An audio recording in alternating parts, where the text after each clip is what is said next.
today.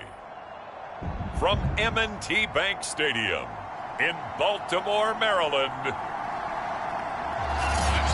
it's Week 15 of the NFL on EA Sports. The ball on the tee, we're set for football. And off we go from M&T Bank Stadium. On the return, Devin Duvernay. And able to get this out to the 25.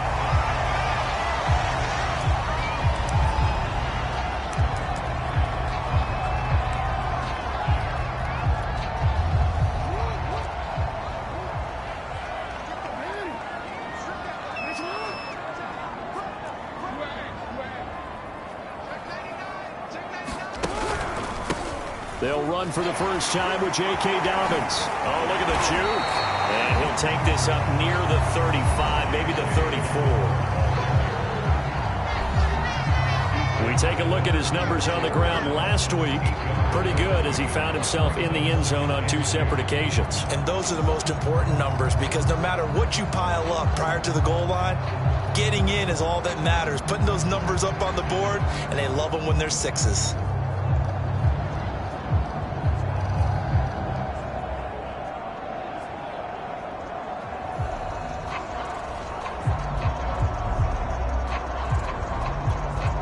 Only needing 2 yards on second down.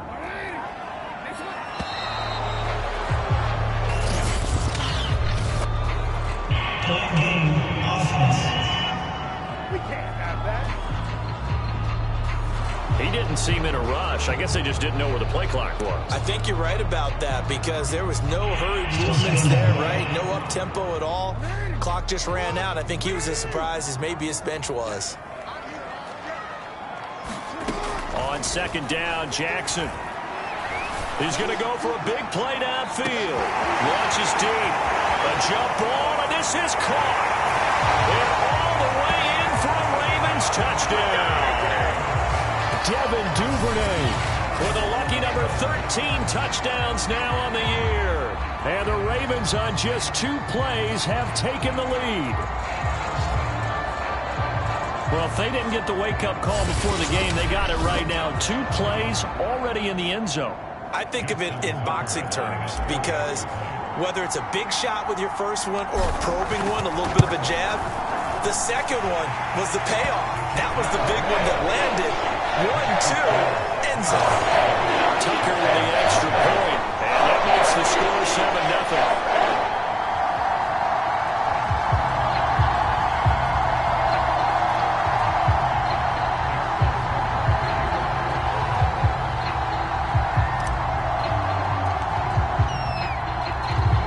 Tucker now to kick it away following the touchdown. And here comes a return from just beyond the goal line. And he will be brought down here inside the 20. Good coverage as he's dropped at the 17. And we get our first look now at Aaron Rodgers in his 17th season now with the Green Bay Packers. And, of course, coming off a great 2020 where he took home the MVP trophy. He threw for nearly 350 yards. His team won. And one word just kept coming to mind as I watched him during the game. Surgical. Absolutely surgical. That's why he won NFC Offensive Player of the Week. Yeah, very precise. The throws maybe as accurate as he's been in some time. Yeah, I think he feels pretty locked in here, and I think he feels like he can get it done again in this one, too. Into double coverage, and it's intercepted. Picked up by Patrick Queen. And they are going to take over right there at the 22-yard line. So a first interception thrown for him there, and that really not the best decision either. Not at all, and that's something he did not do in their victory last week. No interceptions in that game, but this defense, they're able to take advantage of an early mistake. Now let's see if they're going to turn it into points.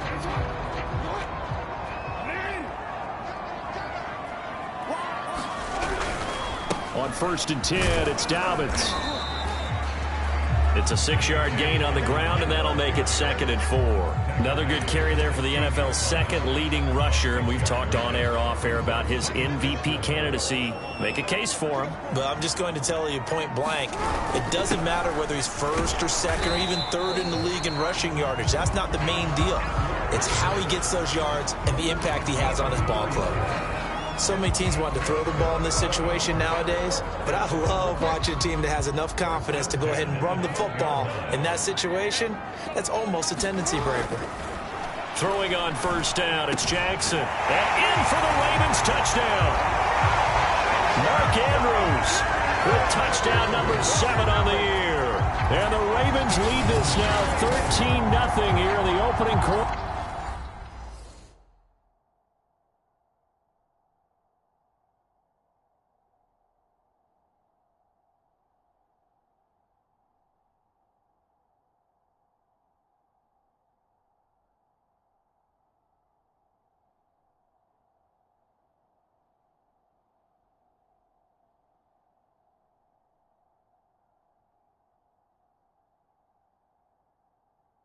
The ball game. Tucker now to add the point after.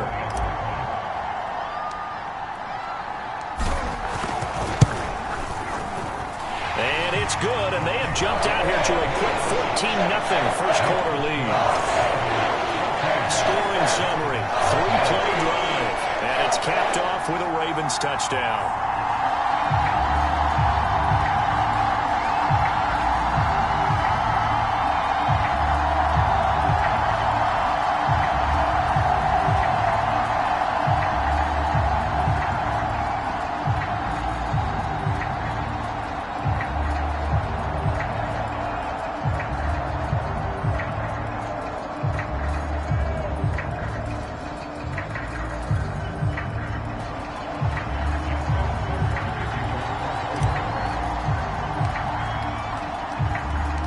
Tucker now to kick it away following the touchdown.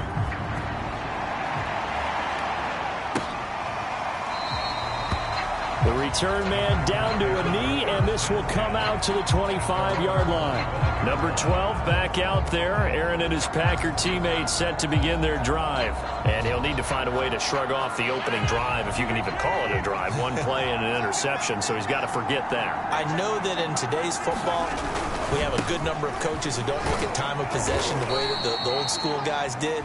But there's still a place for it. And I think that on this drive, after having thrown that interception, they're going to want to eat up a little bit more clock and run some offense and give their defense a little bit of a break. The numbers for Jones last week, 21 carries, 88 yards, and a touchdown. And they've got a nice scheme going right now, and they run the football pretty well. In fact, I was talking with him on the field before the game, and he said he's starting to hear from the guys ahead of him on the rushing yardage total, and they want to know if he's going to jump up there and join them at the top of the list. And the timing a bit off that time as that one falls to the ground. Defensively here, you're facing a top 5 team in terms of points scored in the NFL. So when they're that high power, you've got to find a way to hold them under 20. Because to me, that's the magic number. 20 points scored gives yourself you give yourself your best chance to win. So if they're up around 24, 28, 30, they could be in some trouble. I think so, because then you turn it into a shootout, and that means your offense has to keep pace. They find Randall Cobb with a completion. And he is going to have a Packers first down as they're able to get the third down conversion. And CD, defensively, you're going against a hot quarterback coming off a 3-touchdown game in their victory a week ago. What's the big key for them to try to slow him down? You ask all the tough questions, don't you, partner? Because with this guy, if you blitz him, he takes advantage of that man coverage and burns you. But if you bring on those extra DBs, he sits back there and does what he wants. To me, it's going to be those DBs. When they catch the ball, big-time tackles really put it on those receivers. After the incomplete pass, here now is 2nd and 10.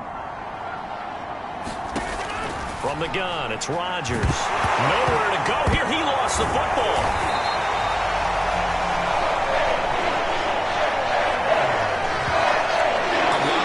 News on that play for them, wasn't there? Lost the football, lost a lot of yardage, but I think the good news outweighs it. Able to retain possession. That was big for them.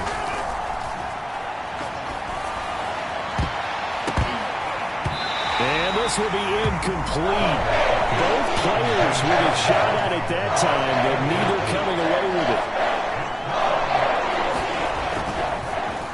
And Bojorquez on to punt as he gets it away. Fielded just inside the 30. And running with power here. A very nice job on the yards all told. And the Ravens set up well to begin their drive as it'll begin in enemy territory already. And now Baltimore gets set to take the field. And they, as mentioned, unbeaten to this point in the year, but you think this game, their toughest test yet. I absolutely do, because to me, this is a good measuring stick game because they've been able to take advantage of the schedule. But here, this is another team leading its division with an eye on making a Super Bowl run, so this game is crucial. And he'll go down, but not before getting this inside the 30. When they put the ball in J.K. Dobbins' chest and he...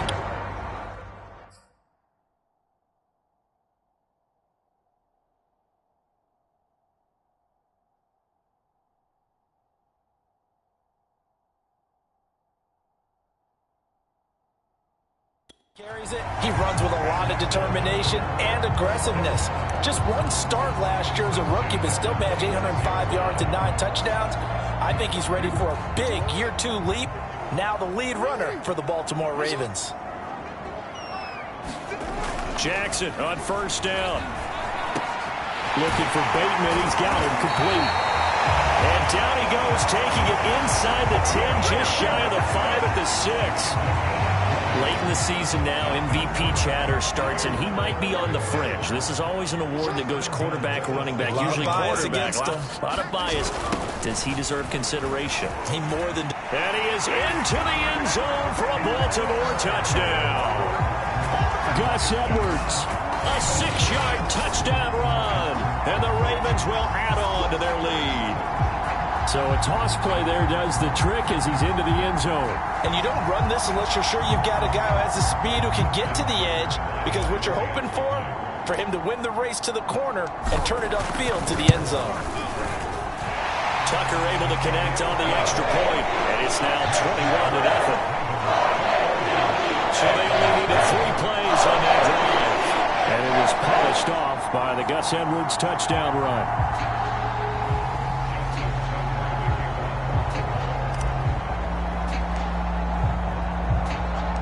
So how about this for a start? 21-0 here in the first as they kick this one away. And this will be a touchback, so they'll bring it out to the 25. Another drive coming up for this Packers offense. And this game, CD, some are calling it the game of the year. Others are saying, hey, this is the Super Bowl preview. As we speak, these are the top seeds in each conference. How do you think these two teams approach this one internally? And I think that we both subscribe to the theory that it is the game of the year so far, and it could be a Super Bowl preview. I know outwardly both teams are going to tell us, hey, it's 1 of 16. We're going to do what we do. Let's just go ahead and play our game. But I think we both know that internally, they're saying we've got to establish we're the team to beat in case we see them again. Following the incomplete pass, here they go again. 2nd and 10 from the 25. Rodgers going to throw. And his throw here's incomplete. Well, so far in this drive, they've done some good work. They force incompletions on 1st and 2nd down, bring up 3rd and 10. That brings up the big question. Do they bring pressure or do they play coverage on this down? And now another one thrown incomplete. This offense has definitely been slow getting out of the gate. It's almost like they missed their wake-up call for this one. No points on their first 2 possessions, and now it's looking like none on this one either. On 4th down, the punt team is on as this is sent away. Fielded at about the 28. And he'll take this to the other side of midfield before going out of bounds. Great blocking on the return. It springs him for 25. And this offense, they're going to have excellent field position. They take over with a 1st and 10 on the short side of the field. And the Ravens taking the field. The ledger for them so far looks pretty good, doesn't it? It certainly does. Touchdown, touchdown, touchdown. Not sure it can be much better than that. They've got to feel very good about the groove that they're in at this stage of the game. A minimal gain as we tick down inside of a minute remaining in the opening quarter. The last run got a couple. Here's 2nd and 8. Jackson on the give to Dobbins. And able to push forward for right around 3 yards down to the 42. This offense, Charles, we've talked about how well they played all season, sitting now at 13-0 with a finish line for a perfect regular season That's in sight. Some in the media this week were pointing back to the 07 Patriots. Of course, remember, they finished the regular season unbeaten, but they were tested multiple times in that final month plus. Yeah, with something like 4 of the last 6 wins were one-possession games, and they played like a team that was trying to protect something instead of chasing something. And that's what happens when you have an undefeated record. So it behooves you as a team, get a couple blowouts in there so you get a chance to relax and breathe. But that's much easier said than done.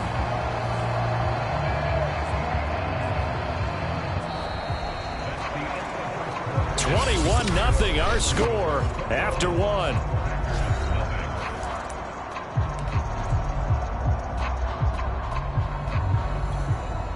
This offense continues to be a hot knife through butter. 3 drives, 3 scores, and knocking on the door again on drive number 4. A pickup of 4 on first down. It'll be 2nd and goal. Well, Brandon, we always know that once you score 1 touchdown, you're 2. You're without a doubt. And so far today, he's got 1, but was denied as he tried to get the 2nd. And he will take it in for a Ravens touchdown. Patrick Ricard hitting double digits with his 10th touchdown of the season. And the Ravens are able to add on to their first half lead. It's not too often that you say, hey, this one's going to be over by halftime. And, CD, I know our bosses probably don't want us to say that because they don't want people clicking away. But this one might be over by halftime. And since you already put your job on the line by actually saying it, I will co-sign and go with you because you're my partner. We don't mean to do it, but this game has been exactly as you've described. I see no hope for them going forward. Tucker with the extra point, and that makes the score 28-0. 5 plays there on that drive, and it's culminated by a 2-yard touchdown run.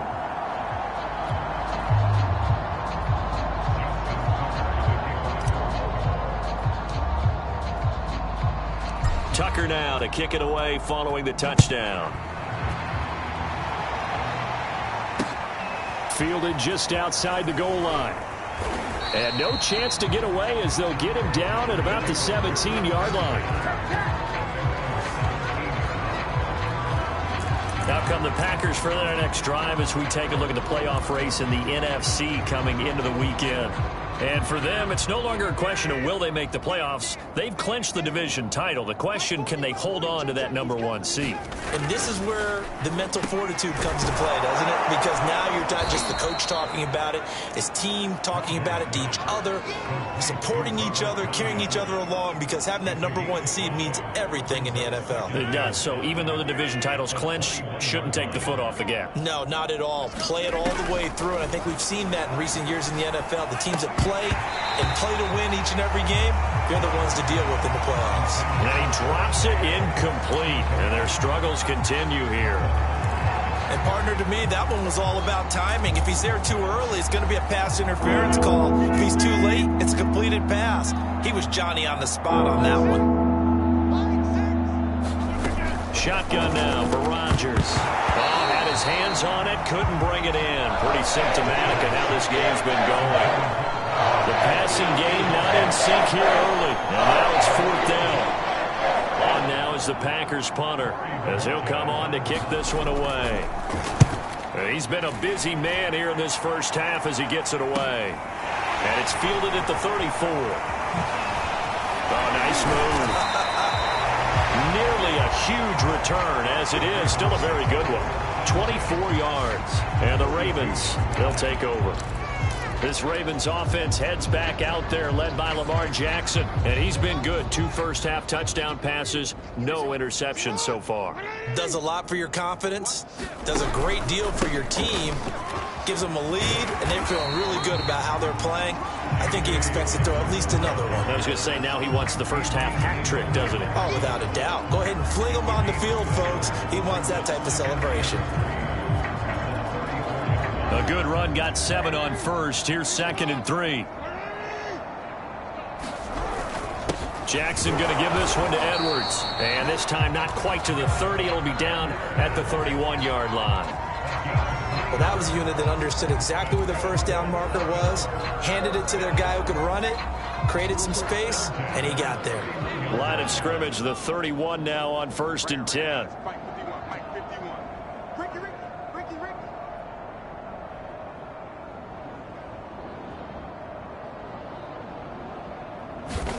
They go play action with Jackson. He's going to fire one deep, middle of the field. Touchdown! Rashad Bateman. Touchdown number 22 on the season. And the Ravens open the lead up to 34-0. If you didn't know it, it won't surprise you to find out that this team leads the league in scoring. They've been a quick strike team all season long. There's another example. They did it again. This offensive coordinator, right now you can write his ticket towards being a head coach. He's advanced in the ways of offense. Now Tucker to add the PAT.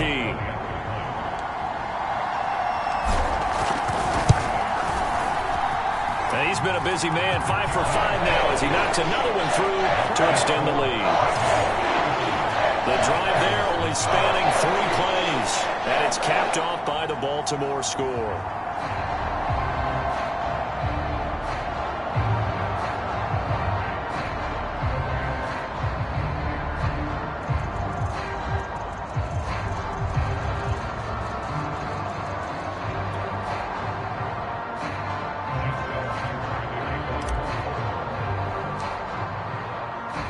Tucker now to kick it away following the touchdown. From a yard or 2 deep, here comes a return. And the decision to bring it out, not a good one, as he's tackled at the 15. Aaron Rodgers, he's getting ready to go again here on offense. The second quarter, they're down big already. He's struggling as well. They've got to find something here. He's got to find something on this drive. And sometimes you take on all that extra pressure on yourself, and maybe you have to disperse it a little bit. Lean on some other people, lean on your teammates, find someone who can take the pressure off and get the ball in their hands for a while. Or this, if he doesn't, this is getting out of hand, or it could get worse. A throw complete to the tight end, Tunyon. 3 yards the gain there, second down. Not a big window to throw. Coverage wasn't too bad there. Yeah, they had him under wraps pretty well, but somehow able to muscle his way open and catch the ball. 4 receivers now in the formation. 3 to the left, 1 to the right on 2nd and 7. Off the play fake to Jones. Here's Rodgers. In trouble here, and down he goes. Back at the 8-yard line. Justin Matabike. Credit him with a sack as he buries him for a loss of 10.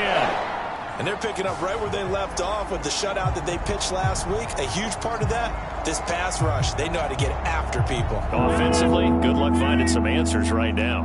After the sack, they'll come up now 3rd and long. Yeah, I wouldn't be surprised to see them run the ball here just to try and get some space.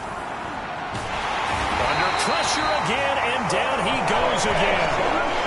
Dafe Owe in there to get him, and that is now sack number 18 on the season for him. Well, someone's closing in on the league lead in sacks. He came into the game in the top 5. Now you add 2 more to his total. On now is the Packers punter as the drive goes backwards, so he's on to punt it away. And he'll get this away into the icy winter air. He'll take it a few steps in front of the 50. It's a return of 4 following a 42-yard punt. And out will come the offense as they take over. The football back over to Baltimore and J.K. Dobbins. He's in his own second quarter, already closing in on a 100-yard game. And that's the magic number for a running back. Anytime you get to that triple digits, that's all you're looking for. But he's got a chance to really exceed that in this one. Yeah, he does. That's been the gold standard for a long time, hasn't it, that 100-yard mark? It really has, and that never has to shift because it's in a game. It's a 1,000-yard mark. I'm wondering, since we've gone from 12 to 14 to 16 games, maybe we need to up that a little. And Jackson going to have the first down as he will get to the ground to avoid the contact.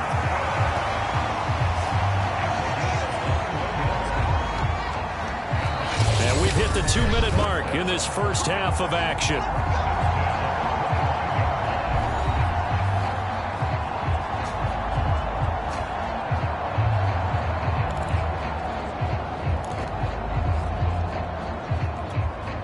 A reminder reminder, once we hit halftime, as we do all season, we'll send it down to Jonathan Coachman in Orlando. He'll have all the stats and scores from games in progress around the NFL. The best multitasker in the business, the coach. And that is incomplete. Oh, the coverage a little too good there, and it's second down.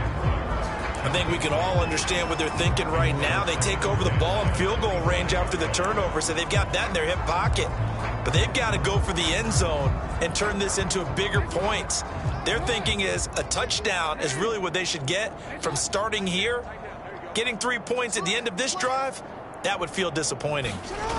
On second down now, it's Edwards. And the running lane's non-existent in this first half as they'll stop him behind the line. 2 yards the loss, and now 3rd and 12. The running lanes have definitely not been there for him here in the first half, and I don't think it's all been his fault. His offensive line hasn't given him much space. A loss results there. On 3rd down, Jackson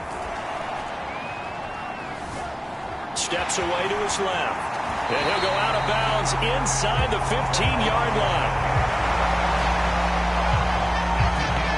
Nowhere to throw it, decided to scramble, and a nice job, CD. Got the yardage that he needed. Yeah, and his teammates are certainly going to appreciate that effort, even if his coaches don't, because they would have wanted him to slide and protect himself. But he chose team gain over personal protection. To the goal line, but it's incomplete. Oftentimes when you're losing a game and the team's still throwing with this kind of a lead, you start playing a little more physically. And they took that opportunity right there to be extremely physical and force that incompletion. On second down, a run with Dobbins. And here he'll get it down to the 7. 92 yards rushing for him in this one as he starts to draw nearer to a 1,500-yard campaign. And there's a run to be happy with. Good, solid yardage. He'll take that anytime you hand the ball to a back. On 3rd down, here's Edwards. And he'll take it into the end zone for a Ravens touchdown. Gus Edwards with his 2nd touchdown here in this first half. And the Ravens have taken a 6-touchdown lead. That score that they just gave up there, that's a tough one for their defense to swallow because they've had a tough time through the first 2 quarters. They really were determined to get a stop there, unable to do so. That makes their comeback hopes that much more difficult.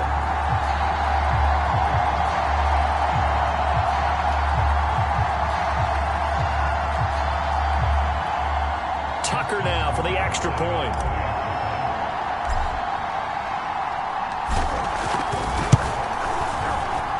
And the route is on here in this first half. A drive that time of 6 plays. And it was polished off by the Gus Edwards touchdown run.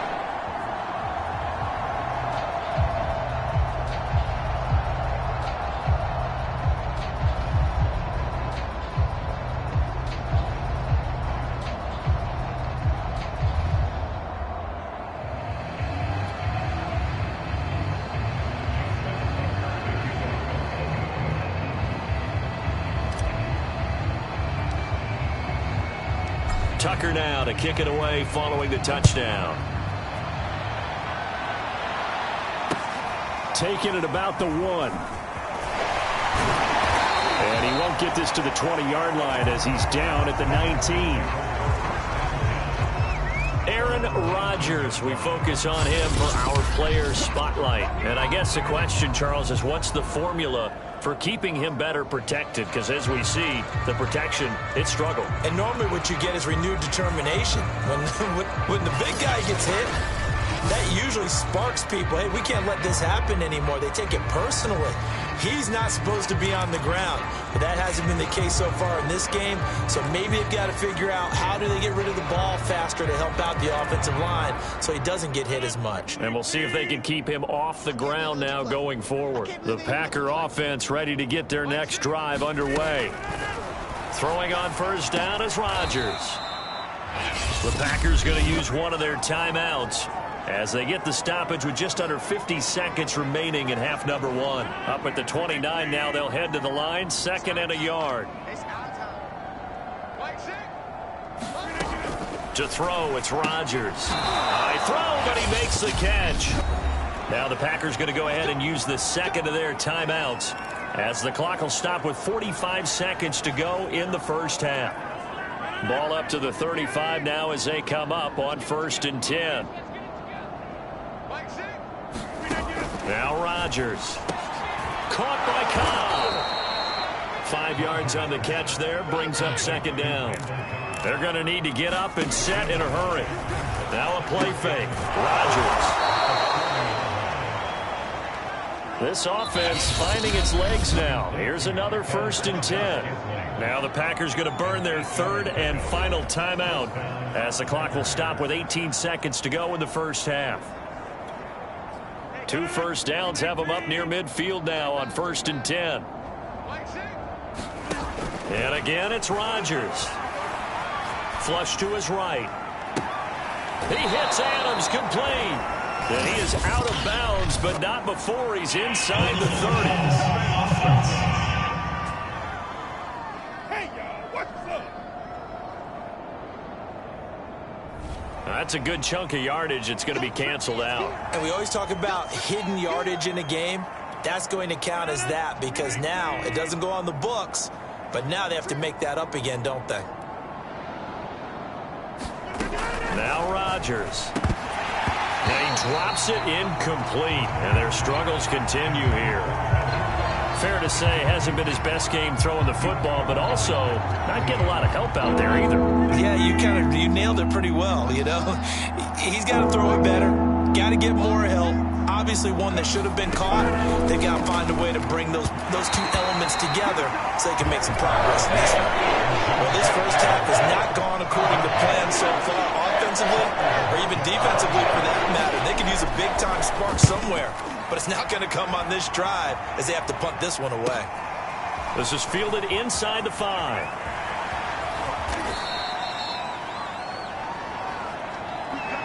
So we've reached halftime here in what is quickly turning into quite a rout. As we'll get you down the coast to Orlando for Jonathan Coachman at our EA Sports Halftime Report. Coach. Okay, Brandon, time for a sprint to the finish as it's time to get you caught up with what's happening around the NFL here in a pivotal Week 15. We'll start up in the Steel City, Heinz Field in Pittsburgh. And those two are tied up as they play the second quarter. From there, we'll make the trip down to Indianapolis to check on the Colts at home at Lucas Oil Stadium. And they currently trail in that game against the visiting Patriots. Damian Harris, 2 touchdown runs on the afternoon. Finally, we head to the shores of Lake Erie, see what's going on with the Cleveland Browns. And they were winners in that one over the visiting Raiders. Baker Mayfield, strong in the victory, as his guys run their record to 10-4 now with 2 weeks to go. In the game you're watching, we've seen a strong first half out of Lamar Jackson. His 3 touchdown passes have his guys out in front as we hand things back over to Brandon Godden and Charles Davis.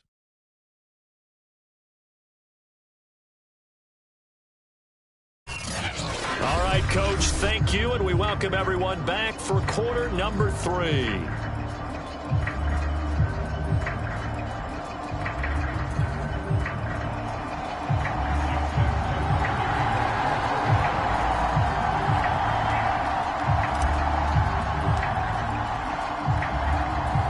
The Packers set to get the football first, and they are trailing on the scoreboard as we resume action, ready for the third quarter. This taken in at the goal line. And he'll take it a yard or so past the 20, call it the 21.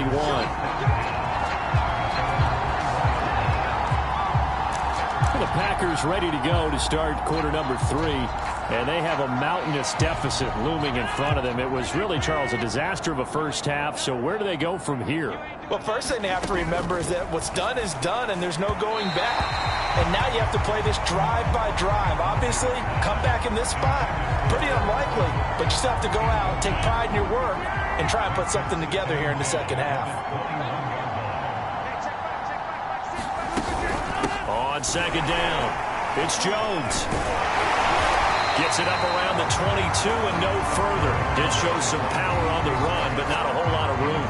They do get a yard there, but only a yard. Leaves them with 3rd and 9 looming. Well, that's a good start to this drive on the defensive side of the ball. They force the incompletion on 1st down. Then you're able to shut down the running play on 2nd. Yeah, I wouldn't be surprised now. A little bit of pressure going to the quarterback in an expected passing situation. Ball had his hands on it, couldn't bring it in. Pretty symptomatic of how this game's been going. He's had trouble finding open receivers all game, CD, and that's because really there hasn't been many. This defense has been all over them. Yeah, they're one of the better defenses in the league, and every time I talk to someone around the NFL, they all say the exact same thing. They're so fundamentally sound, it's hard to execute against them. And he'll go out of bounds, it appears, right at the 45. It'll be a 39-yard punt, give him a good 10 yards on the return. And possession will switch hands, 1st and 10.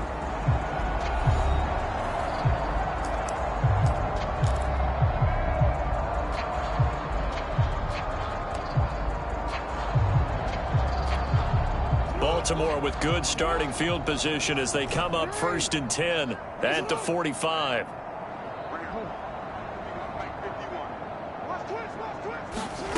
Now it's Jackson. And that is incomplete. He couldn't hold on through the contact. Brings up 2nd down. That's an excellent play by the defender. He diagnosed that one, closed quickly, and helped force the incompletion.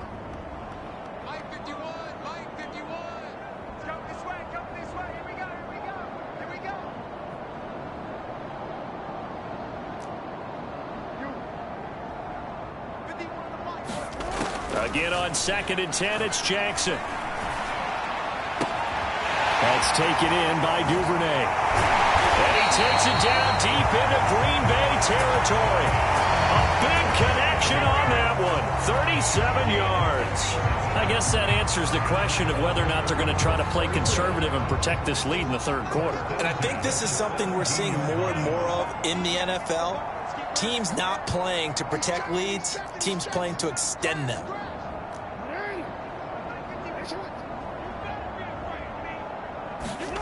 From the red zone now, here's Jackson on 1st down. Escaping the pressure right. And Jackson's so tough to stop. He's got a 1st down, and he gives himself up there at the end. And Brandon, this is the time of the game when Jackson could really take over. He's got the defense's legs a little bit tired. He's got them on the run. Yeah, this defense looks gassed, and you're exactly right. 2nd half with the lead. This is when Lamar Jackson seems to thrive. They'll run here with Edwards. And he is into the end zone for a Baltimore touchdown. Gus Edwards, a 6-yard touchdown run. And the Ravens add on. He keeps carrying the ball into the end zone, and in this one, he's sort of carrying the team on his back. He's the reason that they lead right now, no question about it. And you talk about on his back, he's not minding the extra weight at all, is he? Carrying that just as lightly as he has the football. What a great performance so far. There's 3 touchdowns. It's got him in the lead.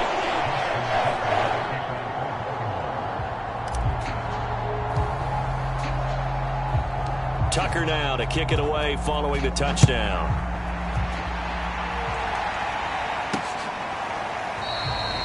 No run back here, down to a knee, and this drive will start at the 25. The Packers offense now, they get ready to head back on the field. These guys had to punt their last possession, and that's become too familiar of a refrain. Too many of these drives just wound up going nowhere. But you know how in baseball, when the pitcher gets a base hit and he's on base, they bring his jacket out to him to keep him warm? A lot of times the punter goes to the sideline, puts on sweatpants or a wrap over his leg to keep it warm. He might need a massage from the trainer right now from all the work he's getting. Rodgers will bring the pack up with a 1st and 10 at their 25-yard line. And he'll begin the drive with a give to Jones. And not much to speak of. Call it a 1-yard gain up to the 26. Well, they certainly have been able to get him going and establish the run, so I think it's time to abandon that plan and start chucking it all over the park. And you know who's excited about that? The defensive front. They got a chance to pin their ears back and get after him now. And here's Jones again on 2nd down. And he's able to take this one up to the 35-yard line.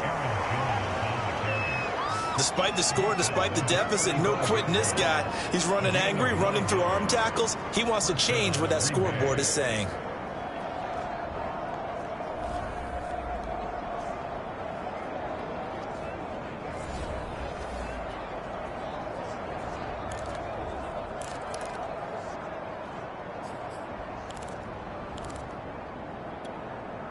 After the run by Jones, here's 1st and 10. Here's Rodgers. And he'll lose yardage here, going down back at the 28. So that one a disaster. A big loss there with 2nd down coming up. Well, that wasn't exactly a work of art, was it? No, that wasn't a thing of beauty. That's just why I don't play in points per reception fantasy league. Is that what they call receiver PPR? still gets a point there. Yeah. No. And you went that far back. No bueno. Well, I'll tell you what. I wish I had their defense on my fantasy game. 4 yards on the completion, and it sets up a 3rd down. Completion was given up, but that's why you play zone defense, so that you can have people around the ball when it's caught, and you don't give up much run after the catch. These guys have punted 4 times already, and they're staring at a 5th, barring a conversion here on 3rd down. Shotgun now for Rodgers. And the throw there going to be incomplete. But the passing windows are just not there. That's just another example of how great this defense has been all game long. And that's exactly what a top 10 defense can do. They can really change the game tempo and frustrate you as you try to execute offensively. It's taken to the 26. Nice punt, but good work on the return to get back 11 yards. And the offense will take over with a new set of downs. The Ravens offense now, they get set and head back onto the field. They are clicking on all cylinders. They seem to be just scoring at will right now, and that's why they've opened up this big lead. You know, we always talk about getting into the zone, and all athletes are seeking that, aren't they? Where everything is working for them, every move they make works, it clicks, and they are on point right now. Yeah, they are in. And all the way in for a Ravens touchdown. J.K. Dobbins becoming just the 2nd player with 30 touchdowns in a single year. And the Ravens are able to strike quickly to add on to their lead. Tucker able to connect on the extra point, and that will extend this big lead. I'm not sure if they drew that play up to score, but it scored indeed. One play on the ground and into the end zone for 6.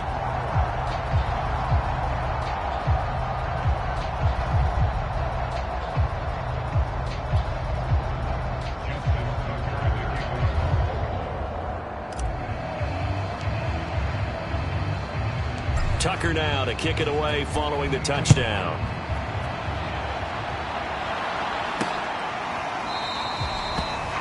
And this will not be brought out. It's a touchback. The Packers ready to take over offensively. They've got to dig down deep. I mean, they need something right now, really anything to cling on to. This offense has struggled. Partner, join me in a walk to their locker room at the half, okay? Because I think what we would have seen is an offensive coordinator and his assistant coaches getting together with all their positions, then coming together as a group, going over adjustments, and then the head coach coming in and just screaming, "Wake up. Yeah. Let's get moving, guys." I'm kind of glad we weren't in there at halftime, actually. I mean, you think he might have turned it on us, too? Yeah, but right now, whatever was said hasn't been working. Here's Rodgers to throw. To Valdez-Scantling over the middle. He'll be dropped after a gain of about 6 across the 30 to the 31. And defensively going with a dime set. 6 DBs on 3rd and 4. Rodgers now to throw. Eluding the pressure right. That's incomplete, but there is a flag down. So hang on. A big call coming on 3rd down.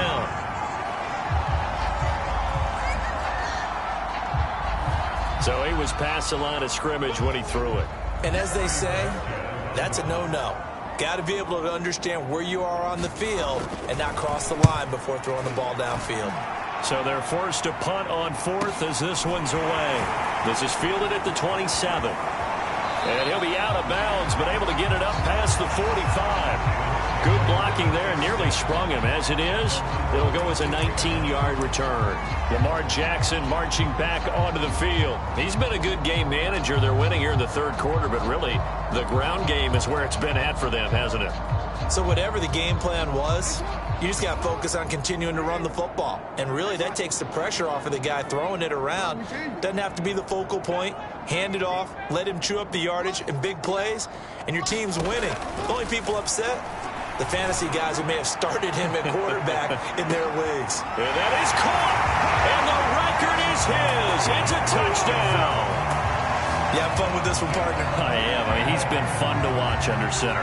We always talk about, getting to the next level, right? When we see people get into the zone, this guy's in the master class right now. What a performance he's putting on, just carving them up. 4 touchdown passes. Carving him up is right. Seems like everything he throws is going to be a completion and going in the end zone. Tucker now to add the point after.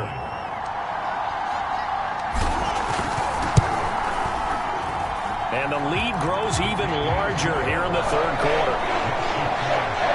They certainly made quick work of that, ultra-quick work. One of the fastest drives you'll ever see, just one play resulting in the touchdown.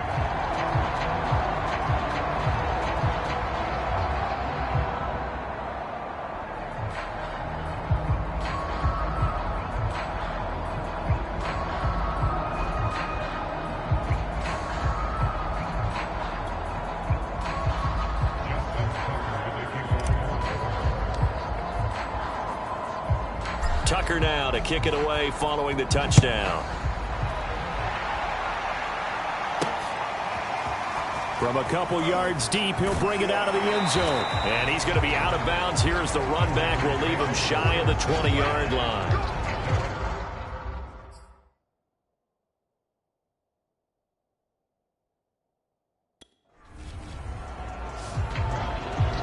Now trotting out there, the Packers getting ready to go. And here we are almost through 3 quarters of play, and this passing game still has not really found any kind of rhythm. Put it mildly, because they're not even over 100 yards yet. And in today's NFL, where it's a pass-first league, that is quite surprising. Not many teams patient enough to stick with the run. Everybody wants to advance the ball through the air. They've got to get their timing back. And he's taken down, but able to slip across the 35.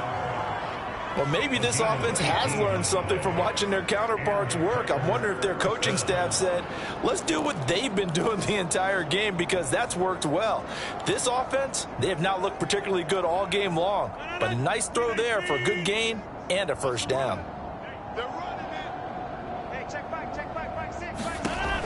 On first down, Rodgers throwing middle, but it's incomplete. Throwing the football, he's not as sharp as he was last week when he was over 70%. Right now, he's under 50%.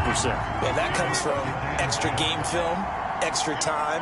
You know those guys watched him all week, saw how precise he was, and constructed a defense to try and chip. Now look out, Rodgers lost the football, and the Ravens have got it.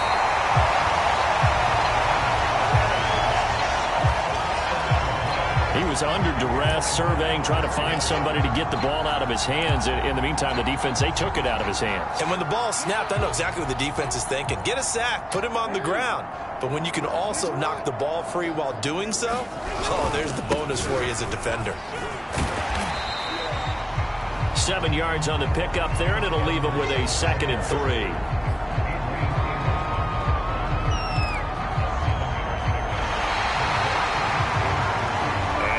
Going to do it for this third quarter of action. You are watching the NFL on EA Sports. So they'll come up after the gain of 7 on a 2nd and 3.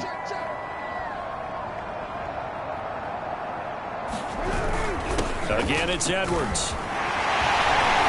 And all the way down inside the 5 to the 4. 53 yards for him on the ground now, and 3 touchdowns to go along with it. Another example of this offense really having their way, Charles, and another big chunk play there on the ground. And when you look at the defense, they've got to do a much better job of wrapping up when they tackle. A lot of great opportunities continue to slip through their fingers, as do the runners.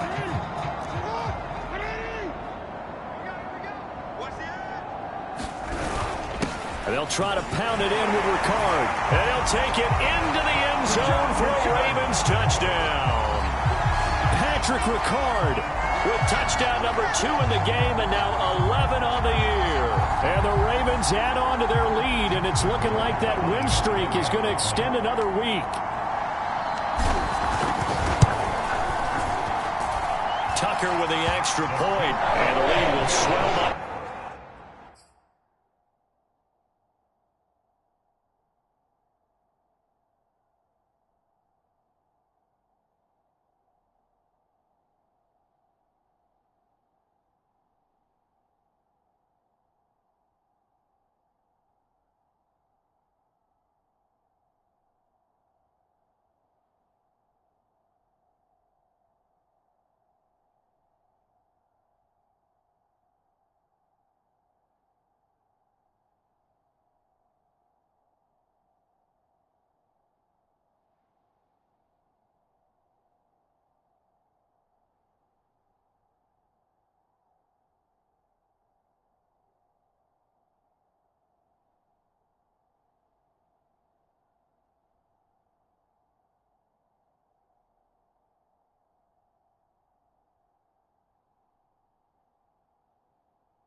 Tucker now to kick it away following the touchdown. Taking it about the 1. And he will be brought out here inside the 20. Good coverage as he's dropped at the 17. Defensively, you said coming in earlier in the broadcast, the magic number was 20 points for you. That's what you thought they would have to hold this offense to, or less than that. And, wow, they've done that in a big way, haven't they? Not only have they done it, they put themselves in a great position to win this one because holding them down was paramount. If they could get it done, well, guess what? We see the end result. Right now, they have their eye on victory. And leading here in the 4th. Rodgers will break the huddle and bring the pack up 1st and 10 at their own 17-yard line. Throwing to start the drive. Rodgers looking middle, and it's incomplete. Robert Tonyan, the intended target, and that'll bring up 2nd down.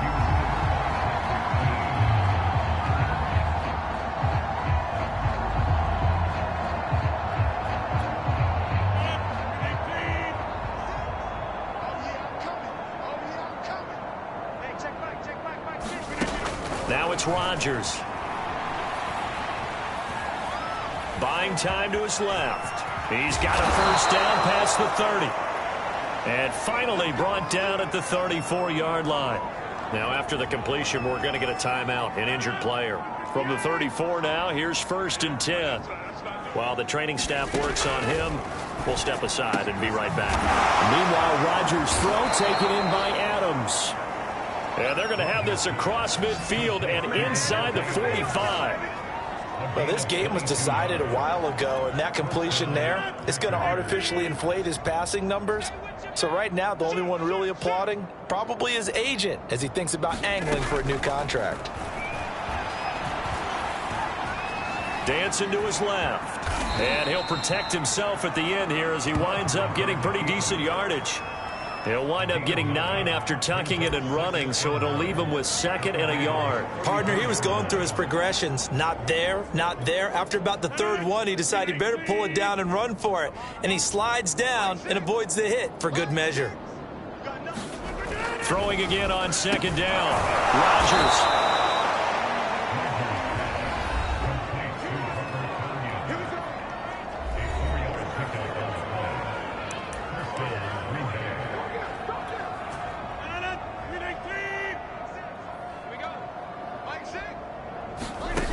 On 1st and 10, Rodgers. Well, that's into a sea of bodies, and it's intercepted. Picked by Julian Love. And the Ravens are going to have it here as they'll start at their own 24-yard line. Yet another mistake after the interception there. And, gosh, you look up at the scoreboard. They just got to be thinking this one cannot get over fast enough. It certainly can't. And also what happens when you get this big of a deficit, you're supposed to make all the right throws, right? You're supposed to try and obviously get the ball to your own guys. But being down this big, you also take even more chances. And in this situation, that hasn't paid off for them at all. On the other sideline, jubilation and laughter. And he'll work this forward for about 3 at 2nd down. Brandon, I've got to think this offensive line has got some smiles on its faces. And I know it sounds crazy, but they practiced for this back in training camp. They knew they'd be in situations where it'd be extra defenders in the box coming after them, trying to keep them from locking down a game. Right now, they want to show the world they're up to the challenge. On 2nd and 7, Jackson. That is caught. Rashad Bateman. And he's going to get this down to the 35-yard line. A big play that time on the catch and run. When they've needed a play this year, he's certainly been the guy to deliver it. As this season has gone on, he's been awfully consistent and sometimes spectacular. So that changes things a bit. Here's a 1st and 10 all the way down at the 35. They'll try and run some clock here as they keep it on the ground. And he'll maneuver his way forward for about 4. 2nd and 6.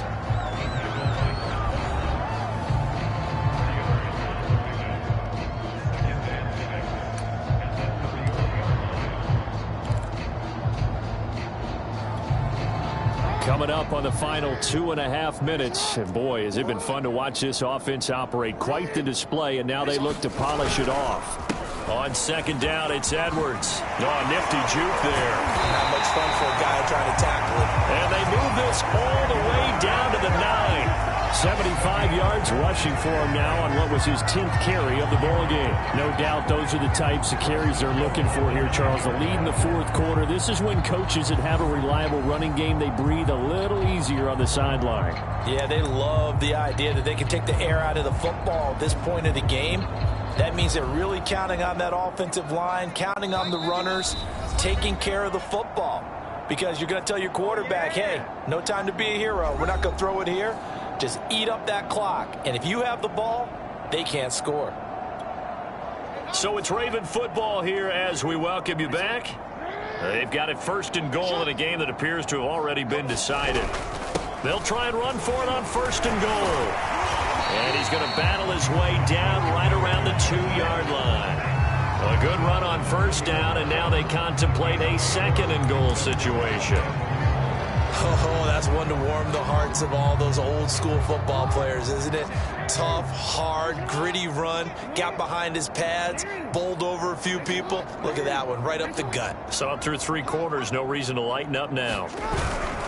And they'll let the fullback try and take him home. And he will get into the end zone. It's another touchdown.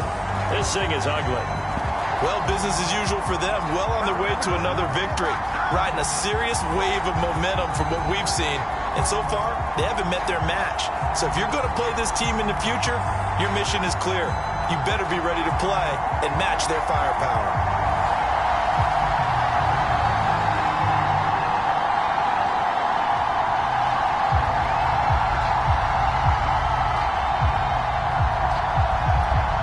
Now Tucker to add the PAT.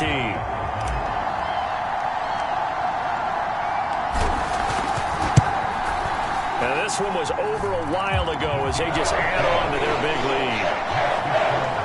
So the drive there took 6 plays, and it's culminated by a 2-yard touchdown run.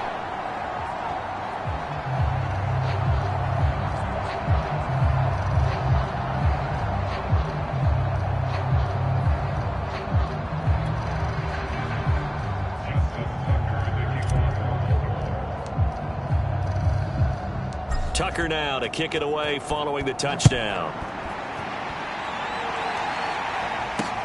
Taken in at the 3. And he won't quite make it to the 25.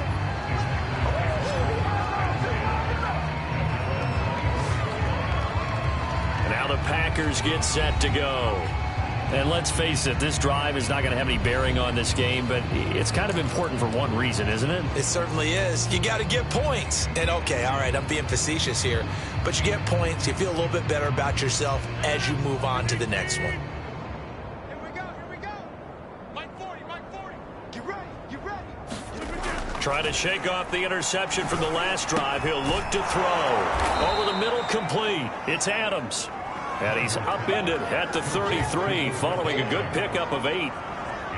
Fired that one in there, able to make connection on a nice in route. With those faster passes when they're going that fast, any hesitation as a quarterback that the deflection, if you miss, might be bigger and lead to an interception? Yeah, and the deflection works both ways. Maybe a defender gets a hand in the way and it pops in the air, and sometimes you throw it so hard. And the Raven pressure too much. There he goes. Dafe Owe. It's his 20th sack of the season as he continues what could be a record-setting campaign. We've been around this league for a while, and many coaches never pull their starting quarterback, almost no matter the situation. In this case, though, I think he's got to make a decision. He's taking a pretty good beating out there. Yeah, with the deficit, maybe not wanting to risk an injury. And he's got the first down yardage before being taken down at midfield. Offense for them has been at a premium. You wonder where plays like that have been all game long. They're thinking the exact same thing themselves, but they're also looking forward now because now these plays are really for next week, trying to get some momentum going. And Rodgers is going to go down. He's sacked. It'll be a loss of 10, and it'll bring up second.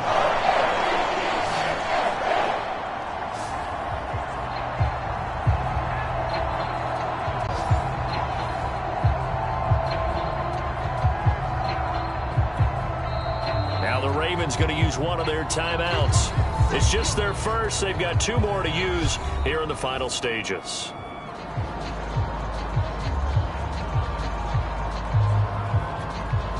And the job becomes twice as difficult now. After the sack, it's 2nd and 20. To throw is Rodgers. Drops it to Jones in the flat. And the play goes nowhere. Losing yardage back near the 40 at the 39. And what are the whistles for? Timeout. So they'll stop the clock here in a game that's been decided in the closing seconds.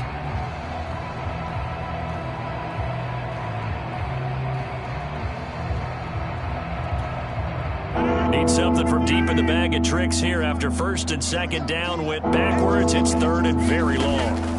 Working from the gun, Rodgers. And that is incomplete. At this point in the game, they've got to continue to try anything they can. They're still working at it, even though this one feels like a lost cause. And on 4th down, on is the punt team sending this one away. This will be fielded at the 17.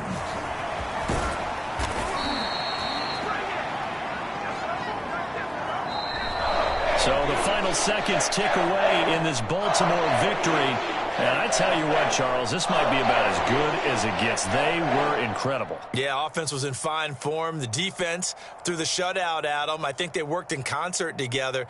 What I like about the offense was they held the ball pretty well. You know, time of possession, exactly what they were looking for in this one. And that helped out their defense. Didn't have to be out there the entire time. So when you do that and you're out there fresh playing, off a little extra spring in your step, and it showed up in this one. They had a ton of spring in their step. Impressive victory. So for Baltimore, they move ever closer to the perfect regular season as they run things to 14-0. And they will hit the road next week to take on the Cincinnati Bengals. Meanwhile, for Green Bay, this was basically just an exhibition game for them as they'd already clinched home field advantage. And they'll try to make amends next week as they host the Cleveland Browns.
YBN want a thing up.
today.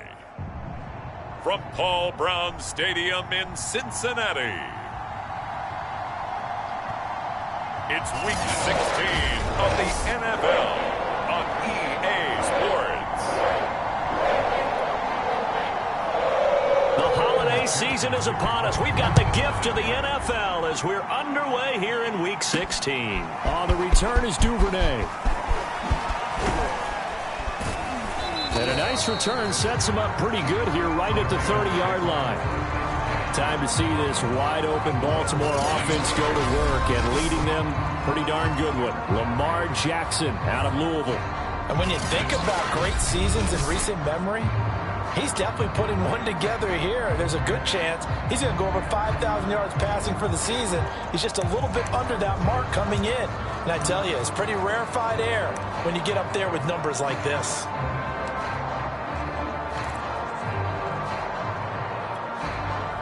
So 1st and 10 now from the 30. Throwing is Jackson.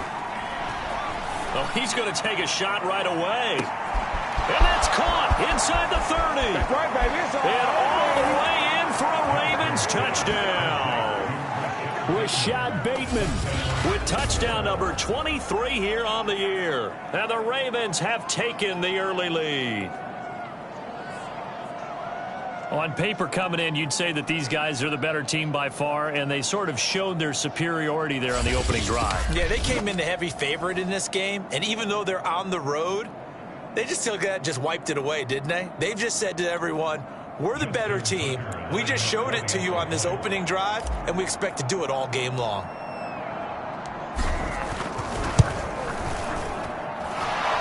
Worry about the plant foot in the snow, but no problems there. And it's now a 7-0 game.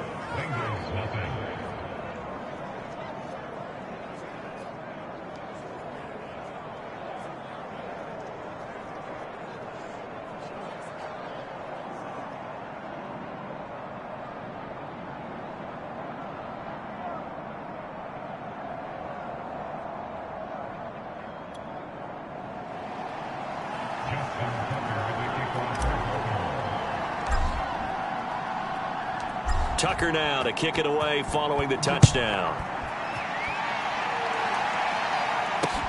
To return it, Darius Phillips. And able to get this across the 20, but not much further as he's dropped at the 23-yard line. Time to see this Bengals offense here as they get set for their first drive. And under center, of course, is the #1 pick in the 2020 draft, now in year number 2, Joe Burrow.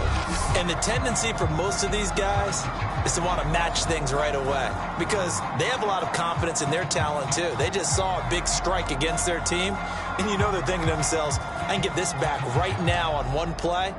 Well, if it's there, you take it, but otherwise, just go ahead and calm your team down. Run the offense, get things going, and see how things settle in. A running play here on first down is going to go nowhere as he is tackled behind the line of scrimmage. This defense is a difficult one to prepare for, one of the best in the league. They'll come at you from all angles, and they did a nice job there stopping him for a loss.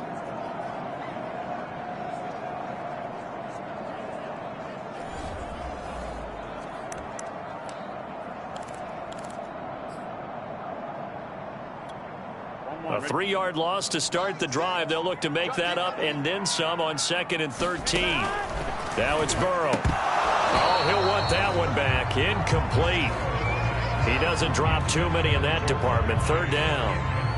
That was a classic example of trying to run with the ball without securing the catch. He was thinking about those rack yards instead of making the catch first and then taking off. Now on 3rd and long, they'll look to throw. That one taken in by T. Higgins. And this will not get close to the first down marker as he's brought down at the 26. Their opening drive here is going to result in a punt. They got 7 yards there, but not enough.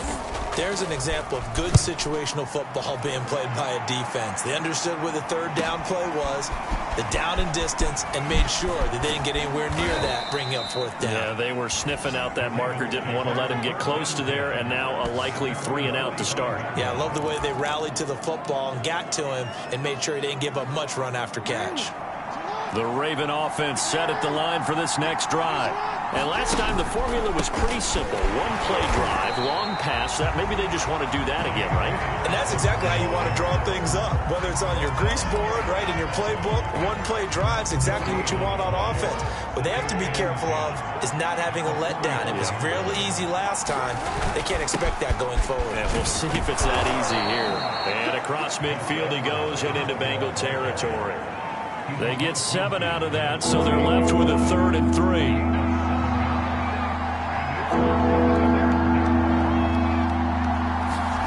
Play action. It's Jackson. He's going to look deep down the field. And this is caught. And in for the Ravens touchdown. Rashad Bateman with another touchdown, number 24 on the year. And the Ravens have taken a 13-0 first quarter lead.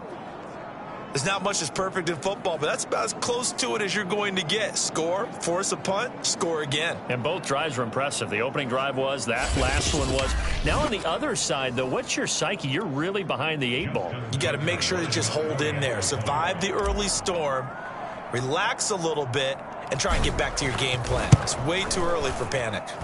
Tucker able to connect on the extra point, and it's now 14-0.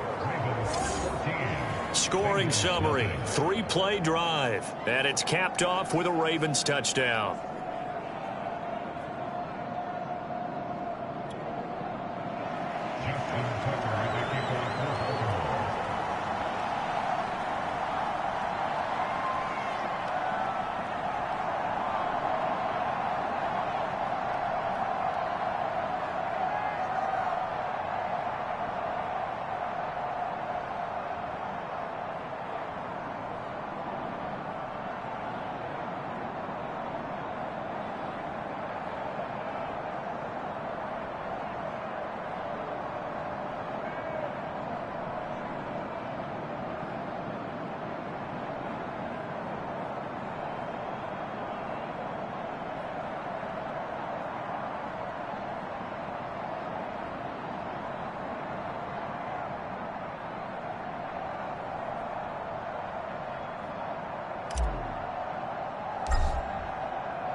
Tucker now to kick it away following the touchdown.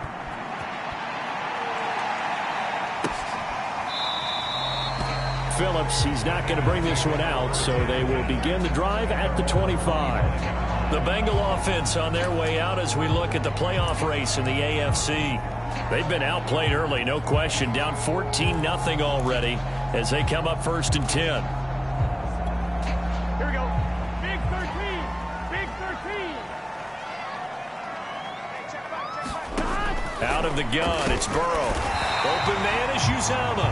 And he's going to get a good gain of 9 here up to the 34. Well, this defense for the Ravens, they played extremely well last week in that win over Green Bay. And what keyed their victory? The pass rush. Got to the quarterback 6 times for sacks, and plenty of other turbulence in the pocket for him as well. Hard to throw the ball downfield, but all you're seeing is opposing jerseys come at you. And able to get this one across the 45 before he's brought down. I have to admit, I'm excited by that play call and the end result, because this is a team that's down big early in the first quarter, and a lot of teams will just panic, abandon the playbook, and just start firing the ball all over the place. It's way too early for that. Stick to what works for you. Down double digits, and we talked about their game plan being both running and passing there. You're right. They're sticking to the game plan, getting the ground game going. A lot of football left to be played.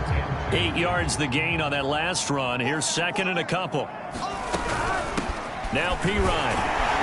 And he'll get it down here to the 43. Well, these two teams hooking up for the second time this year. They first met back in October, week 7. And it was the visitors getting the win there, so they'll be looking for the sweep back here at home. Now a carry for Pirine. And this one goes nowhere. Losing yardage on the play back at the 46. 2 yards the loss, 2nd and 12. With his size, he's a tough man to bring down, but they do a nice job there stopping his progress and not allowing him to get back to the line of scrimmage. They'll run it here with Pirine. And nothing doing. He's immediately taken down at the line of scrimmage. Calling no gain there, and now they're looking at a 3rd and 13. A quick observation, Brandon, because early on in this game, I'm seeing linebackers playing with their noses close to the line of scrimmage. And my guess is the wheels are turning on that other sideline. As a play caller, you're filing that away right now, aren't you? Yeah, you're trying to find that opportunity later on when you can play action them or stick something to them between the second and the third level. And he will not be able to hang on through the contact. It's incomplete. The coverage strong, and now it's 4th down. Here's Sam Martin now, as he'll punt it away for the second time. And this one will not be returnable as it sails out of bounds.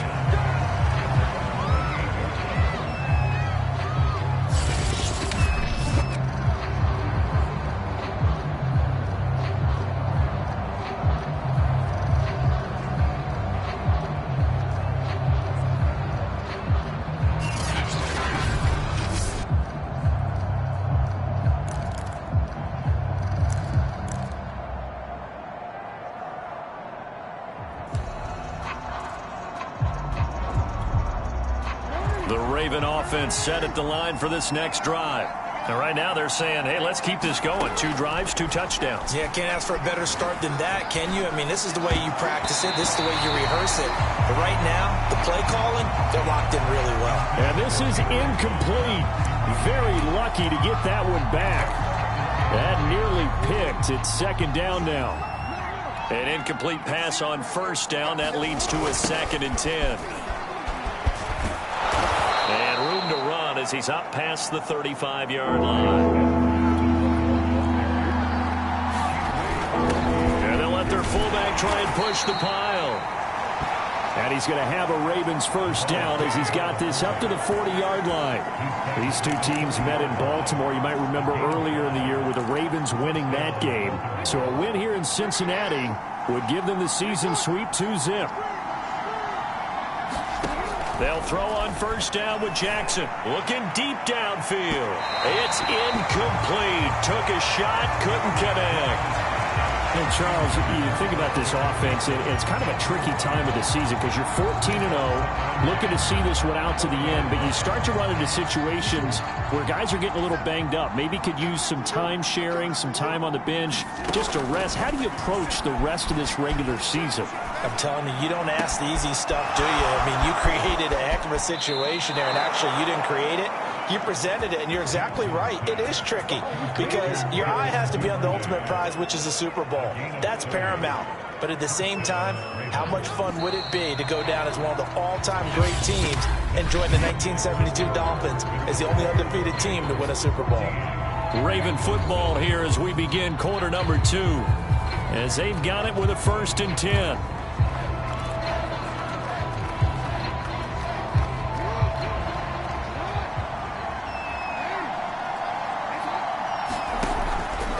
Jackson, draw play to Dobbins. Logan Wilson that time there to bring him down. That's a strong pickup right there on 1st down. And as this drive goes on, we're seeing an offensive line and running game imposing its will.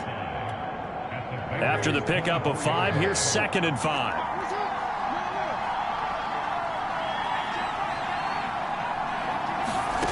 From the gun, it's Jackson. Over the middle, it's complete. Touchdown! Miles Boykin, his 1st touchdown on the year as the Ravens push further out in front. So simple math here in the 1st half. They've had 3 drives offensively, and they have scored every time, and they've got the lead. Well, whenever we talk about adjustments, we usually talk about an offense making adjustments, right? This is all about the defense. They've got to figure out some way, somehow to slow them down. Do they blitz a little bit more? Do they play more zone coverage? Right now, they don't know where to go because they're hitting them in every direction. Tucker with the extra point, and that makes the score 21-0.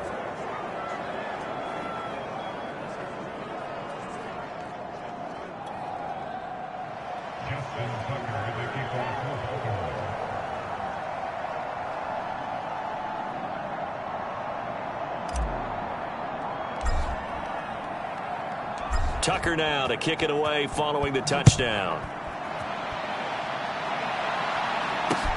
On the return, Phillips. And beyond the 20, but not by much. In fact, just a yard pass there to the 21. As this offense makes their way back out, it's AFC playoff race time as we give you a look. Burrow and the Bengals with a 1st and 10 at their own 22.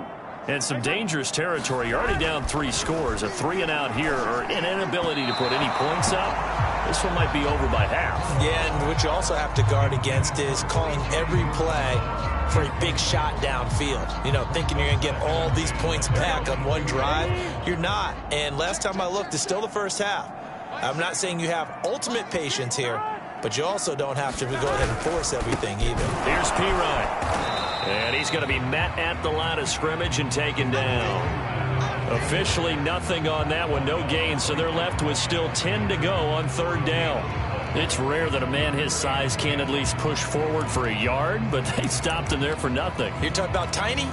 You're talking about the little guy back there? That monster. Yeah, you're exactly right. And it takes a group effort to get a guy like that down and not let him find some space. The first guy in, he's got to take one for the team, right? Because he's just waiting there and holding on for everyone else to help him out. Oh, had his hands on it, couldn't bring it in. Pretty symptomatic of how this game's been going. Here's Sam Martin now as he's on to punt for Cincinnati.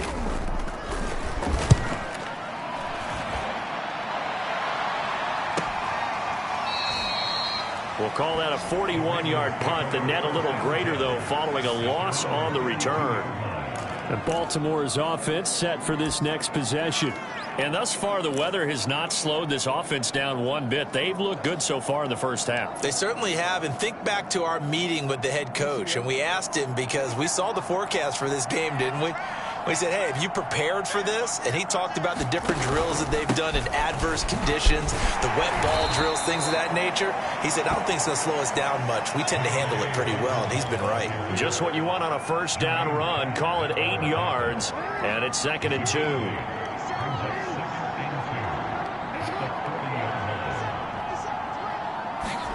Off the play fake. Here's Jackson. He'll let this go deep for Ruggs. It's caught inside the 25. And all the way in for a Ravens touchdown. Henry Ruggs. 60 yards. And the Ravens continue to pull away here in this first half. Tucker able to connect on the extra point. And the route is on here in this first half. The long touchdown pass gets him 6 on a very, very tidy 2-play drive that time.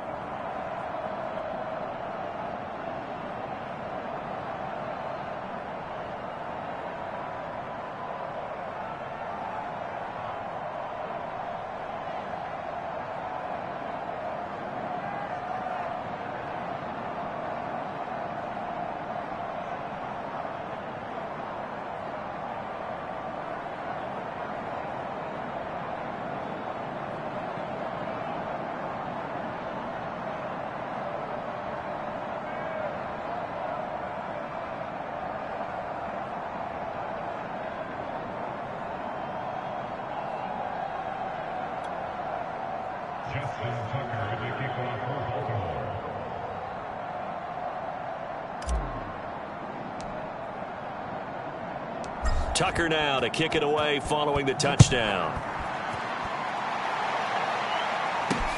On the return, Phillips.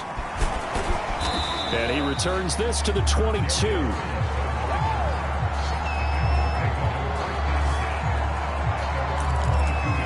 Cincinnati set to take over once again.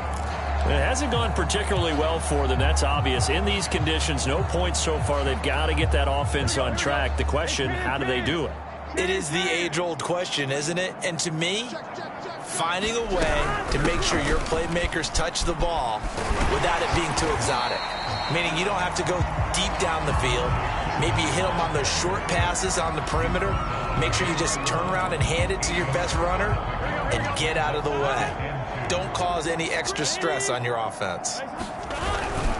P. Ryan again on 2nd down. And he'll scratch out only about a yard up to the 32. The good run on 1st down followed up by a not-so-good run on 2nd down. Now let's find out if they're going to stick with the run here on 3rd down. A lot of people would love to see some play action here. I say go with your best running play over your best blocker. And this is going to be Incomplete. Here's Sam Martin now, as he'll punt it away for the 4th time today.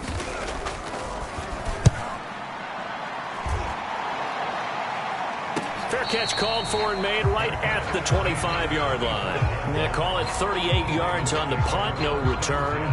This Ravens offense heads back out there, led by Lamar Jackson. They've got the lead. He's a big reason why, looking sharp so far. And as we travel around the league, we see quarterbacks get it done in a variety of ways. But today's NFL does tell us one thing.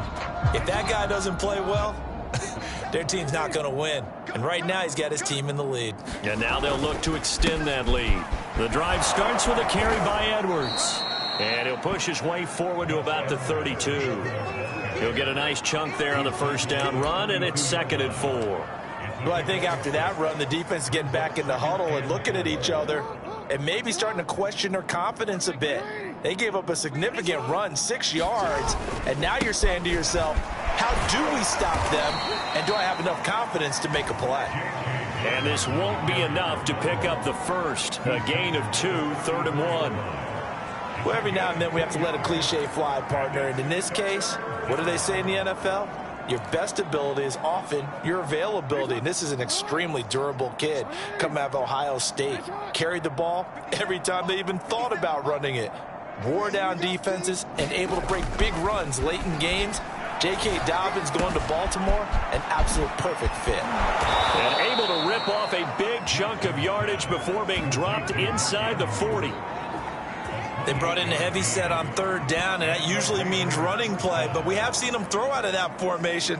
And sure enough, they snuck the tight end out on that one. Wound up hitting him for a 1st down.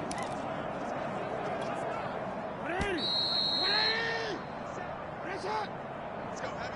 Heavy, what you got? What you got, Heavy? What you got, Heavy? Give me some. Give me some. Here we go.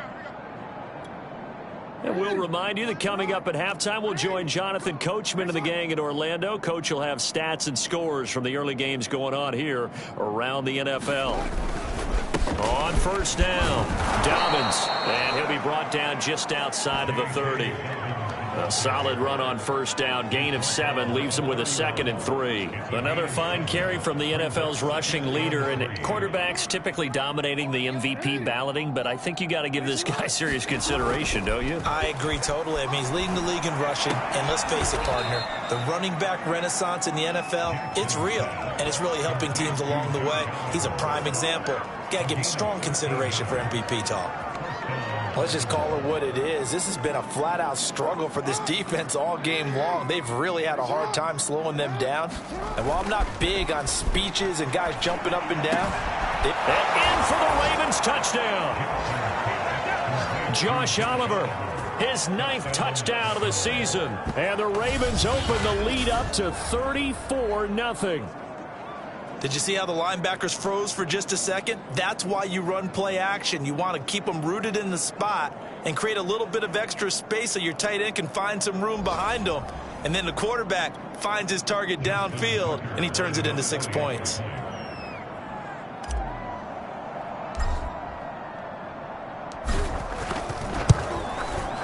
Tucker with the extra point, and that makes this 35-0 now. That time a 6-play drive, and it's capped off by the Baltimore score.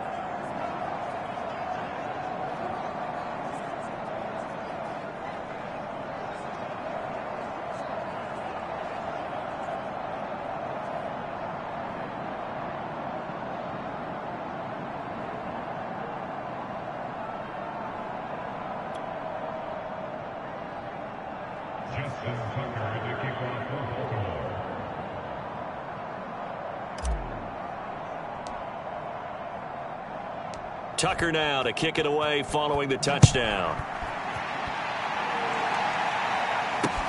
On the return, Phillips.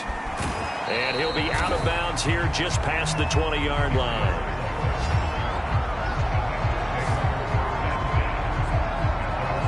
Cincinnati's offense coming back here onto the field. It was still more than a minute to go in the half. Time to try to mount a drive. And I would think that they would have to. This is today's NFL. You got to push it whenever you get an opportunity.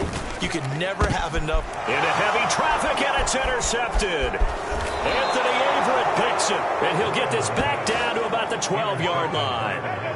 And that's what we've seen from this defense all year long, because they've been so good at finding ways to take the football away. And they just gave us another example right here. A strong defense, that's something you're going to need to rely on come playoff time. And this crew has got one. There's no doubt about that, Brandon.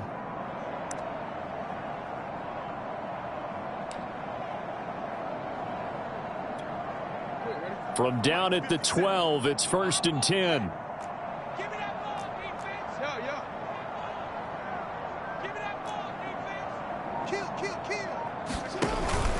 Here's a give to Dobbins. And he's in for the score, and his spectacular season continues as he ties the NFL touchdown record. He is phenomenal. Boy, I mean, at this point, what more do we say here? I got nothing. And you know, so many people talk all the time about having announcer-less games, and they want that.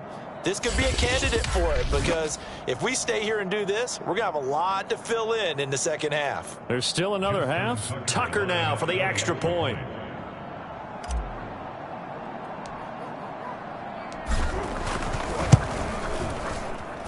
And the route is on here in this first half. Well, they got the ball in great field position. One play later, boom, end zone.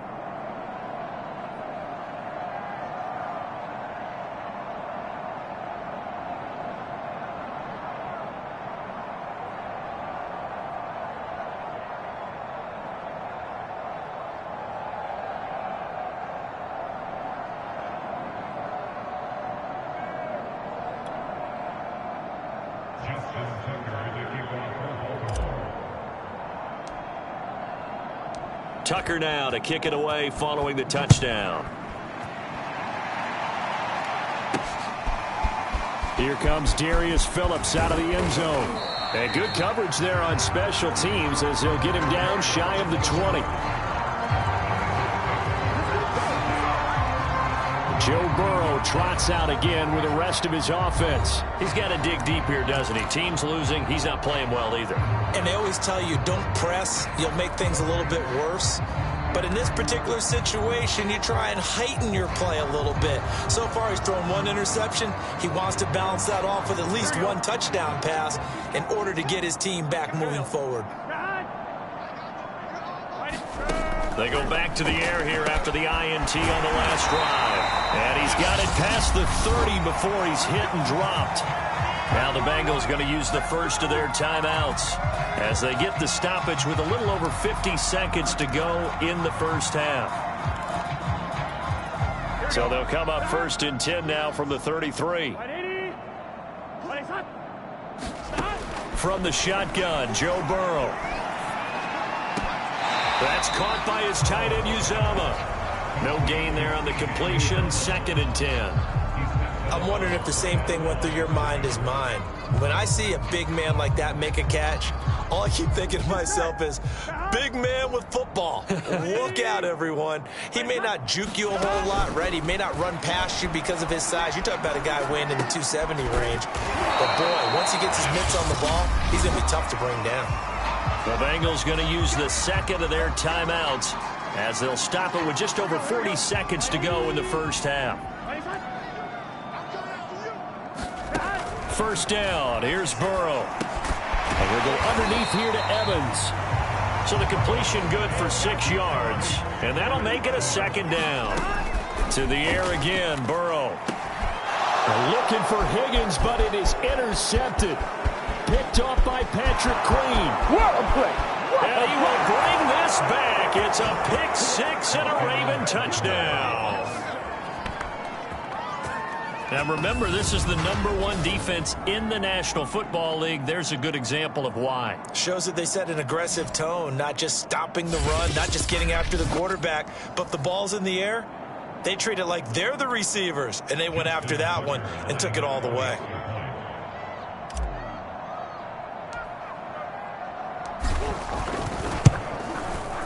Tucker able to connect on the extra point. And the rout is on here in this first half. A heck of a play there defensively, getting the interception, navigating his way into the end zone for the touchdown.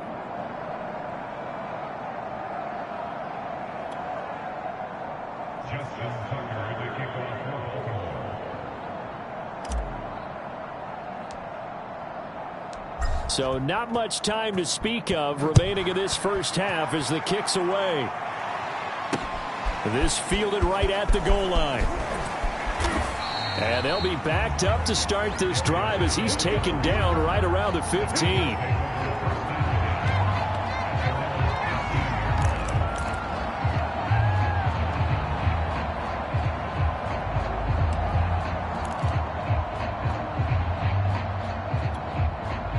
The Cincy offense about ready to go here on their next drive. And we'll see what they opt to do with just 14 seconds remaining until intermission. And they're just going to run it here up the middle. And he'll just push his way forward for a few as the clock will run. 3 yards on the pickup there, and it'll be second down. So we have reached halftime here with the visiting Ravens out in front as we send you down to Orlando where Jonathan Coachman has our EA Sports halftime report. Coach. Okay, Brandon, thank you very much. Some critical games going on as teams fight for those final playoff berths. Let's get you around the NFL here in a busy Week 16. We'll begin up at legendary Lambeau Field in Green Bay, where you see the final score there. Baker Mayfield, 5 touchdown passes, leading his guys to the victory. We'll stay in the NFC North as we head over to Minneapolis to check on the Vikings at home in U.S. Bank Stadium. And they have the lead in that one over the visiting L.A. Rams. Dalvin Cook, the lone touchdown there as he's cashed one in on the ground. Finally, let's get to Philadelphia. Check on the Eagles at home at Lincoln Financial Field. And in that one, it's the visiting Giants who have the lead. Kenny Golladay, over 100 yards receiving and a touchdown catch as well. In the game you're watching, we've seen a strong first half out of Lamar Jackson. His 5 touchdown passes have him on a record pace. As for the call of the second half, we'll turn it back over to Brandon and Charles.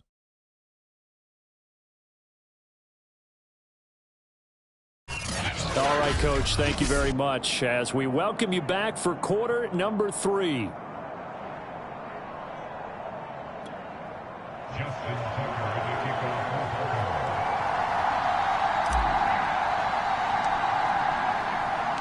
Not too many breaks ahead according to the radar. More snow on the horizon as we are back underway in half number 2. Taken at the goal line. And some good special teams coverage as they bring him down just outside of the 15. The Bengal offense ready to go here to start the third quarter. And that first half, one to forget really on both sides of the ball. They got to find some way to string something together here, don't they? Yeah, they're down big right now. So as you mentioned, trying to find something to string together, get some consistency, something sustained. And he's taken down. Back at his own 7. Patrick Queen in there to get him, and on the season now, that is 9 sacks for him. So if we recount real quick, he had the touchdown earlier, and now he comes up with the sack here. No doubt about it, he's having himself a game.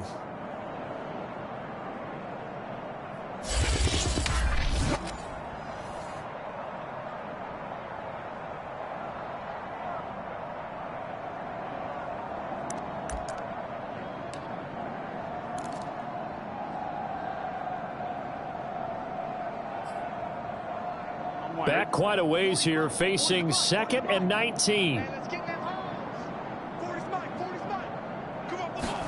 Another try after the first down sack. Burrow, and he drops it incomplete. And their struggles continue here. Another attempt, another incompletion. And when I look at the scoreboard and where we are in this game, it comes to mind that they have to start getting the ball in the hands of their playmakers. Throw it to the guys that maybe can take a short pass and turn it into a long gain or make people miss downfield. They've got to have points. And the guys who can put the ball in the end zone, they're the ones that need to touch the ball. A gain of 9, not enough, and it's 4th down. Caught that look from you there, partner. I think we're on the same page on that one. Just his first catch. I think we both thought he'd be a little more active in the passing game. Let's see if that's the start of them trying to get the ball to him a little bit more here in the second half. Here's Sam Martin now, standing just outside his own goal line. And he deserves a bronze leg as he gets this one away. Returnable here from the 38. And he is out of bounds inside the 35. A terrific return there, 27 yards all told. And the Ravens set up well to begin their drive as it'll begin in enemy territory already. Now we take a glance at the offense as they work their way back out for their first possession of the second half. They've got to be saying, boy, thanks for this field position. Yeah, remember their last drive in which they scored a touchdown. That one also began in excellent field position, so let's see if they can capitalize a second time. And he is going to be stopped cold behind the line of scrimmage. Officially, it's a 1-yard loss. That's going to bring up second and 11.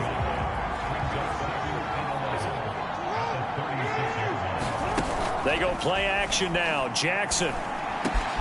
And he will find his man Ruggs. And all the way in for a Ravens touchdown.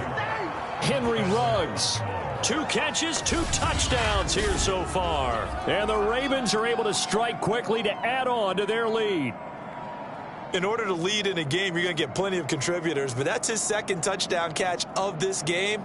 He's one of the key guys in this one. And you better believe he'll be looking for the hat trick here as this one continues to go. Tucker now to add the point after.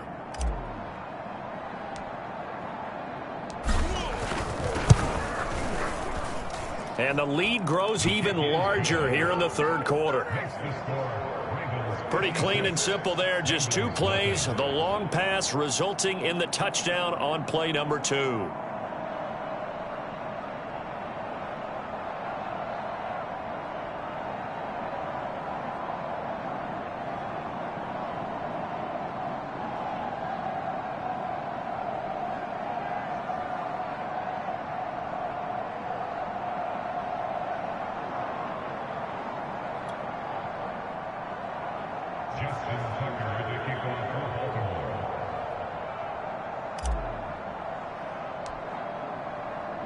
Tucker now to kick it away following the touchdown.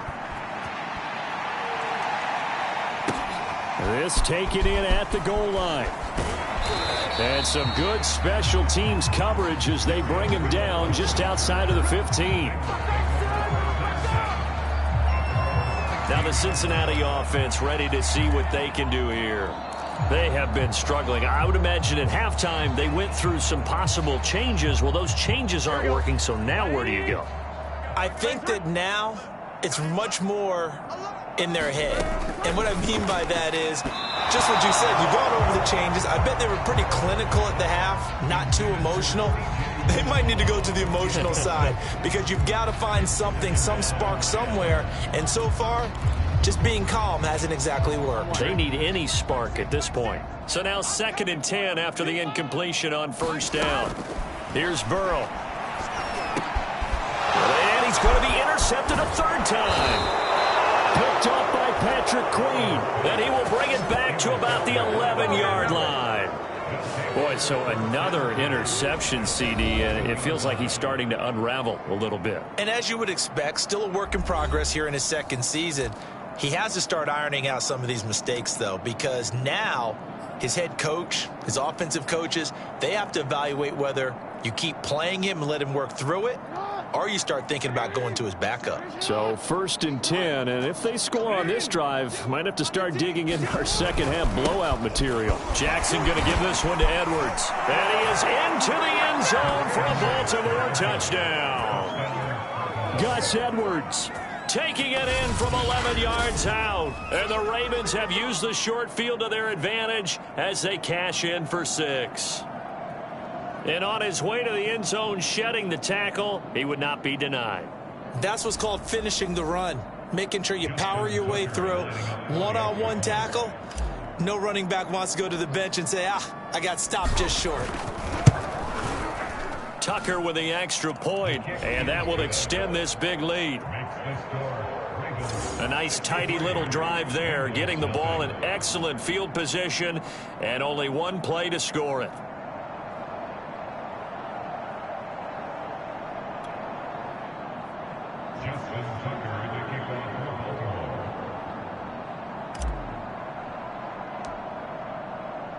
Tucker now to kick it away following the touchdown. This fielded right at the goal line. And he will make it back to the 15, and that's it. Good coverage there by the kick team. In this position, trying to get back into the game, teams are looking for a spark from their special teams. That's not what they got, though. They got a setback, and they have a long field to cover if they want to try and put points on the board.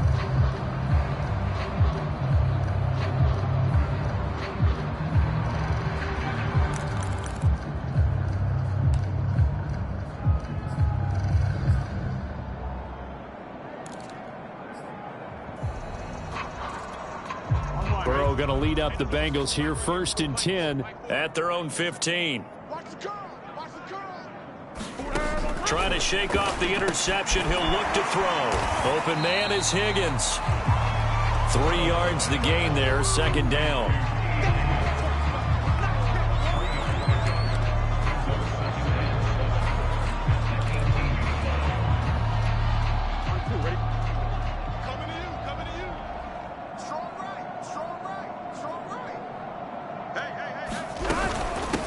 And they'll run on the inside handoff. Limited running room as he'll get about 3 to the 21.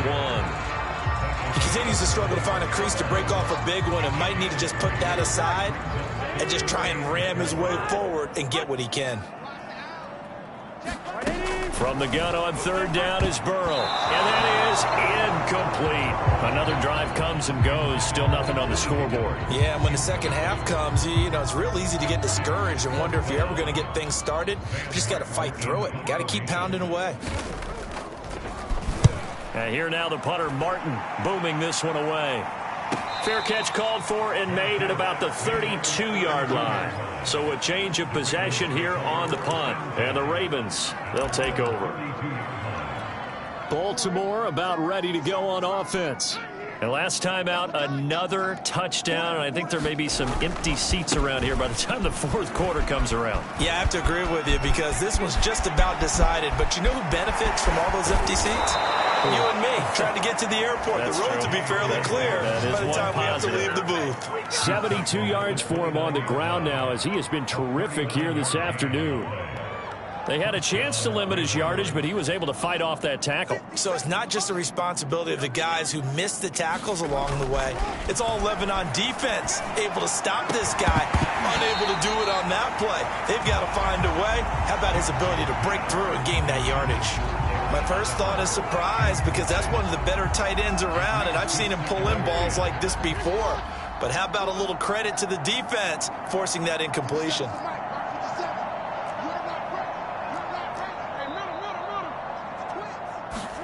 To throw once more on 2nd and 10. Jackson looking left side. Andrews with it complete. And he takes it down to the 10-yard line. And if anyone thinks they're just going to tuck their horns in and pull back off the throttle a little bit, you can forget it. Even with this big 3rd quarter lead, I think this team's going to continue to take their shots downfield, and there's another completion. On 1st and 10, it's Dobbins. And a nice pickup there as he'll take it from the 10 down to the 5-yard line. He's hit pay dirt a lot this year, but not that time. Yeah, I'm tracking right there with you. You're exactly right. He's found the end zone plenty of times. No way I can find any fault with the call. He may not have scored there, but of course you're going to give it to him. On 2nd down now, it's Edwards, and he'll get in. Touchdown, Baltimore. Gus Edwards, his 2nd touchdown of the afternoon. and the Ravens get another 3rd quarter touchdown to add on to that lead. And he certainly played a pivotal role with those 2 TDs and why they're up on the scoreboard right now. Well, someone's all about winning, aren't they? Because he's not worried about the number. Sure, it's great to have 2 touchdowns, but the bottom line is what he's doing is contributing to their...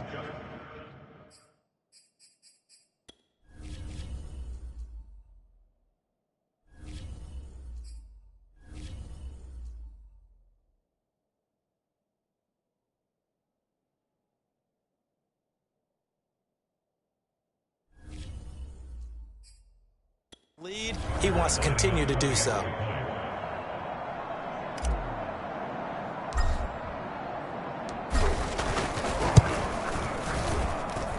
Tucker able to connect on the extra point, and the lead will swell by one more. The drive summary that time, 5 plays. And it was polished off by the Gus Edwards touchdown run.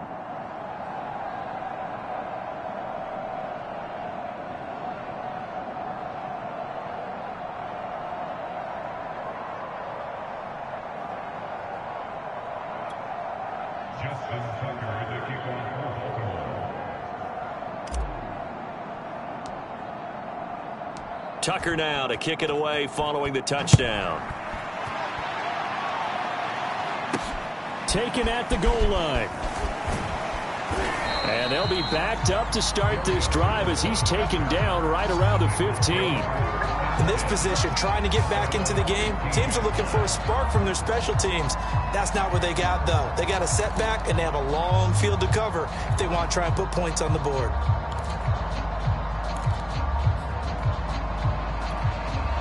Burrow and the Bengals with a 1st and 10 at their own 15. They'll try and start this drive in the air. Over the middle, he finds Higgins. And that's good for a pickup of 10 yards. And that'll bring up a second and just about a few inches here. It's a nice completion, a little bit of run after catch as well to create the yardage that they got. But it is so tough to cover that route, the drag route, because they run it at varying speeds. Because the key is to create hesitancy on the defender's part. Always so empathetic for those DBs, aren't you? 2nd and inches is oftentimes an invitation for an offense coordinator to take a big shot downfield because he feels like he can come back on 3rd down and pick up the 1st down. But sometimes you just don't want to break tendency. Stay with what you are, stay with who you know, and go get the 1st down. That's exactly what they did. And he'll power his way forward for about 4 yards there on the 1st down carry. Well, on every play call, you realize it's not going to go for a touchdown. So a lot of your calls are setting things up for maybe later in the game, trying to establish the inside run with toughness now, hopefully get to the perimeter later. And let's face it, you could do worse than a 4-yard run on 1st down. And that one's going to be off target and incomplete. The frustration is definitely setting in because they've thrown it to him over and over, unable to come up with a catch thus far. I think he knew he would have his challenges against his secondary. I don't think he saw a goose egg at this point in the game. On 3rd down, Burrow. And he goes down. The Ravens able to get to him. It's a loss of 10 on the sack, and it leads to 4th.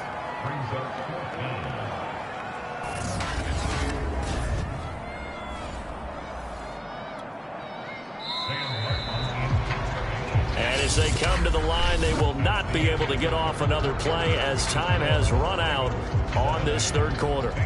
This is the National Football League on EA Sports. Here's Sam Martin now as he's on to punt for Cincinnati.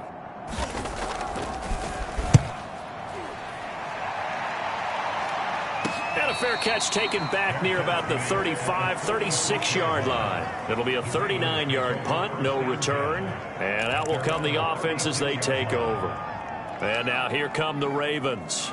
We find ourselves here in the midst of a one-sided affair. A lot of fill time down the stretch, Mr. Davis. So we could talk about food because that is something that you and I both enjoy. We share that. We enjoy our time at the table. So maybe the best steakhouses in the city, but in all seriousness, the performances that we've seen this year, we've seen a bunch of great ones. And it's going to be hard to parse who's going to win the MVP. Yeah, it really is. Is it going to be a runner? Is it going to be a thrower? Can a defender finally win it this season?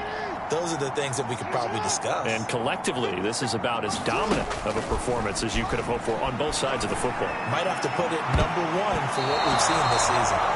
And that almost their first INT of the ball game. Had his sights on it, but he couldn't seal the deal. The Ravens on 3rd down. A perfect 3 for 3 as they look to keep that streak going. This is 3rd and 10. And going deep downfield for Boykin. He's got a man complete. And he takes this all the way inside the Cincy 20. It's a big play there for Baltimore. Even with the big lead here in the fourth, it still bombs away, and frankly, it's working. Why should they stop? Go ahead and keep firing away and gaining those yards. Here's a throw out wide, complete to his running back right side. And able to get him down, but he does reach the 5. Parker, I have to tell you, just one word keeps coming to mind from watching them this afternoon, and that's impressive. They have been impressive from the opening kickoff, and they haven't let up here even into the fourth quarter. 57. Mike, 57. Play action. Now Jackson. That one tipped, and it's incomplete. Well, good hands there defensively at second down. They're certainly not letting up on the pressure in this one, and oftentimes you hear this expression, all gas, no break from defenses. But in this case, it's the offense still throwing the football up big in the fourth quarter. Second down and goal. Jackson. Forced out to his left. And he will slide to a stop. He does have the first down. He'll wind up getting 4 there on his own, but it will leave him now with a third down situation. Now, how about that play? He took a possible negative and turned it into positive yardage and slid down to avoid taking a big shot. Excellent job getting down and avoiding the big hit. And they'll turn to the power game to try to get in. And he'll take it into the end zone for a Ravens touchdown.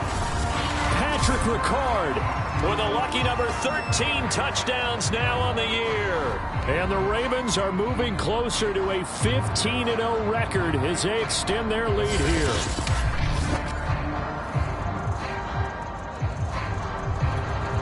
Now Tucker to add the PAT.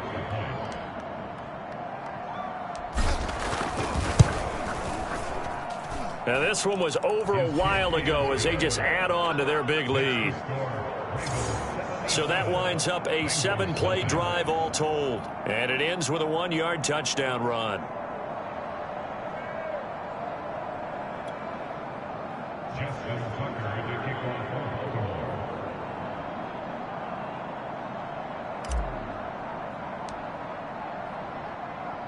Tucker now to kick it away following the touchdown. This taken in at the goal line. And some good special teams coverage as they bring him down just outside of the 15.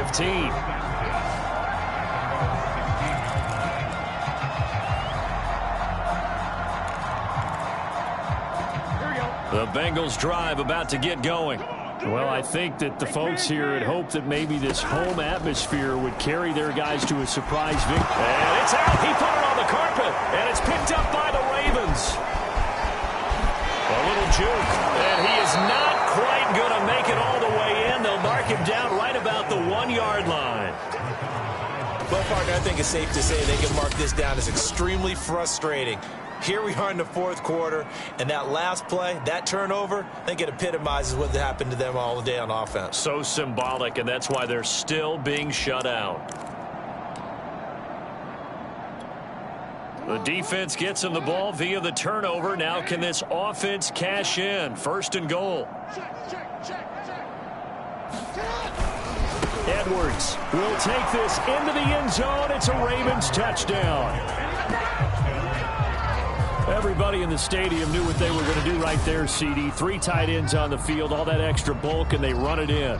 And you saw where that one went, right? You run it over your best blocker. I can just see the head coach right now. I want to run this one over the big boy.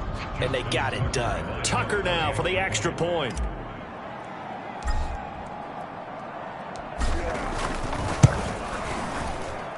Now this one was over a while ago as they just add on to their big lead. Well, they got the ball in great field position. 1 play later, boom, end zone.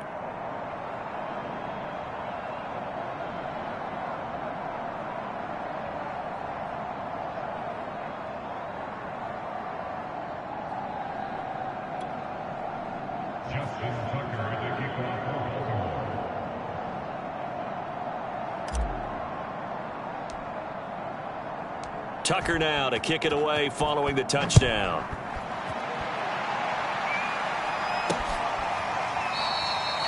Phillips. He's not going to bring this one out, so they will begin the drive at the 25.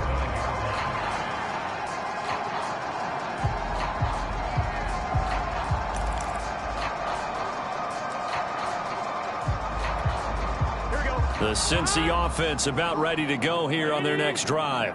We certainly had a sense coming in here that these guys were in for a tough one on the road. That has been how this ball game has played out. They trail big as we continue on now here in this fourth quarter. A throw left side to start out. That's complete. And from the 25, they work this to the 29, a gain of 4.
Second and 6, just inside the 30. They're passing here, Joe Burrow. And that one almost intercepted. Could have been his third pick of the game. Instead, it's going to bring up a third down. That incompletion is not a surprise with the way that this one has gone, and the frustration, the body language is evident everywhere. This team, they've really been put through the ringer in this one. Now the Bengals on third down, as bad as you can be. 0 for 7 thus far. This will be 3rd and 6. Now it's Burrow. And that is incomplete. Well, it just seems like all game long there hasn't been a lot of sync quarterback to wide receiver on this side of the football. They haven't been on the same page, quarterback and receivers. Heck, they haven't been on the same grease board when you draw plays up. They haven't been on the same Surface tablet that you look at on the sidelines. Nothing's worked for them. They've got to find a way to start matching each other's movements. Gets past one man. Well, that looked for a second like he might take it all the way, but as it stands, it's still a massive return. And this offense, they're going to have excellent field position. They take over with a 1st and 10 on the short side of the field.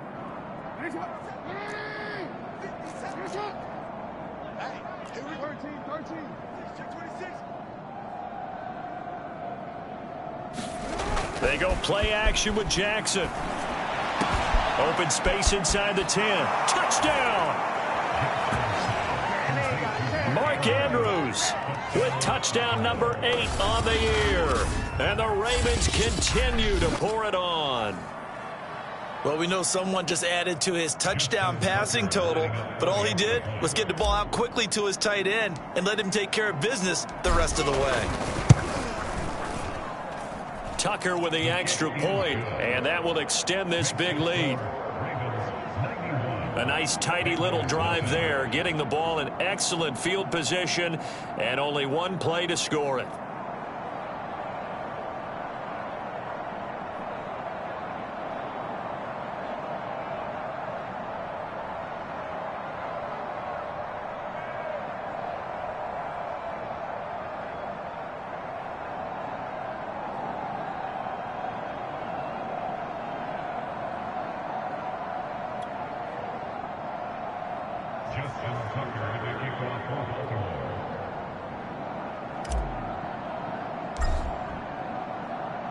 Tucker now to kick it away following the touchdown. This fielded right at the goal line. And he's going to be out of bounds here as the run back will leave him shy of the 20-yard line. The Bengals getting set to go. And still no points on the scoreboard. You're coming off of the 3 and out. They're just looking for anything to grab onto right now, aren't they? I'm wondering if someone's going to take charge in the huddle. You know, we always look to the quarterback, but sometimes it's another player on the team, a star, a veteran, someone with some excitement and energy. It's like, all right, guys, let's shake things up and let's go, because they still have an opportunity to make things happen. Shake it off. Throwing now, Burrow on first down. Oh, he dropped it. And that's pretty indicative of the way this one's gone. At this point, down big, you'd have to imagine this defense are just going to sit back, blanket the field as best they can. Yeah, this is actually the easy part of the game for them because, just as you noted, they can sit back, keep everything in front of them. But they've blanketed the field the entire game using a variety of coverages. And the Raven pressure too much. Down he goes. Justin Matabike In there to get him. It's a loss of 5. And you could say that is just another cherry on top for this defense and that entire team. But really, this defense has sparked what's been an impressive effort here in this one. And I notice you used the word sparked because you're not seeing that on the other side of the ball, are you? The offense right now, the spark has left their game, and it's been because of what you described, that defensive pressure. And his pass is intercepted for the 4th time today. Picked off by Marlon Humphrey. Well, partner, I got to tell you, I'm trying to think of something positive to say for this offense, but I'd have to be a spin doctor for that one. This has been a tough performance to watch. And I think it's hard at this point to actually identify what's really gone wrong. I guess the catch-all is everything. Doesn't sound like real sharp analysis, but I don't have much else for you. And the scoreboard just lopsided, and it's been ugly from the get-go. To the end zone, but it's incomplete. They're still throwing the football here, and obviously the incompletion stops the clock. That's a bad thing. Feels to me like they're just keeping them honest on defense because you know they're going to stack the line of scrimmage and try and stop any type of a running play. Short little passes may work in exchange of running plays. Keep the clock moving, keep them moving. And they are going to score again. Yet another touchdown as they just add to their totals. And for them, this train, it just keeps rolling, doesn't it? Well on their way to yet another victory. Yeah, it's almost a runaway, isn't it? And you just wonder how anyone could stop this. They got full momentum going, full confidence going. But it's not just their own confidence that is leading them. It's the lack of confidence against their opponents now because they see them coming and think, we've got no shot to beat this team. Tucker able to connect on the extra point, and the lead will swell by one more. Well, that drive started with not a whole lot of real estate in front of them. In plus territory, excellent field position. 2 plays later, pay dirt.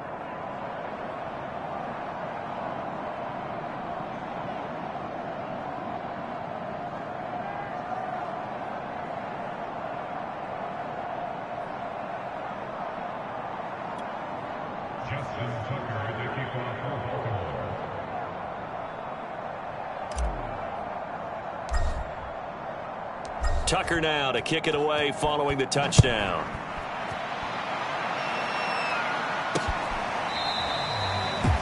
Phillips, he's not going to bring this one out, so they will begin the drive at the 25. Cincinnati now ready to take the field. And following the interception, just any interception, are you a little bit more cautious when you start that next drive, or no, you just throw that out the window? I think you are. I don't think that there's any way you can run back out there and go, totally didn't affect me. Let's just go ahead and be loose with the football again. You're going to take care of it, but you have to be careful about being too cautious because now you can't run any offense at all. Still want to attack. We'll see how they attack him here. Another throw there off the mark, and obviously he's battled all of the interceptions. Things just haven't been true to form for him. I don't know. What do you think's going on out there, CD? That's a great question, and my suspicion is he's been coached really well to not show that he's having a problem. You know, they always tell you no matter what, you keep throwing the football with confidence. Well, we're not seeing a confident thrower right now. He's off balance, the passing game's off balance, and the defense is taking advantage. 5 yards, now it's 3rd and 5. That might feel like a little bit of a lost opportunity there for the offense because the defense brought pressure that time. And sometimes against that, you can get out to your running back, and it could turn into a big gain downfield. But what a nice job they did getting to him quickly and holding him to a short gain.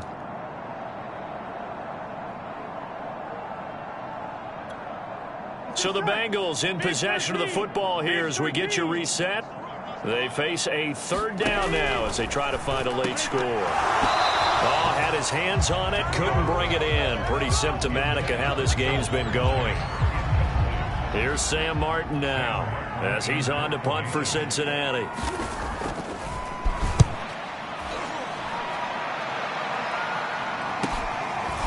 This is taken at the 23. And he's going to be out up around the 45-yard line. A very nice job on the run back there. He'll get 23 yards all told. And the offense will take over with a new set of downs.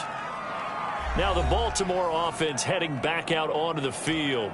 And they just continue to roll right along, really. This has the looks of yet another victory as they hope to polish it off here in quarter number 4. Good starting field position for them as they come up 1st and 10 at the 45. They'll run with Edwards here to begin the drive. Edwards a 1st down and more. And he's free going down the left side. It's a foot race. And he will get into the end zone. It's another touchdown. This thing is ugly. Well, I guess when you look back on it, it was just a matter of time until he popped a big one like that. And, you know, at halftime, you and I discussed it. They had done a nice job on him in the first half. But there were a couple of occasions where it felt like he might wiggle out of traffic and take it to the house. Finally here in the second half, that got done. Tucker now to add the point after.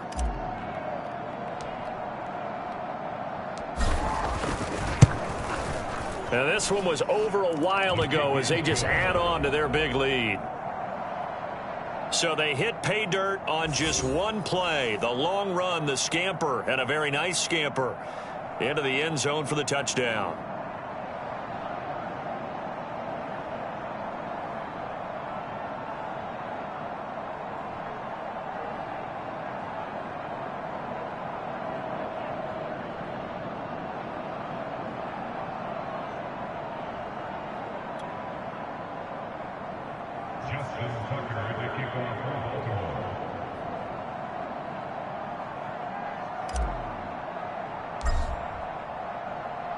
Tucker now to kick it away following the touchdown. And that one will bounce out of the back of the end zone, so we will start here at the 25. Cincinnati set to take over once again. Let's just be frank. They're playing for pride at this point. That's all that's left because victory, not a chance now. And I can't wait to see how they actually go about doing it because there are a lot of people watching the body language of the guys on the field now, and if they call plays they want executed, they need to do that and do it really well. Otherwise, there could be repercussions. We'll see how they handle the waning moments of this one. Now Burrow loses the football.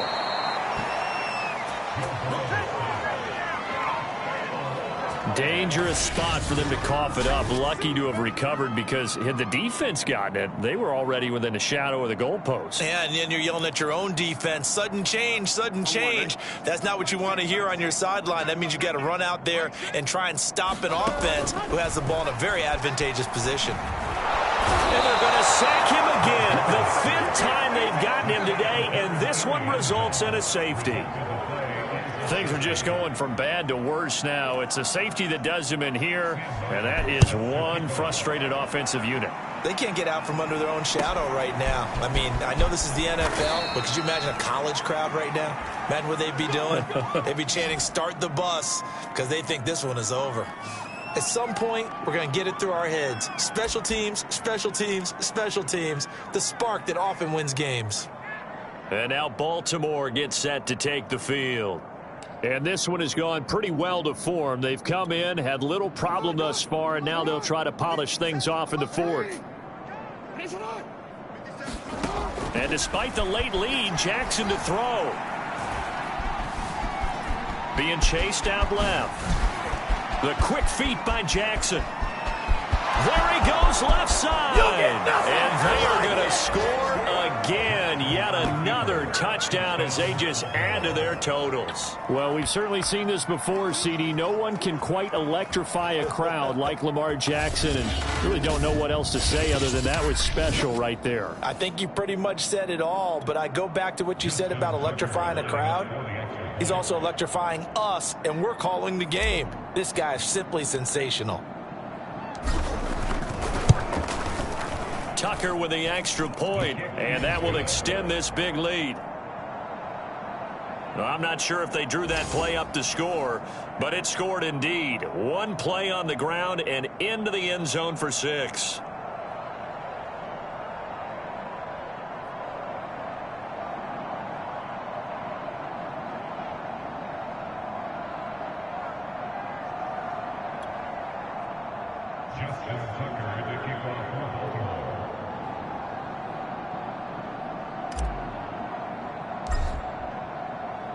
Tucker now to kick it away following the touchdown.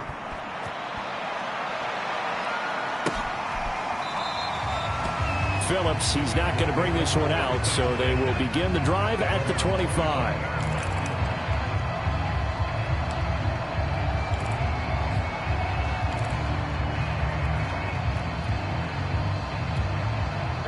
The Bengals drive about to get going. They are just obviously getting shellacked here in this one, Charles. What's the message if you're a coach for this final drive in a lopsided game like this? For a lot of coaches, be honest. Don't forget today. Don't forget what has happened out here. Yeah, use that as ammo going forward. Exactly. Take a great look at that scoreboard. Realize how poorly everything went for us today. Coaching, playing, the whole deal. And never forget it, because you're not going to want that feeling again. No, you don't want that feeling again. And who knows? You may meet up with this team again. So the incompletion, and now it's 2nd and 10, again from the 25-yard line. Now Burrow. And he goes down. The Ravens able to get to him. Now the Ravens going to use one of their timeouts. It's just their first. They've got 2 more to use here in the final stages.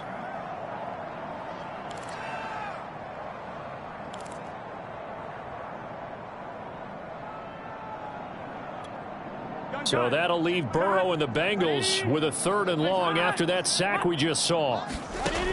Back to throw. Got an open man. That's C.J. Uzomah.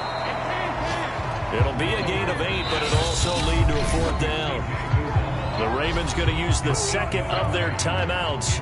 That'll leave them with just 1 remaining in this 4th quarter of play. So they're forced to punt on 4th as this one's away. And no return on this one as the fair catch is signaled for and taken. It'll wind up just a 35-yard punt, no return. And possession will switch hands, 1st and 10. And Baltimore's offense set for this next possession. They have the dream scenario you hope for coming into the game. Just one kneel here, and this game should be over. And it's always the final play of preparation each week. The practicing of the kneel-down formation, the victory formation. We've got a game in hand. And that's caught inside the 35. Give me some. And he will get into the end zone. It's another touchdown. This thing is ugly. Well, partner, when a team's up this big, this late in the game, I always wonder what's their motivation, because if it's me, I'm thinking about pulling on the reins a little bit. But for them, I don't think it's in their DNA. It's not in their head coach's makeup at all. I think his opinion is, you stop us. We're not supposed to pull back ourselves. Tucker able to connect on the extra point, and the lead will swell by one more.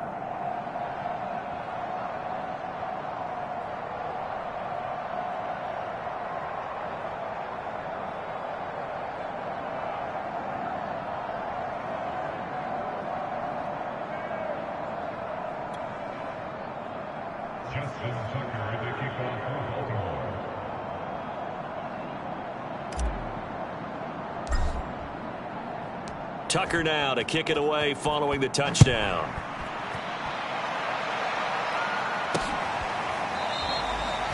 Phillips, he's not going to bring this one out, so they will begin the drive at the 25. Cincinnati's offense coming back here onto the field. They have a little bit of time left here, but this one not going to go their way. And this is where, in this situation for me, you just go ahead and run out the clock, shake hands, congratulations, and move on. Because now, you're not going to make up for what's happened during the game in this last sequence. We'll see what they do here in this last sequence.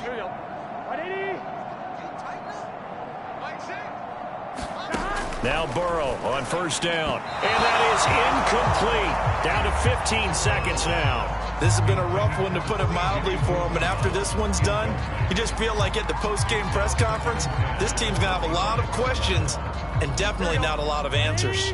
So following the incompletion, here's 2nd and 10 from the 25. Here's Burrow setting up to throw it. There's a short one caught by Uzama. And able to break one tackle, but then quickly brought down. But a nice little gain. 9 yards, and that leaves him just short, so it'll be 3rd and less than a yard. And now with 6 seconds remaining, they're going to burn their final timeout.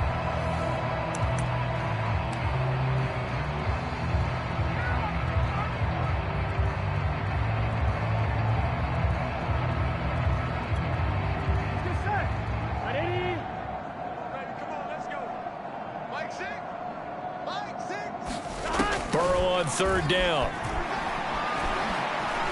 Now a desperation throw deep downfield. And that will be incomplete as time has run out on this football game. So the final seconds tick away in this Baltimore victory. And I tell you what, Charles, this might be about as good as it gets. They were incredible. Yeah, offense was in fine form. The defense threw the shutout at them. I think they worked in concert together. What I like about the offense was they held the ball pretty well. You know, time of possession, exactly what they were looking for in this one. And that helped out their defense. Didn't have to be out there the entire time. So when you do that and you're out there fresh playing, off a little extra spring in your step, and it showed up in this one. They had a ton of spring in their step. Impressive victory. So for the Ravens, they are now 2 wins away from a perfect regular season as they run their mark to 15-0 on the year. And they'll return home next week to take on the LA Rams. Meanwhile, for the Bengals, they fall under 500 now as they drop to 7-8. And they'll get a home date next week against the Kansas City Chiefs. So for our entire crew, alongside Charles Davis, I'm Brandon Gaudin. Thanks for watching, everybody. We'll see you next time.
Today, from M&T Bank Stadium in Baltimore, Maryland, it's Week 17 of the NFL on EA Sports.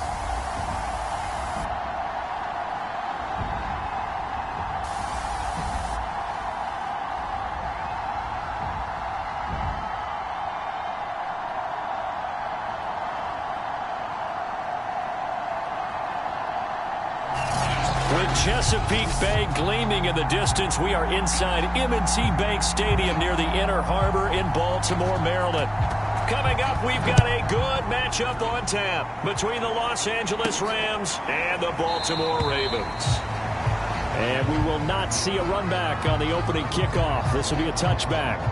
Here comes the Ravens on offense, and the man in charge from Louisville, the former MVP, Lamar Jackson. And he just continues to throw touchdown pass after touchdown pass, leading the league here down the final stretch of the year. Guys will say that the numbers and rankings, they don't matter to him very much. But I don't know how much I actually believe that. Sure, he's team first, but I think everyone would like to see him finish number one, including himself. First carry for the former Buckeye, J.K. Dobbins. And he's going to be dropped following a pickup of 7 past the 30 to the 32. These are his numbers from last week's contest. 9 carries, 77 yards, and a touchdown. Well, he's the number 2 runner in the league, and you just know the offensive line wants to get him to number 1 because most of the good ball carriers, they take care of their linemen. Could be a gold watch in their future if he becomes a leading rusher. And he's going to have a Ravens first down as he's got this past the 35 to about the 37.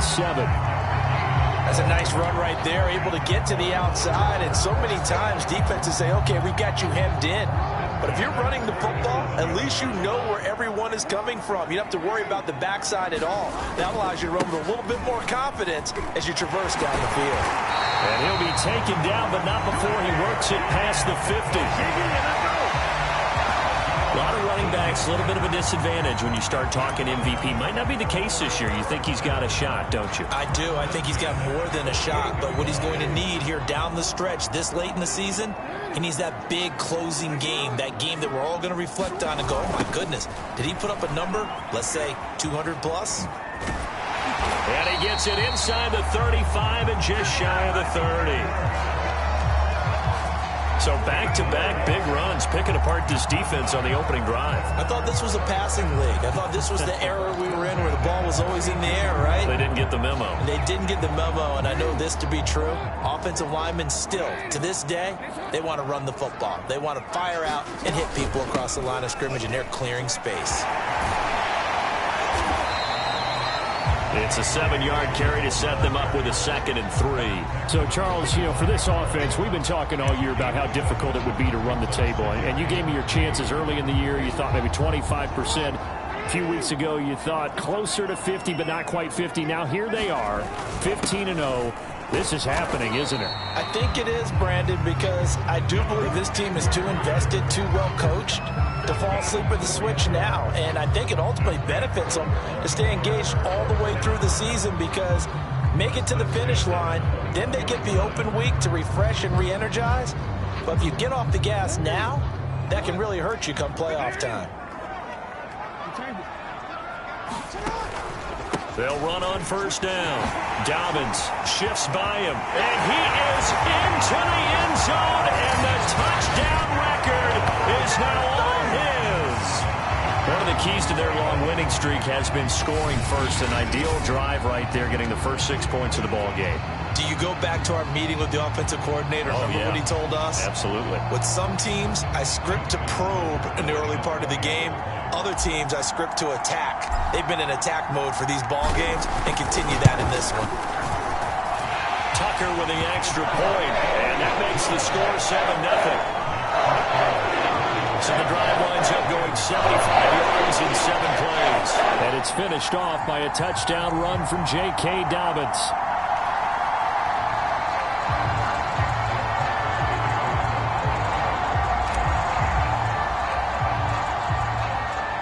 Tucker now to kick it away following the touchdown.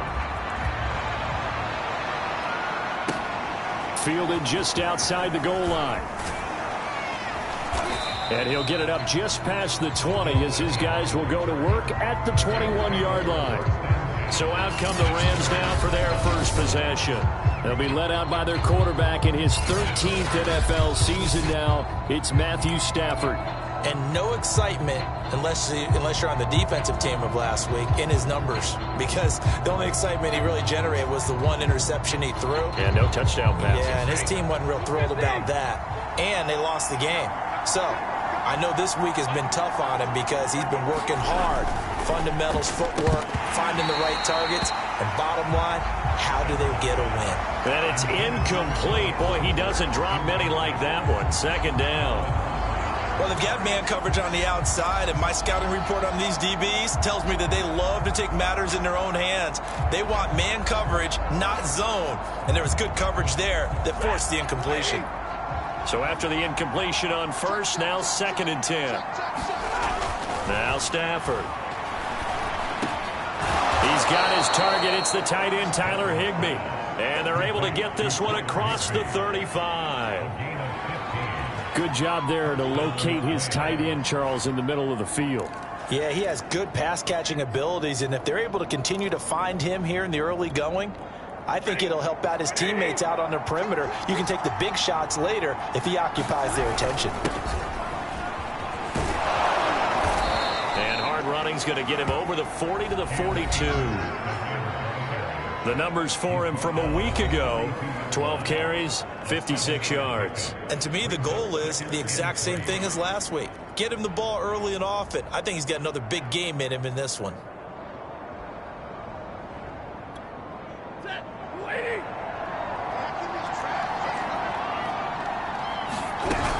Second down, they'll go with Akers again. And very little daylight there. He'll get a couple up to the 44. Nice job there on the tackle. Keep him to the short gain. And, of course, he got some good news this week. He was named AFC Defensive Player of the Week from last week's effort. And part of the reason he got that award, because of plays like that. Not every play is spectacular. Not every play is for a loss. Make the plays that are in front of you, keep it to short gains, and you pile up statistics. So on 4th down, here's Johnny Hecker to punt it away. And last week in the loss, 5 punts as he gets this one away. Now this is fielded in the end zone. And he couldn't get it to check up. That kicks all the way into the end zone for a touchback. The Ravens heading out on offense as we look at the playoff picture in the AFC. What we do know, Charles, they will be in the playoffs. They currently sit at pole position #1, but nothing's set in stone right now. They still have to earn that top spot. And it makes me reflect back to preseason when you and I do our tours of camps. The prevailing message in each and every one of them was what? Win the division. Win the division. Win the division. You know you're in the playoffs. It means something. It means a home game. It means a number of other things, but winning the division is paramount. You're right. They won't step off the gas here. And that's caught inside the 30. Ain't doing nothing. And all the way in for a Ravens touchdown. Rashad Bateman, his 26th touchdown, drawing even with Marshall Faulk for the 4th most in a single season. And the Ravens are able to show off their quick strike ability.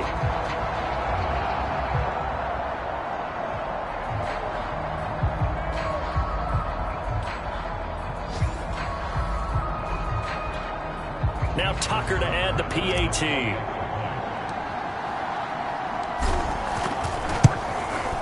And it's good, and they have jumped out here to a quick 14-0 first quarter lead. The quick strike ability certainly intact there. 2 plays, 80 yards to score it.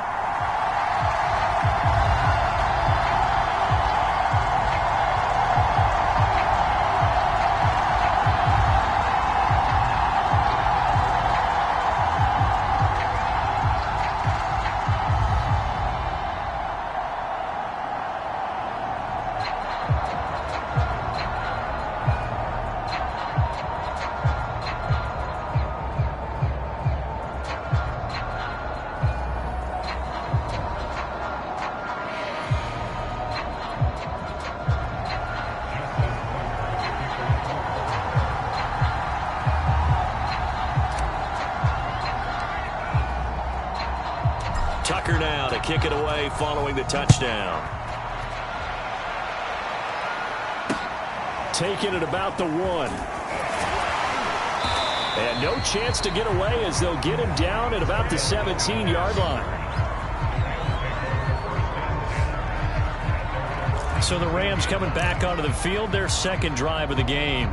They find themselves in a good-sized hole here, and a good-sized hole early on in this game as they come up on first down.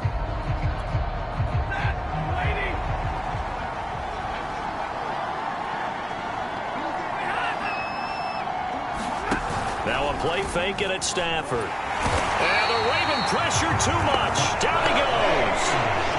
Patrick Queen has now recorded 10 sacks on the season. Well, the pass rush has been a real strength of late. They know how to get after the quarterback. Absolutely. 4 sacks last week. That's their first one here. Anything in particular you've seen from them or on film? I think that they're winning athletically up front, winning those one-on-one battles, but also when the offensive line wants to keep everyone in and mass protect, they know how to scheme their way back to the quarterback as well.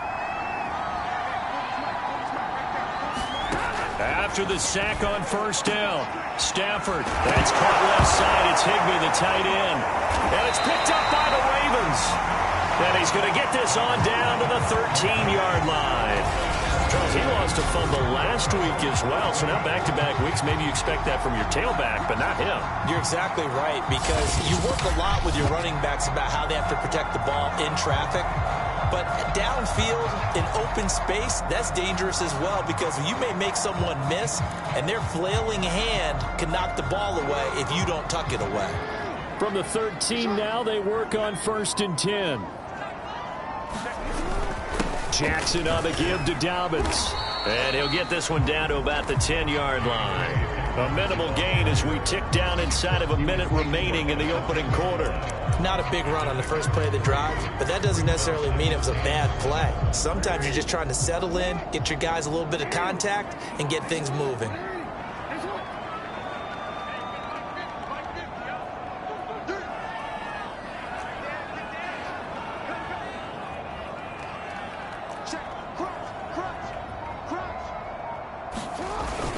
On second down, it's Edwards, and he is into the end zone for a Baltimore touchdown.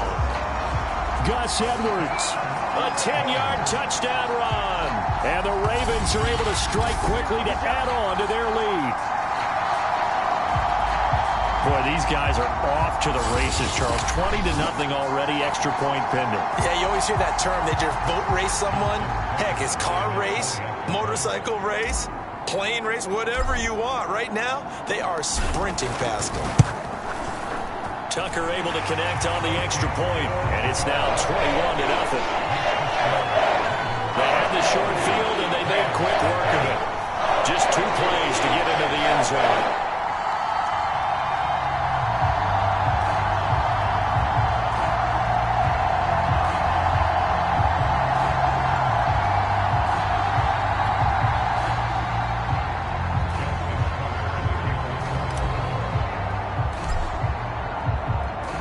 So how about this for a start? 21-0 here in the first as they kick this one away.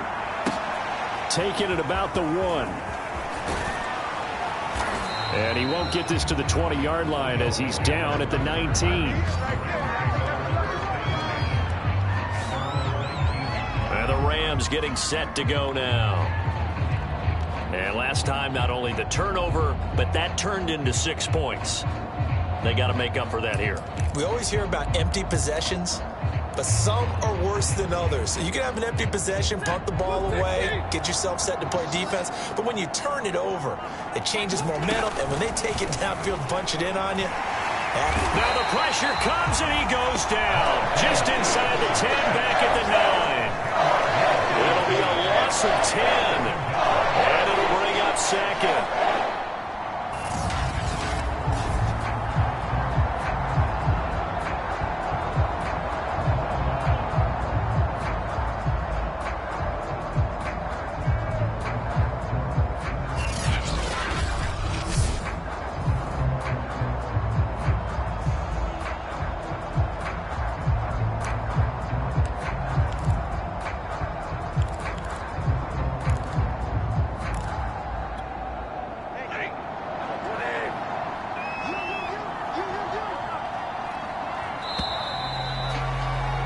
21-0 our score after one.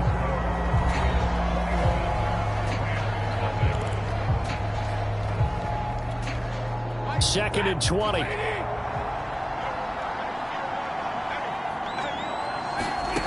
Here's Stafford. Over the middle and complete to the tight end, Higbee. That catch good for 5. It's third down. That's a staple of this offense. Drag route to the tight end. Yeah, he's unable to use his size to break off much more yardage after the catch, but still an effective gain nonetheless. The Ravens bring out an extra defensive back here on third. Back to throw. Stafford. Higbee secures it over the middle. And he is going to have a Rams first down as they're able to get the third down conversion. And that's well executed there on third down. And I love the confidence that they had to let their tight end try and find some space in the middle of the field, right in their quarterback's line of vision. And QBs love to make that easy throw, and they hooked up there for a first down. And he goes down. The Ravens able to get to him. Derek Brown busting through to get him for a loss of 6. That's 3 sacks now, and that's not much of a surprise to me, nor should it be to you. This team, they lead the league in sacks. Yeah, they do. This is something that we are starting to witness time and time again.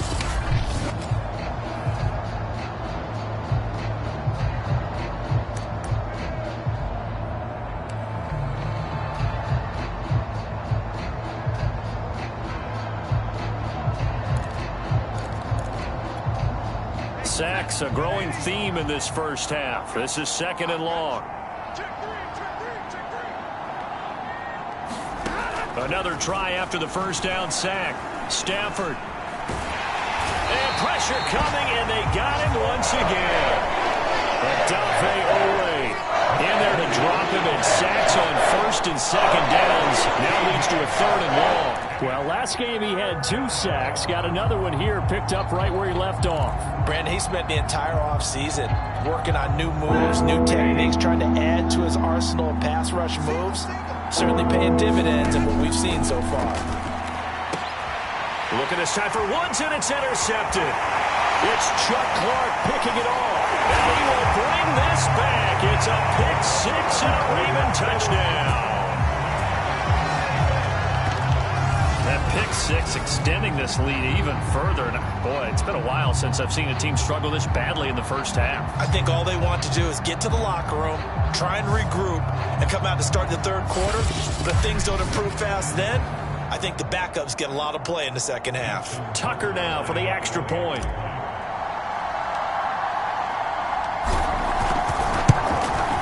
It's good, and they stretch their lead to 28-0 now.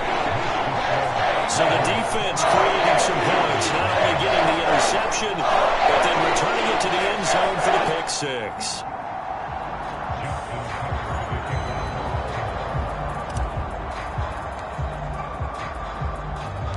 So they throw the pick 6. They'll get another shot at it now as this one's in the air. And there will not be a return here. It's a touchback, and it'll come out to the 25-yard line. As the Rams offense comes back out, here is the NFC playoff picture coming into the weekend. And with the final fortnight of games upon us, teams jockeying for position. Some of these games really starting to take enormous importance as they always do this time of year. I like how you use fortnight. Hey, you're impressed, aren't you? I am impressed. That means 2 weeks if I'm not mistaken. That does. But how about exactly what you're talking about? Going down the stretch, how much importance is placed on these games. Look, everyone talks about every game's important. When you get to this time of year, maybe that importance gets quadrupled. And that's where we are right now to see who can make their last run, their last push to get into the playoffs.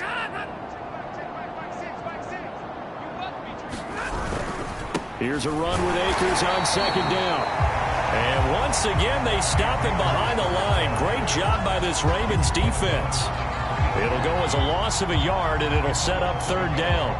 Sometimes I forget how much information he has to go through before the ball's even snapped. But what a diagnosis right there. Saw the play, shot through the gap like a rocket, and ends up spilling it for a loss. The Rams on third down, just 1 for 3 thus far. They're up against a 3rd and 1 situation. To throw is Stafford.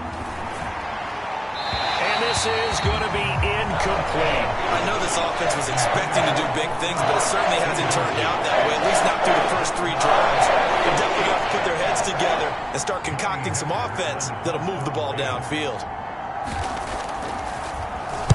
On is the punter, Hecker, as he gets this one away. Taken in at the 22. Able to avoid him at the 40. Great blocking, nearly sprung him there. 28-yard return. And this offense will take over right at the midfield stripe with a 1st and 10. Jackson and the Ravens come up now 1st and 10 right at the 50-yard line. Off play action. Jackson going for the deep ball. And got his man complete. And all the way in for a Ravens touchdown. Rashad Bateman with touchdown number 27. That ties Priest Holmes for the 3rd most in a single year. And the Ravens are able to widen their lead here in this first half. So this now 34-0 with the extra point pending. And, Charles, I thought these guys might have the advantage coming in, but I didn't expect this. Well, I'm glad we're going with full transparency here because I didn't either. I thought we might be looking at a 24-20 type game, maybe 13-10 at the half. But this has been total, utter domination. Tucker with the extra point, and that will extend this big lead.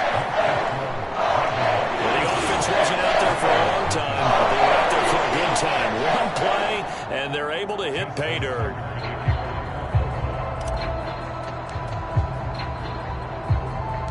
Tucker now to kick it away following the touchdown. Fielded just outside the goal line.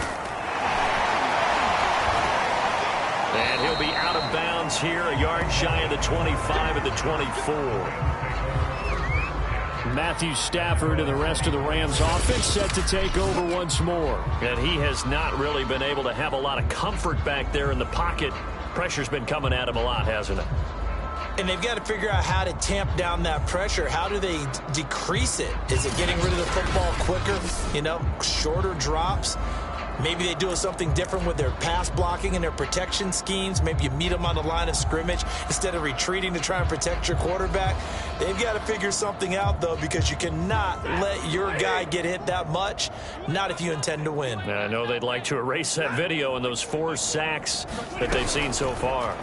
They'll try the jet sweep. Stafford pops it forward. They'll be brought down on the 30-yard line after a gain of 6. And a lot of times these plays, they either go for nothing or they go for big yardage. And here, they got to the outside, turned it upfield, and ended up getting a nice little gain out of it. And the ball on the 30. Here's 2nd and 4.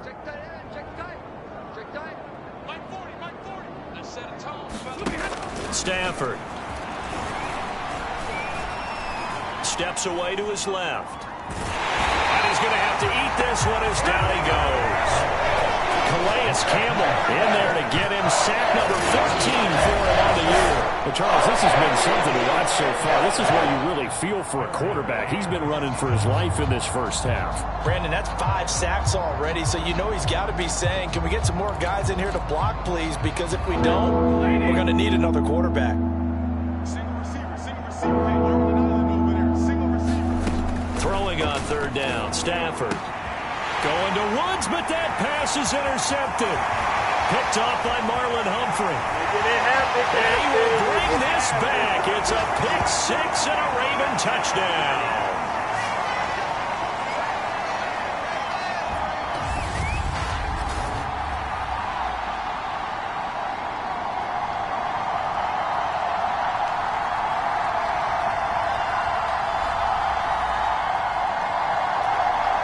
Tucker now to add the point after.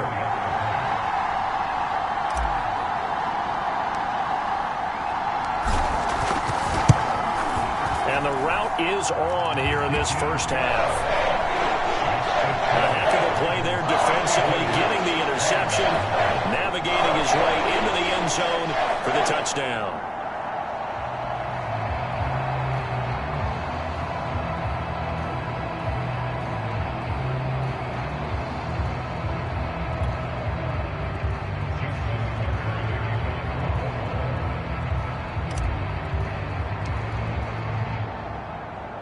So they'll get another shot on offense following that pick six. And now the kick is away.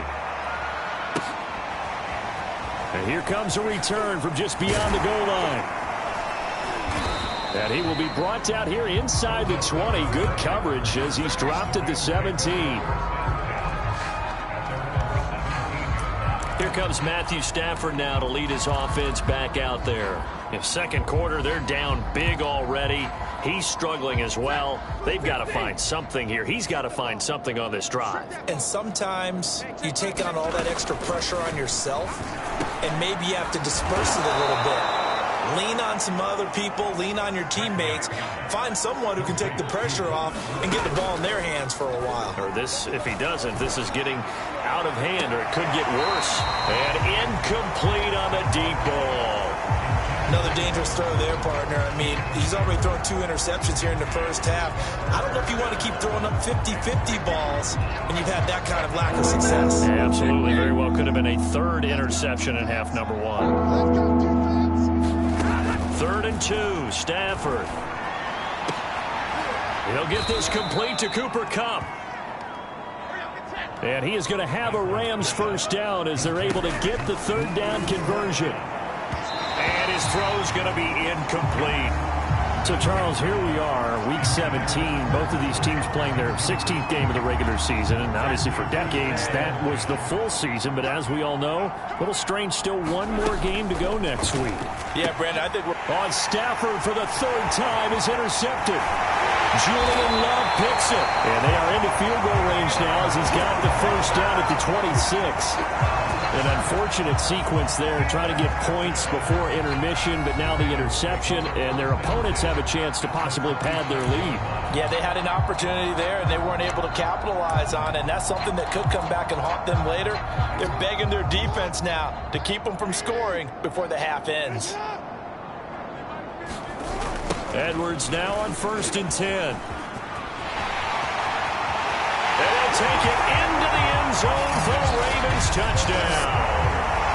Gus Edwards with his 2nd touchdown here in this first half. And the Ravens add on. They have really had their way so far in the first half, but they wanted to continue to build on their lead. They know that no lead is safe in this league, so they decided to try their best to get one more as they headed into the half, and they got it done.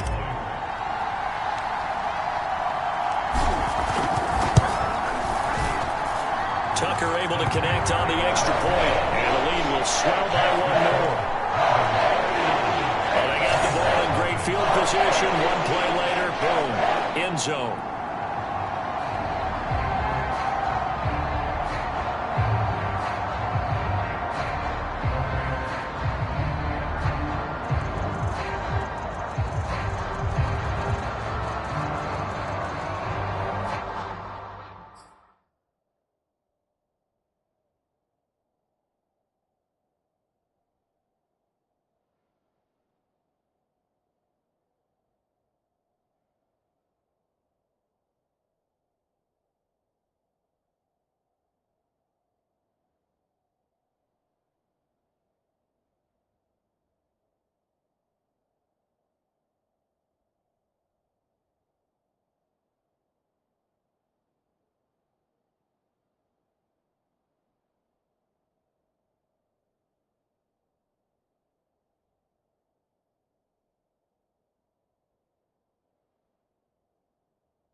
Tucker now to kick it away following the touchdown.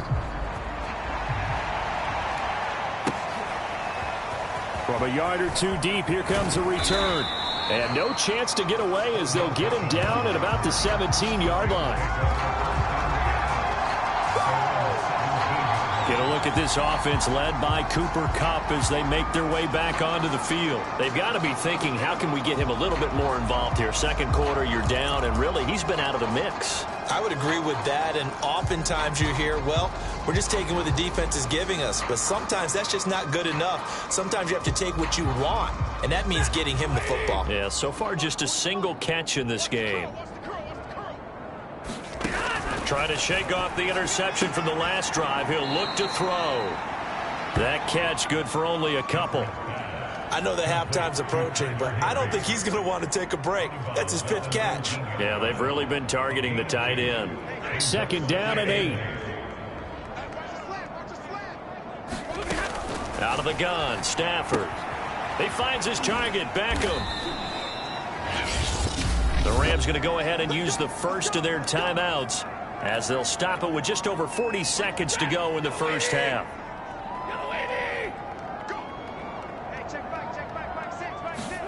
Now a first down throw, Stafford. And that one off the mark behind him, incomplete. This defense has been very disruptive early on as they force another one to go awry. Seems to be the front and the back end. Pass rush, they've been able to get home, and they're taking the ball away in coverage as well. I love how you put it together. The front and back working in sync, only way to play good defense. Again, it's Stafford. And the Raven pressure too much. Down he goes. Calais Campbell, what a season he continues to have. His 15th sack of the campaign. But collectively as a defense, Charles, I think if you get 4 sacks a game, you're feeling really good. Now they have 6 as a unit. And that type of a number is just staggering because there's so many ways to try and counteract it. But in this case, they've got no answers for this unrelenting pressure coming at their quarterback. And he'll go down just shy of the 25 at the 24-yard line. So we've come upon halftime here in Week 17. As we'll send you down the coast now to Orlando, that's where we find Jonathan Coachman ready with our EA Sports Halftime Report. Coach. All right, Brandon, thanks very much. We'll get back to you and Charles in a minute. But first, time to give the folks at home a look at what's going on around the NFL. We'll get started up at Paul Brown Stadium in Cincinnati, where it was definitely a game with some intrigue, as you can see by the scoreline. Patrick Mahomes, a strong performance there, over 300 yards passing with 3 touchdowns in the victory. There you have it. Halftime quickly over. Third quarter, here we go.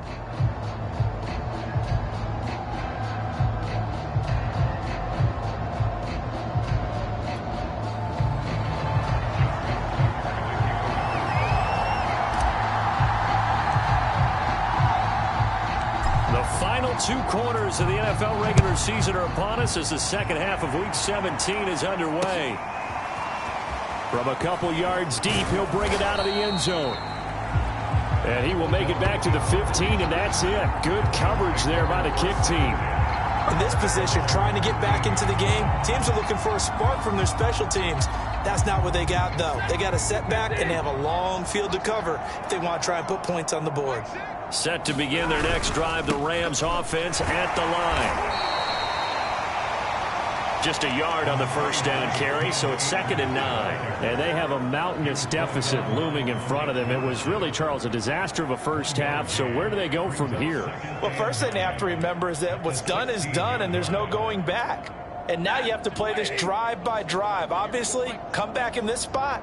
Pretty unlikely, but you still have to go out, take pride in your work, and try and put something together here in the second half. They'll get him to the ground at the 20 following a pickup of 4. Well, they're hoping that the second half is better for him than the first half. They've got to find a way to get him going. He's a big part of their offense.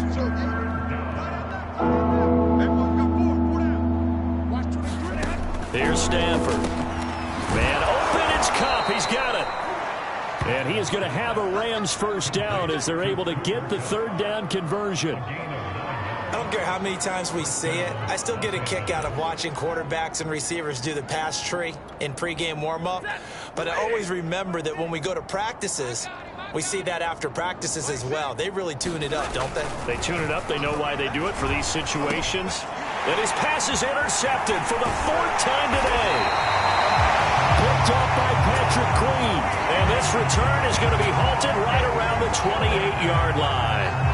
The first half did not go their way, and that's not going to help matters at all. An interception here on the opening drive of the third quarter. Obviously not what they were striving to accomplish. But you know who's really upset on their team? The defense. Already trailing. They're going to be counted on to try and hold that score at least where it is. So 1st and 10, and if they score on this drive, might have to start digging in our second half blowout material. Now a handoff for Dobbins. And he is into the end zone for a Baltimore touchdown. J.K. Dobbins, His second touchdown of the afternoon. And the Ravens have used the short field to their advantage as they cash in for 6. Now Tucker to add the PAT.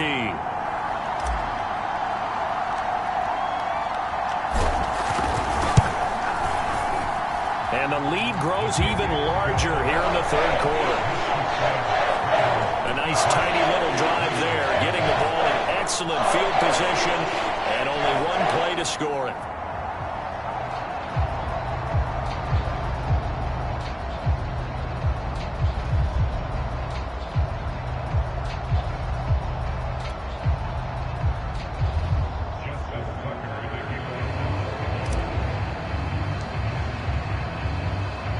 Tucker now to kick it away following the touchdown.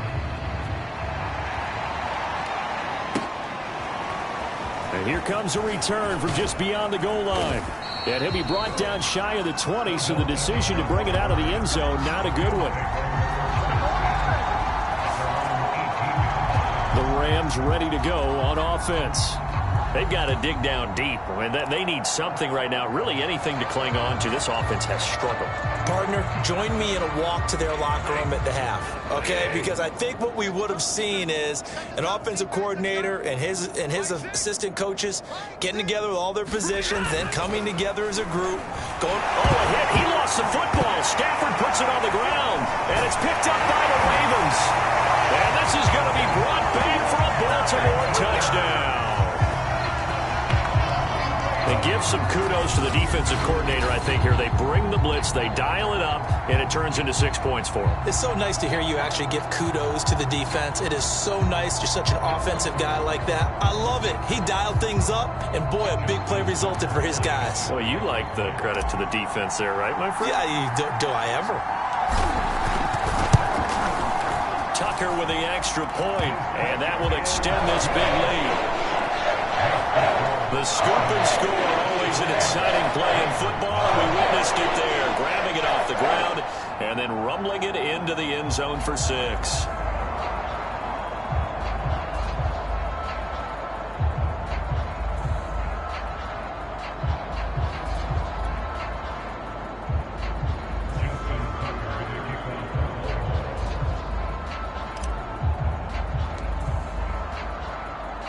So here's the kickoff now as they'll get it again following that fumble return for a score.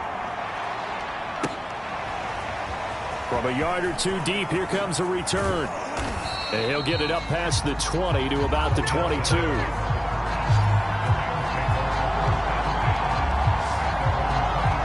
Here's the Los Angeles offense as they get set to take possession.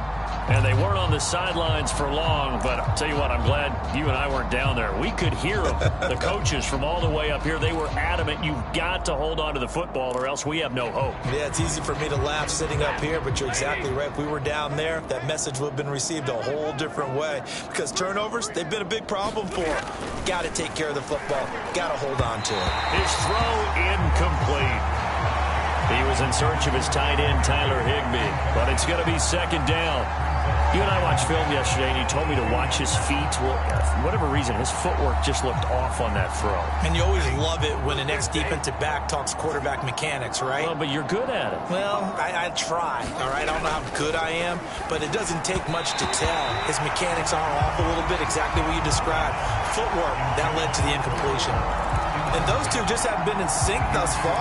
They've done a nice job against him, but still, with his talent, you would expect them to have more completions to him in this game. Stafford down to throw. Well, had his hands on it, couldn't bring it in. Pretty symptomatic of how this game's been going. He did a fine job there of not hitting him before the ball arrived, and I've got to tell you, you can often mistime that play because of the angles of approach. When you're going to get him, sometimes you panic as well and think, I've got to be there right now. Instead, in this case, timed it perfectly and knocked it free. So possession goes over here on the punt. The Ravens offense back out there. They are clicking on all cylinders. They seem to be just scoring at will right now, and that's why they've opened up this big lead. You know, we always talk about getting into the zone, and all athletes are seeking that, aren't they? Where everything is working for them, every move they make works, it clicks, and they are on point right now. Yeah, they are in that zone that you're talking about. 67 yards rushing for him now with a couple of touchdown runs to boot. Now, Brandon, that's the way you want to run the football. There should almost be quote bubbles above the offense right now. Bam, boom, biff. That's how they feel good about moving the football. Play action. It's Jackson. He's going to fire one deep over the middle. And that's caught inside the 30. What a play. What a play. All the way in for a Ravens touchdown.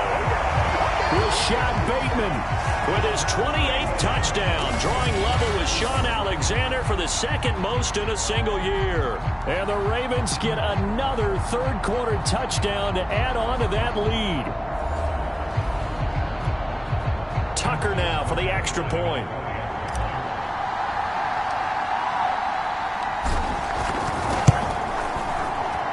And the lead grows even larger here in the third quarter. Touchdown pass gets him 6 on a very, very tidy two-play drive that time.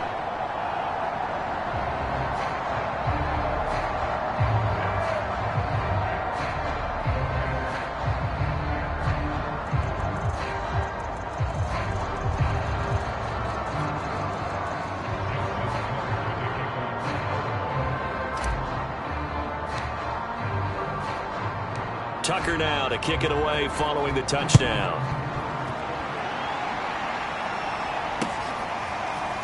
From a couple yards deep, he'll bring it out of the end zone.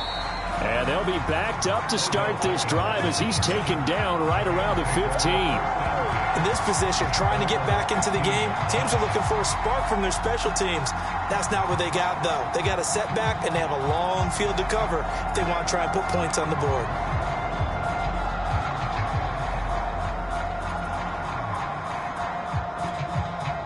Line of scrimmage, the 15. It's 1st and 10. Play action. Stafford. That'll be caught. It's caught. And way up past the 35 before he's taken down. There's a nice pickup right there. And after watching that play, I'm thinking about all the lost opportunities that they've had so far in this game. But right now, just focus on continuing to move the ball the way they did on the last play. So from the 36 now, 1st and 10.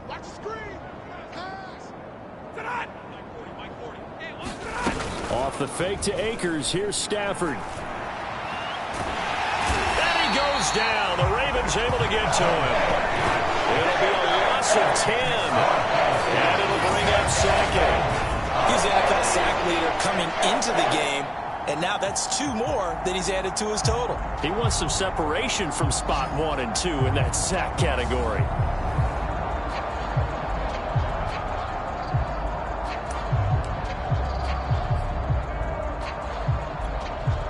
So now 20 yards to go on 2nd down after the sack. Work to be done. A shotgun snap for Stafford. Under pressure, they got him again. Odafe Owe in there yet again. What else is new? He continues to rewrite the record book in single-season sacks. So one quick, easy analysis about why they've struggled so far. They keep putting themselves in 3rd and long situations. They just took another sack right there. And the offensive film session tomorrow may be a little longer than it normally is. Not a lot of positive grades will be handed out thus far.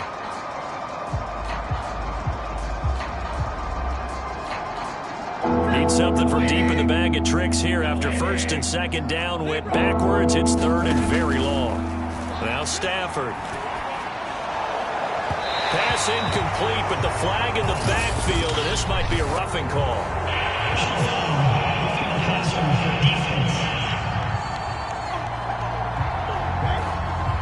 Maybe a frustration penalty there because he's picked them apart. They've tried their best to get to him and haven't done it successfully. A penalty as a result of that hit there. A bad time for a roughing penalty, and they get the gift of a 1st and 10. Now it's Stafford. And his throw is incomplete. A lot of times it's that first read that you have. Maybe you get it in pre-snap, and he locked in on his target, but he was covered quite well, and that one's incomplete.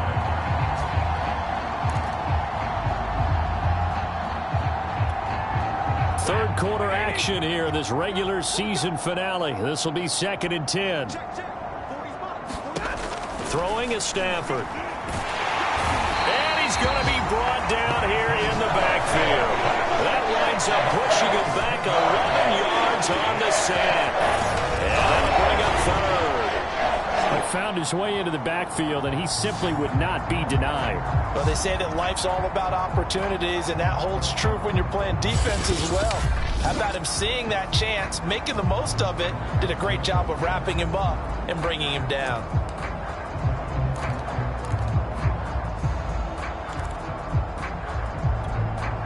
So now Stafford and the Rams, after the sack, they're staring up at a 3rd and long. Stafford going to give to Akers on the draw. And he'll get across the 20, but only to about the 22-yard line. It's a gain of just 3, and the offense likely going to yield to the punting unit here on 4th down. I'd say they've got to find a way to get him going. He's such a big part of their offense. I wonder if they might throw it a little and come back to the run. Anything, because you're right, he's pretty much been completely neutralized. Here's Johnny Hacker now, as he'll punt it away for the 4th time today. He's averaging just under 50 yards a punt as he gets this away. Taken from just outside the 30. So a solid punt, but also a nice return there of 14 yards. And the Ravens, they'll take over. Baltimore about ready to go on offense. They've really distanced themselves. They have put the pedal to the metal, I guess, so to speak. So definitely have them in the rearview mirror, don't they? I mean, you're exactly right. Being able to string together these drives that end up in points, it's almost like a run in basketball to create that distance, and they're on a really big-time one right now. It becomes contagious, doesn't it? It absolutely does, because oftentimes it translates to your defense as well, because they're excited about getting the ball back for their offense that's playing so well. Well, they are clicking right now. He gets his first catch there, but all in all, when you're talking about the #1 receiver in the NFL coming into this game, and we're just talking about the first catch there, I think they're doing a nice job of bottling him up.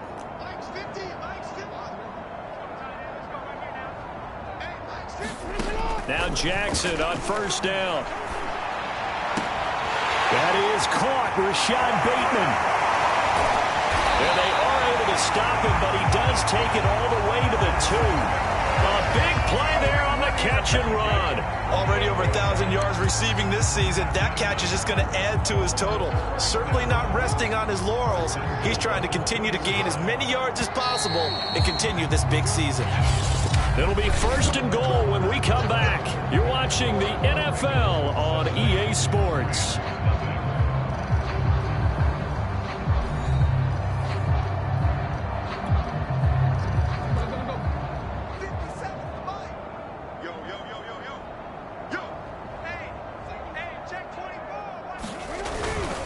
They'll look to run with Edwards. They'll take it into the end zone for a Ravens touchdown. Gus Edwards taking it in from 2 yards out. And the Ravens are closing in on that 16-0 record as they add on to their lead. But just power football there down near the goal line. Give it to him. He's able to push his way across. Yeah, they went heavy there. Sometimes you have those big offensive linemen come in, have to report like they're eligible. But all they're doing is getting a good stance, blocking, and getting their runner across the goal line. Tucker able to connect on the extra point. And the lead will swell by 1 more.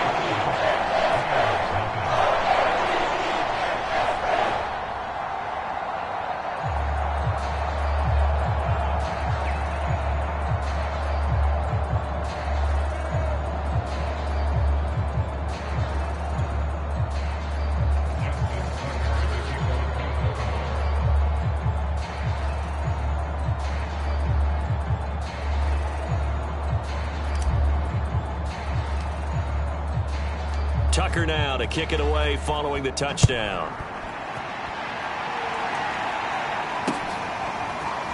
And here comes a return from just beyond the goal line. And only able to get this to the 19, so probably should have opted for the touchback. And now out on the field, here comes Los Angeles. And let's face it, this drive is not going to have any bearing on this game, but it's kind of important for one reason, isn't it? It certainly is. You got to get points. And, okay, all right, I'm being facetious here, but you get points. You feel a little bit better about yourself as you move on to the next one. Mike 40, Mike 40. Stafford on first down. Over the middle to Beckham. A good gain of 9 before he's brought down at the 28. I know many people like to throw to the tight end, maybe in a little flexed out position because he creates mismatches with his size. But slot receivers do the same thing with their quickness, their speed, and their route running savvy. On second down now. Akers, and he's stopped after a gain of 1. Not enough. Still a yard to go on third down. And the trend continues here in the fourth like it was in the first, second, and third. He's had nowhere to run. And you're probably thinking to yourself, why do they keep feeding him the football? Well, they trust him first and foremost. They do believe that over time he might actually pop one of these runs. Bottom line is he takes care of the ball well for them, so they keep handing it to him. And that will be incomplete. With the dime look that time out, defense just flooded the field with defensive backs, blanketed everyone, took away all the passing angles, thus the incompletion. On is the punt team now as this one's sent away. Fair catch called for and made at the 16 or maybe the 17-yard line. So a change of possession here on the punt. And out will come the offense as they take over. The Ravens ready to take over. And, Charles, we are in the midst of a very one-sided affair. I think this is where you and I have to fill a little bit. You want to regale us with old stories of your childhood in New Paltz, New York? I don't think anyone wants to hear that, but this is a perfect time for us to start listing MVP candidates, right? The best teams we've seen so far this year, the best games that we've called thus far, how we anticipate the season unfolding. We can go in so many different directions because the game certainly not taking us there. Oh, I hear the remotes clicking off right now. He's going to rifle one deep left side. Well, this is taken in. It's complete. Past the 20. Right down there. And in for the Ravens touchdown. Rashad Bateman With touchdown number 29, too short of LaDainian Tomlinson's all-time record 31. And the Ravens continue to pour it on. Even though they've got this big advantage, Charles, they are not taking their foot off the gas pedal right now. Well, I think what we're seeing is the result of all their great preparation and great practice time during the week. And even though it seems like this is a great chance to pull people back and maybe, not try and score a few more times, they don't want to do that. I think they're enjoying what they're seeing, the collective effort, and they want to play it all the way out. Tucker with the extra point, and that will extend this big lead. Those are the ones the offensive coordinators dream about. One-play drives from that distance. What an effort. It results in the touchdown.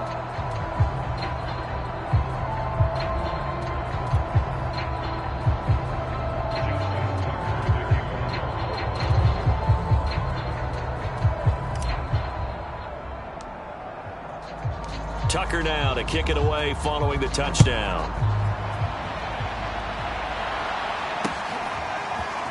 From a yard or two deep, here comes a return. And he will be brought down here inside the 20. Good coverage as he's dropped at the 17. The offense for Los Angeles returns to the field. These guys had to punt their last possession, and that's become too familiar of a refrain. Too many of these drives just wound up going nowhere. But you know how in baseball, when the pitcher gets a base hit and he's on base, they bring his jacket out to him to keep him warm? A lot of times the punter goes to the sideline, puts on sweatpants or a wrap over his leg to keep it warm. He might need a massage from the trainer right now from all the work he's getting. Open man, Higbee, the tight end. And he's going to be taken down with a marker on the field. So let's see about the call. Well, there have been a ton of sacks. They were just trying to prevent another. So what you're telling me is the conventional way has not really worked for them, huh? Not at all. Not at all. So he tries to grab him here, and they still get caught. Lady, undercrunch, 21. Stafford. They'll set up the screen here to Akers. And they'll get him down right at around the 11-yard line. That catch good for only a couple. One thing I think that's safe to say defensively, the tackling's been really good. And because of that, it's been very, very hard for them to move the ball because you're not getting the benefits of run after catch. You're tackling them almost on the spot. That means you have to run extra plays, harder to move it. Meanwhile, Stafford's throw, it's complete into the hands of Higbee. Brandon, perfect defense in this situation would have meant that there was an incompletion and would have picked it off. Okay, so they gave up the completion. But I really enjoyed watching how the defense stayed in sync, stayed in great communication. And as he dragged across each zone, you see him pointing, communicating. There he is, and it passed him off to each defender. Ended up making a nice play, even though it was complete. That's a tough spot for a running back coming out of the backfield because you know he's got to look for the football, knowing full well he's got a man coming his way, full steam, and he broke that one up.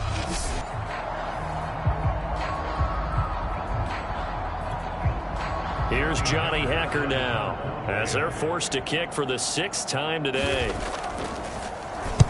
And he'll get this away into the icy winter air. Fair catch called. It's taken in right at the 20-yard line. We'll call that a punt of 54 yards. Well struck. And the offense will take over with a new set of downs. Jackson and the Ravens come up now 1st and 10 at their own 20-yard line. He'll start with a handoff to Dobbins. And he's going to get 7 out of this before being taken down at the 27.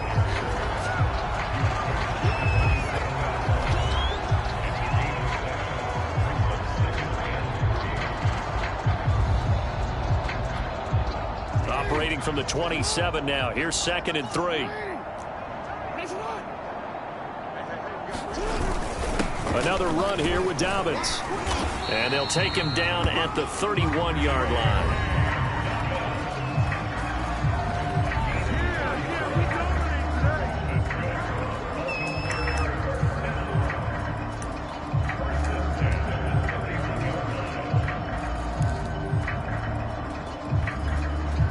Line of scrimmage, the 31 now on 1st and 10.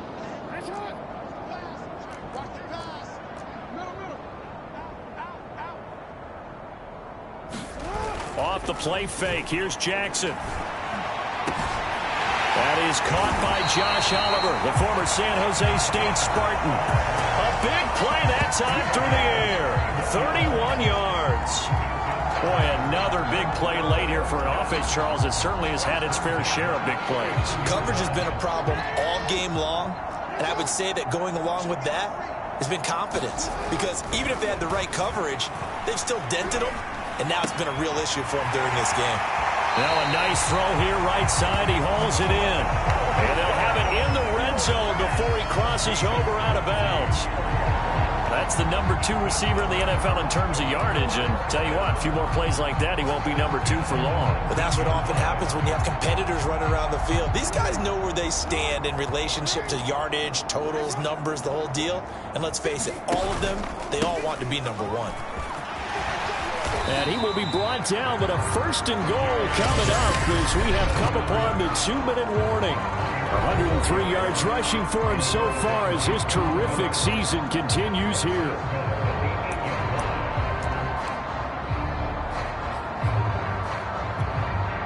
So it's Raven football here as we welcome you back.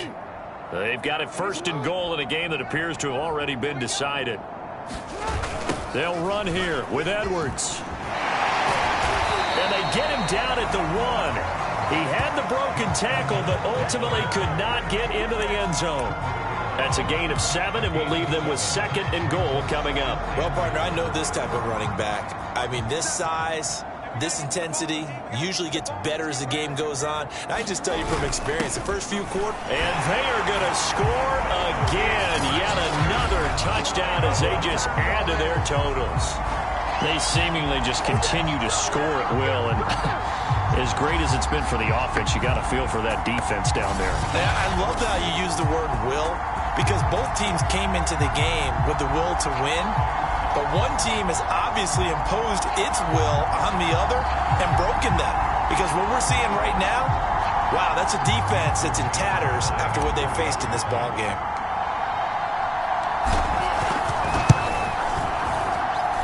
Tucker able to connect on the extra point, and the lead will swell by one more. So this drive spans 7 plays.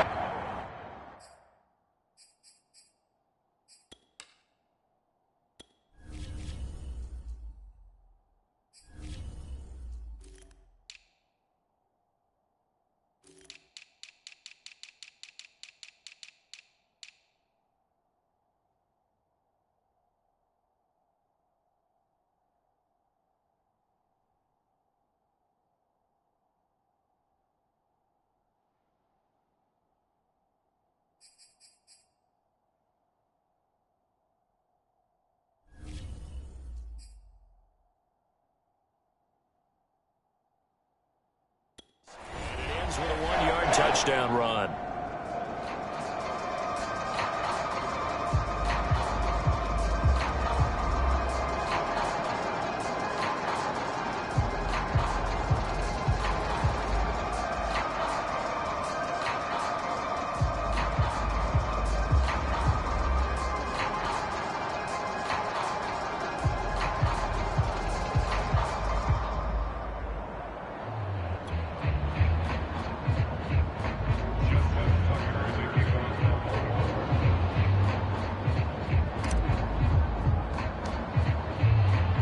Tucker now to kick it away following the touchdown. Fielded just outside the goal line. And makes it across the 20 as his guys will set up shop at the 23-yard line. L.A. readies for its next possession. And 3 and out on the last drive. No points on the scoreboard. A little soul-searching now? I would say so, and they need to help out their defense a little bit. They've had to be on the field a lot more than normal, put them in some tough spots. But what's the old adage? When you get another chance, it gives you a better chance to do it right. 2 yards on the carry there. It'll be 2nd down. Seems pretty obvious defensively a key was stopping the run game. How have they done it so successfully? To me, it seems that these guys really did a nice job of paying attention during the scouting report meeting. And you know, Brandon, when they do those, they talk about the top plays that these guys like to run. The best runs for the top running back, those are the ones you focus on and want to take away. And they've done that pretty successfully in this game. They follow up the gain of 2 with a gain of 1 that time. A 3rd down now. Those last 2 plays indicative of how things... And the Raven pressure too much. Down he goes. And the defense coming through on 3rd down. A loss of 7 to bring up 4. Now the Ravens going to use one of their timeouts. It's just their first. They've got 2 more to use here in the final stages. Here's Johnny Hacker now. He's been one of their few bright spots so far. Averaging over 50 yards a punt so far as this one's away. Fielded at the 33. And he'll go out of bounds, it looks like, right at the 40. And a 7-yard return following a punt of 45 yards. And possession will switch hands, 1st and 10. Now the Baltimore offense heading back out onto the field. And 3 timeouts remaining here defensively, but really not much reason to use them at this point, as this one is all but over. If they use the timeouts here, it's strictly for show. He's got a man complete. And he'll get this one down near the 20-yard line, just shy of the 20. A big connection on that one, 39 yards. They'll find Dobbins out of the backfield. And they work this near the 5. He'll be stopped at the 6. Now whistles and a timeout called here. Not sure of the point of this, but they'll stop it with 4 seconds to go in the game. Well, they probably don't need to run a play here, but you wonder if they're going to be able to resist on 1st and goal. Let's make these babies cry. Yo. Minus 57, 12. Oh, Jackson's going to throw it. Buying time to his left, and he takes it in for the score on the game's final play, so it doesn't affect the outcome, but a little whipped cream on top to their ending. Or as our friends in Bayou Country would say, that's a little lagniappe, a little extra on top. So the final seconds tick away in this Baltimore victory. And I tell you what, Charles, this might be about as good as it gets. They were incredible. Yeah, offense was in fine form. The defense threw the shutout at them. I think they worked in concert together. What I like about the offense was they held the ball pretty well. You know, time of possession, exactly what they were looking for in this one, and that helped out their defense. Didn't have to be out there the entire time. So when you do that and you're out there fresh playing, off a little extra spring in your step, and it showed up in this one. They had a ton of spring in their step. Impressive victory. So for Baltimore, they have indeed reached a perfect 16-0, but now still one game remains before they join the 07 Pats and the 72 Dolphins as the only teams to finish a regular season unbeaten.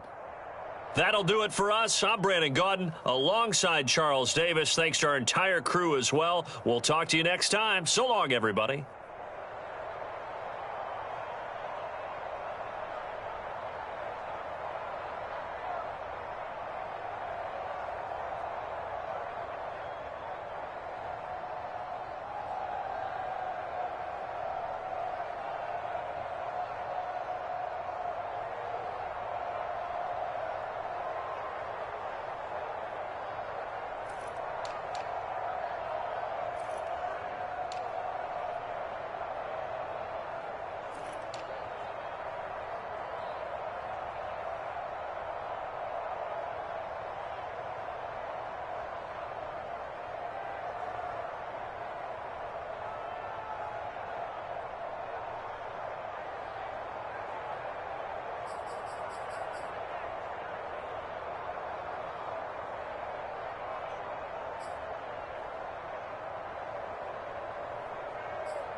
today.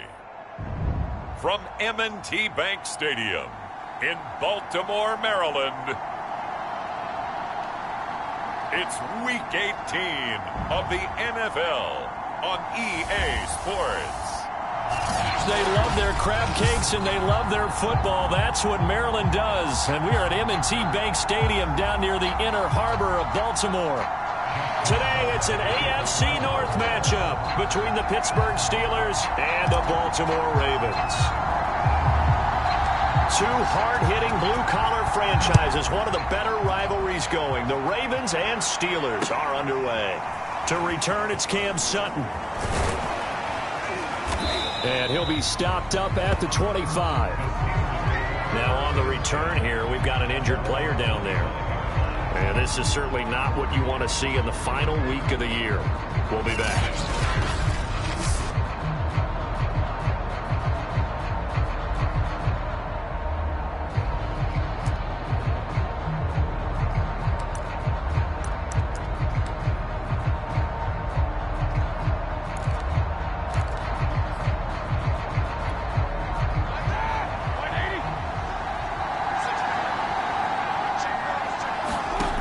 First and 10, it's Roethlisberger. And from the 25, they work this to the 29, a gain of 4. Well, this defense for the Ravens, they were terrific last week in the win over the Rams. And one of the key things you always look for when you're evaluating a defense is how opportunistic are they? How many takeaways do they get per game? And how about last week's game? That number? 6. Absolute phenomenal performance. They were on top of their game right from the first snap. I know I spent a lot of time talking about how tight ends in a lot of cases now are pumped up wide receivers, but they're still big people. He used that frame right there to absorb a really big hit on him and held on to the ball. So here's a first and 10 at the 38.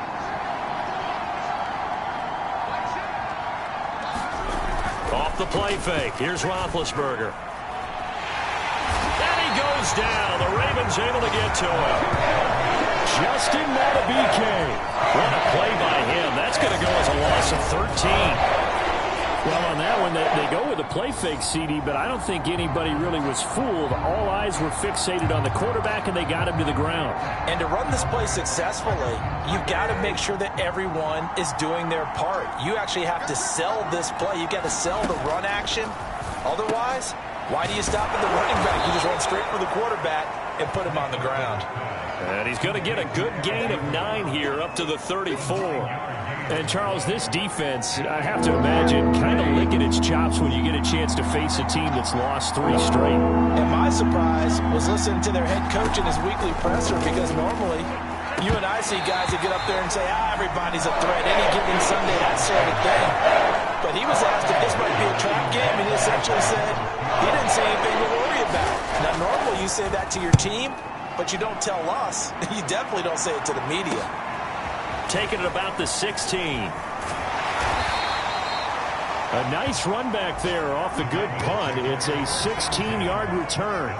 Number 8, Lamar Jackson, trotting onto the field at quarterback, ready to lead this Ravens offense. And he comes to the end of the season leading the NFL in passing yards. And that's not necessarily something you set out to do at the beginning of the year, but it's a good illustration of how remarkable and consistent he's been all season. Jackson and the Ravens come up now first and 10 at about the 32. They'll run for the first time with J.K. Dobbins. And he'll get this one up to about the 39 here. 7 yards on the pickup there, and it'll leave him with a 2nd and 3. So, Charles, you look at this offense, and really on paper at least, a great situation for them upcoming. They're unbeaten on the year, an open week coming up after this. So I guess my question, any worry that maybe this is coming at the wrong time? Oh, definitely I would be worried about this game, maybe more than any other on this schedule, because I know my guys are looking ahead to that open week. I've got to keep them focused on the task ahead, make sure they take care of business in this one. Otherwise, you're talking about a double trap. The trap of losing the game and then having the open week and having to stew about it. They go play action now. Jackson. 20, 10, 5, and all the way in for a Ravens touchdown. Josh Oliver hitting double digits with his 10th touchdown of the season. And the Ravens have taken the early lead. For a big tight end, he can sure move like a slot receiver when he gets a head of steam going. And as a defensive back, you've got a big decision to make when he's moving like that. Tucker with the extra point, and it's now a 7-0 game. So they only needed 3 plays on that drive. And it's capped off with a Ravens touchdown.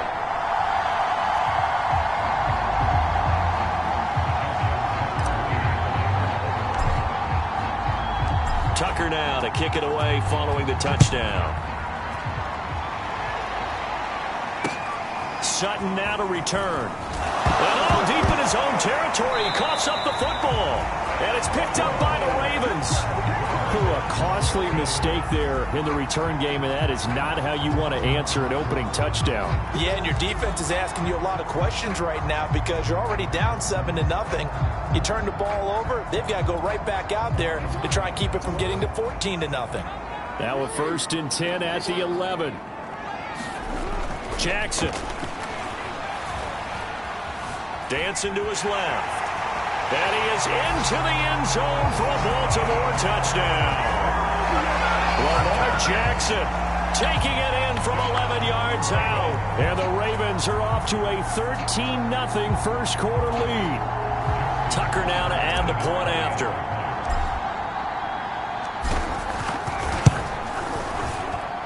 And it's good, and they have jumped out here to a quick 14-0 first quarter lead. At the ball in great field position. 1 play later, boom, end zone.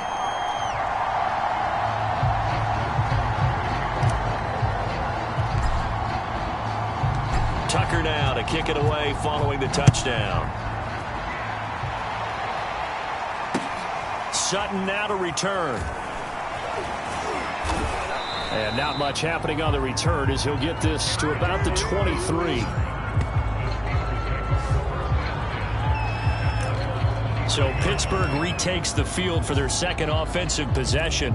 You know, in our research packet this week, prepping for the game, so many articles from the local beat writer about the offensive struggles of this team and what will they do this offseason. What do you think they'll do? Well, number one, they'll turn to their self-scouting report. And every team that's any good does this. They have outside groups. Check out their team, scout them, and tell you who can play, who can't play, and reasons why. Some of it may just be health. They have to get some guys healthy and back out on the field. But overall, evaluate this squad and make the changes that you need to. Sometimes you just sit back and marvel at what he can do defensively. Speed, strength, quickness, he's the whole package. And that package just wrapped up the runner for a loss. And the Raven pressure too much. Down he goes. Justin Matabike Picks up his second sack of the afternoon. Well, you're already up a couple of scores here in the first half defensively, and Charles, they just seem to be playing really free on that side of the football. I love the observation because with that type of a lead, they feel like they can take a few more chances and be even more aggressive, and it's been paying off for them so far this game. Now on 3rd and long, they'll look to throw. They've been hit, and he lost the football. It's loose, and the Ravens have got it. And this is going to be brought back for a Baltimore touchdown. Huge play by the defense, not only to force the fumble, obviously, but to return it for a touchdown. And I know it's no fun for anyone who plays offense, but isn't it fun to see how a defense rallies when there's a fumble return and everyone tries to find someone to block and bring it all the way home? I always like their celebrations because they don't get there that often. No, they're not choreographed very well usually. Tucker able to connect on the extra point, and that makes the score 21-0. So not only the cough up, but then the pickup on the other side, the scoop, and the score the other way, the fumble return for a touchdown. So how about this for a start? 21-0 here in the first as they kick this one away. Sutton now to return. And no alley to be found. The coverage was solid, and he's dropped at the 18. We focus our attention now on the quarterback, Ben Roethlisberger. And maybe he's starting to wave the white flag a little bit. He's playing pretty well, but the pressure, it's got to him. Has to find a way to step around it, step through it, or just handle it. Because, as you mentioned, he's having a pretty good day overall. Just the hits keep coming and taking those sacks. That's not the way that they want to finish a ball game with their quarterback on the ground so much. He'd like to stay upright. When he's been upright, he's been pretty good. The Steeler offense here about ready for their next drive. And he's going to be brought down. Back at his own 6-yard line. Odafe Oweh able to get in there for his second sack of the afternoon. Coming off the line, he's been wreaking havoc all year. And look, that's why, as a result, he's getting some looks for Defensive Player of the Year in the NFL. And I know that many people don't have him first on their list right now, but he deserves that type of consideration. You mentioned it. All year long, he's made big plays and continues to do so. Imagine if he has a big game here. If so, he could vault himself right into the #1. And they're going to sack him again. The 5th time they've gotten him today, and this one results in a safety. And the safety there, another mistake, and these mistakes just keep piling up. How many more can they make? They put themselves in such a massive hole now. It's going to be difficult to dig out from under. Yeah, for sure they can't afford anymore at this point. Now the free kick comes after the safety from the 20 as they bring the punter on to try and get some hang time here. Oh, the return is Prochet.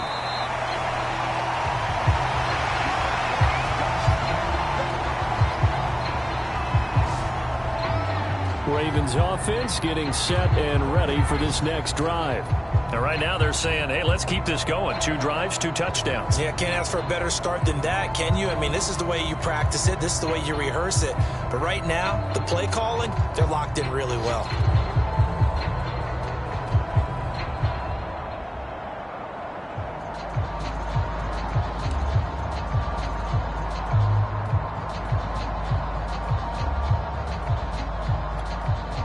Jackson and the Ravens come up now 1st and 10 at their 38. They'll start on the ground with Dobbins. And he'll work this forward for about 3 at 2nd down. So, Charles, we have reached the end here of a long season, Week 18, which we don't say very often, although this is not the first Week 18 that the NFL has ever seen. Not at all. And, Brandon, some of the people might be a little bit too young to remember. But back in 1993, the league experimented with giving teams 2 open weeks for the year. And we also saw Week 18 when the league was on pause for a few weeks in 2001 following the attacks on September 11th. 2 yards the gain there, and now they're left with a 3rd and about 4 for a first.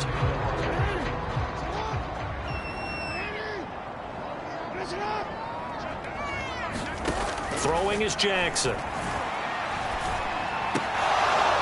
And that's going to be incomplete. The coverage too good there. The contact popped the ball free, and it's 4th down. That might be the 3rd down stop that they needed because they've had a lot of trouble slowing down this offense in the first half. This might be their opportunity to get off the field. So they're going to come to the line here, and it appears trying to go for it on 4th. They'll try and throw for it here. He'll let this go deep for Ruggs. And that is caught one-handed. Oh, my, he pulled it in. And all the way in for a Ravens touchdown.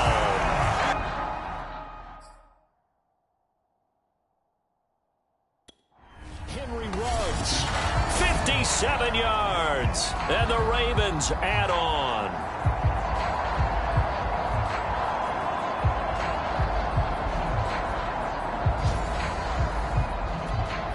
Now Tucker to add the PAT.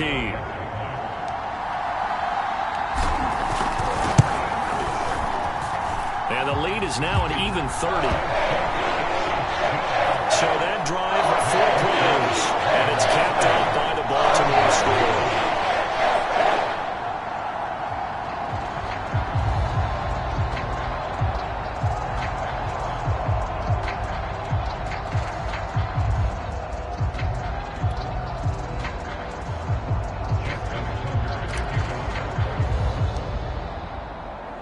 Tucker now to kick it away following the touchdown. Taken at the goal line. And all deep in his own territory, he coughs up the football. And it's picked up by the Ravens. And good field position coming up here. The football at the 12-yard line. oftentimes when we talk about piling on in any subject, it's a negative. In this case, for this team, it's a real positive. Just scored. Now they go down, knock the ball free, get it back. They got a chance to really increase their lead and put themselves in the driver's seat. On the other side, a little insult added to the injury. They're in a bad spot. And this will probably be the last play of the quarter.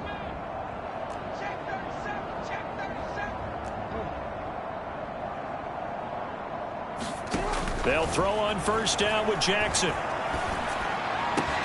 That is caught. It's Bateman for a Raven touchdown. Rashad Bateman becoming just the second player with 30 touchdowns in a single year. And the Ravens are able to strike quickly to add on to their lead. Now, first quarter, and this lead is already getting into dangerous territory. They better be careful on the other sideline. Yeah, it feels a little bit more like a basketball game where one team is pressing and that team can't get the ball over half court. I mean, it's stealing it, it's scoring it, layups, the whole deal. That's what it feels like right now. They are all over them.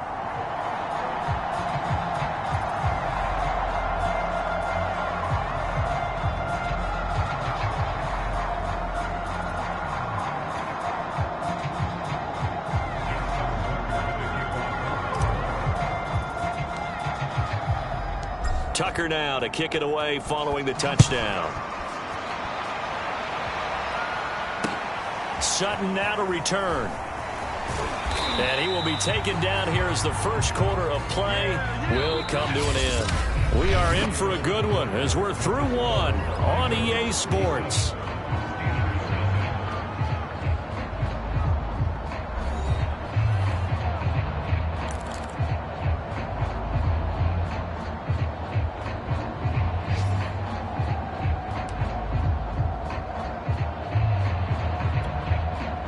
The Steeler offense here about ready for their next drive.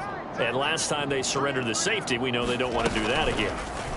That is just one of those oddities in scoring that we get. And it's just so strange to see that go up on the board. And then you got to make sure that that doesn't happen to your team again. They've got to take care of the ball. But, boy, it juices up the defense. Oh, without a doubt. That's a great way to score some points. Here's 2nd and 10.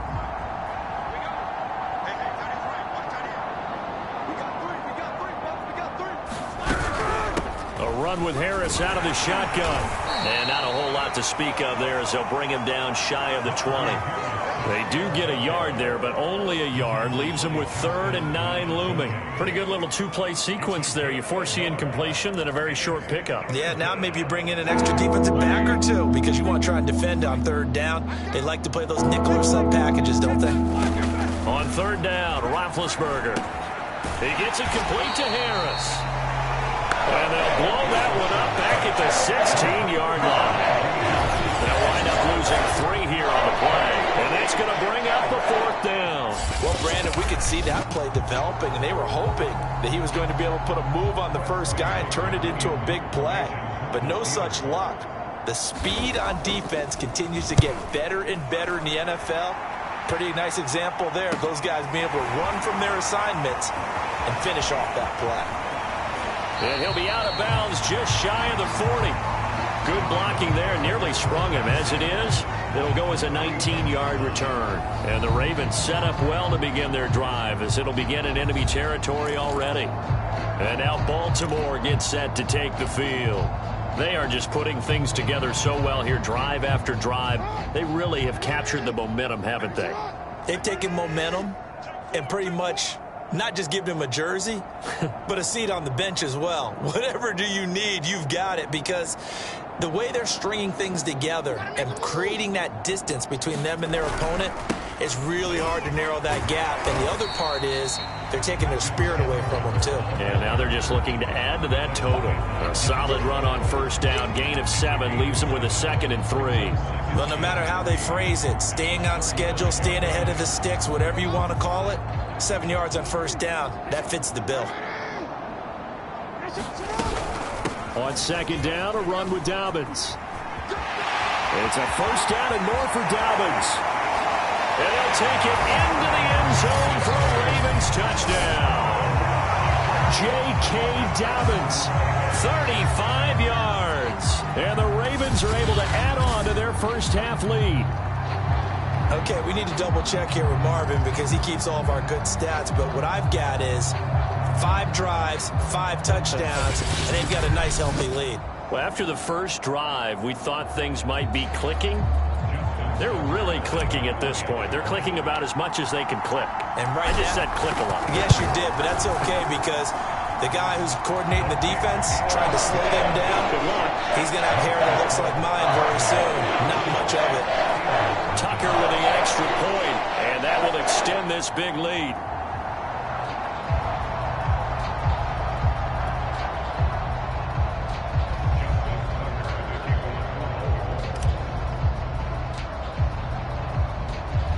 Tucker now to kick it away following the touchdown.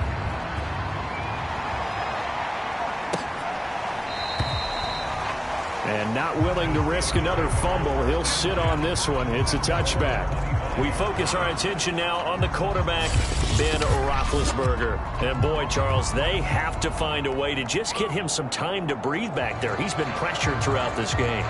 And I'll bet in his mind he's thinking the focus shouldn't be on how many times I've gone down. It's where is it happening? Where are the breakdowns up front? He'll never say it publicly because good leaders don't do that. But they've got to figure out what's happening in the offensive line to keep people away from him so he actually has a chance to throw the football because so far that has not been the case. 5 full sacks against him.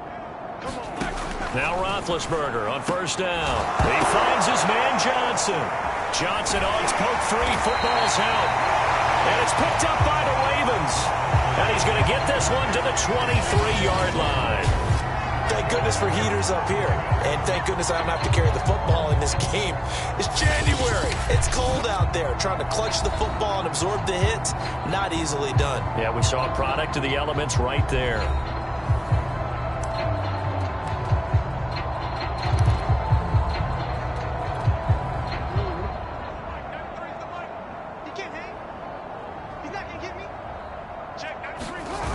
On first down, it's Edwards. Runs through the contact. And down inside the 15, shy of the 10. And that's the big fella's MO right there. Running through tackles, keeping the sticks moving forward. This defense, if you don't bring 11 guys to the ball to try and get him on the ground, he's going to keep making runs like that. I feel the press box shaking every time he touches the rock. They'll run on first down. Dobbins, and he's able to get it down to the 2-yard line. 55 rushing yards rushing for him now in the ball game. On any explosive run, you can almost feel the ground shaking, and that's from the offensive linemen creating space for their runners. I had an old coach tell me before, they always told his runners, run around the offensive line in pregame. Get used to the ground shaking so you don't trip and fall when it happens in a game. On second down, it's Edwards. And he will take it in for a Ravens touchdown. Gus Edwards taking it in from 2 yards out. And the Ravens continue to pour it on. And nothing special there. They show they were going to run the football. They ran it. They got it in. Like old-time football, right? Hey, this is exactly what we're going to do. Straight-ahead power, and they got it done.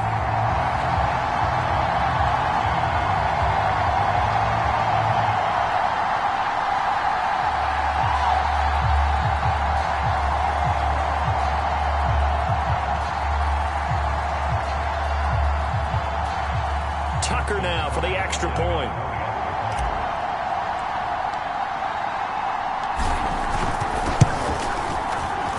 And the route is on here in this first half.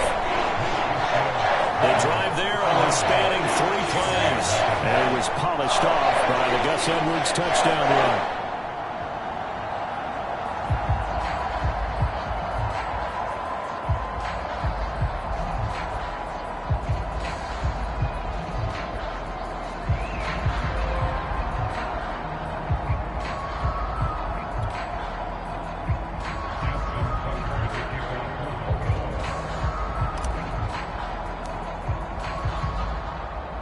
Tucker now to kick it away following the touchdown.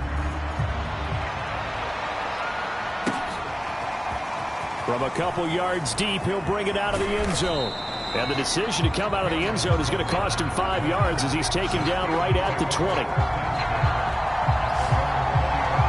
The The Steelers getting set and ready for their next possession. And they had the fumble last time that led to a touchdown. That's a no-no.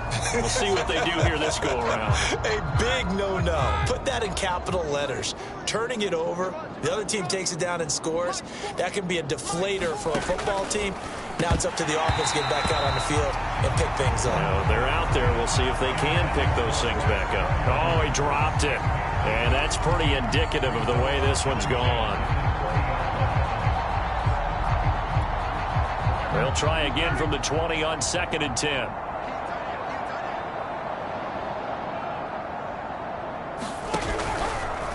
Now a give, running left is Harris. Up past the 25 to the 26, a gain of 5. That second down play call was not to pick up the first down. It was to accomplish what they did to get them into a manageable third down because they had incompletion on first down, so they were behind the sticks, so to speak. They needed to make up some ground, and they did. Now Roethlisberger to throw. Well, had his hands on it, couldn't bring it in. Pretty symptomatic of how this game's been going. That's an excellent job right there on third down. Like any defense, you never want to let them get anything started, and that would have been a first down. Instead, you saw the contact on time, no penalty, and before this drive could get wings, it's fourth down. And he'll be out of bounds just shy of the 40. A great return there of 22 yards. And this offense, they're going to have excellent field position. They take over with a 1st and 10 on the short side of the field. Gus Edwards heading back onto the field. He's over 40 yards here in the second quarter. Been nice and effective for them, hasn't he? He has definitely been dependable and really shouldn't underestimate what he's getting done here because anytime you're on a pace that's going to approach 100 yards, you've really done some damage in it. And all the way in for a Ravens touchdown. Henry Ruggs. 2 catches, 2 touchdowns here so far. And the Ravens add on. Now he's having a nice little first half here, partner. And it's a first half that leaves us anticipating what can still come. I mean, 2 touchdowns already here through the second quarter. There could be plenty more before this game is over. Tucker now to add the point after.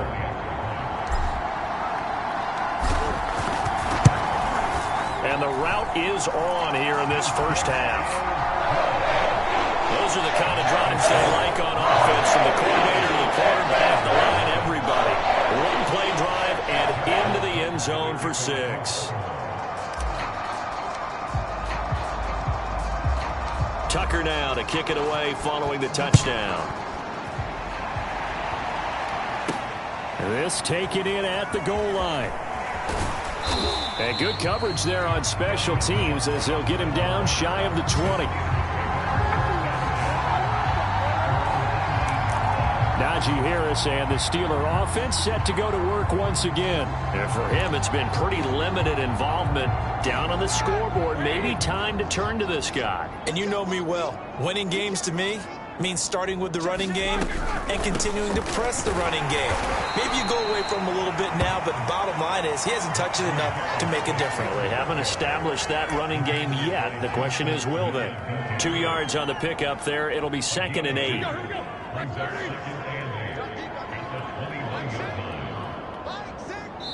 2 minutes remaining in this first half of football.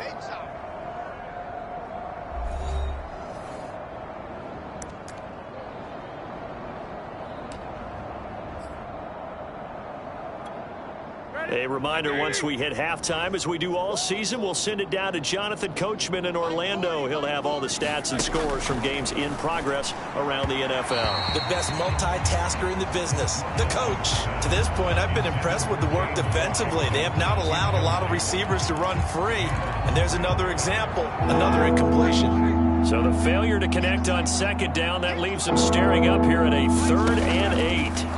Here's Roethlisberger. And he goes down. The Ravens able to get to him. There'll be a loss of 8 on the sack, and it's going to lead him to 4th down. You've called plenty of games in your career. Do you believe in the momentum, my man. I do, and I think we're seeing it right here. Oh, there's no doubt about it. The run that he's been on, how about that? 3 sacks in a game a week ago, and another one right here. Oh, he's feeling it in a big way.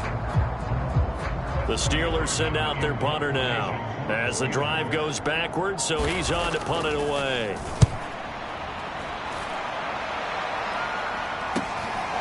And taken at the 46. The danger of a punt that good, a 16-yard return. Gus Edwards heading back onto the field. He's been good. His guys are winning. So far, the recipe working here in the second quarter. And he doesn't like to just tote the rock. He wants to carry his team on his back, and that's what he's done throughout this game. Yeah, he's done that. He'll be hoping to continue that trend. Line of scrimmage, the 37 on 1st and 10. Check, 93's the mic, 93's the mic. Now Jackson. Flushed out right. And all the way inside the 15 before they drop it.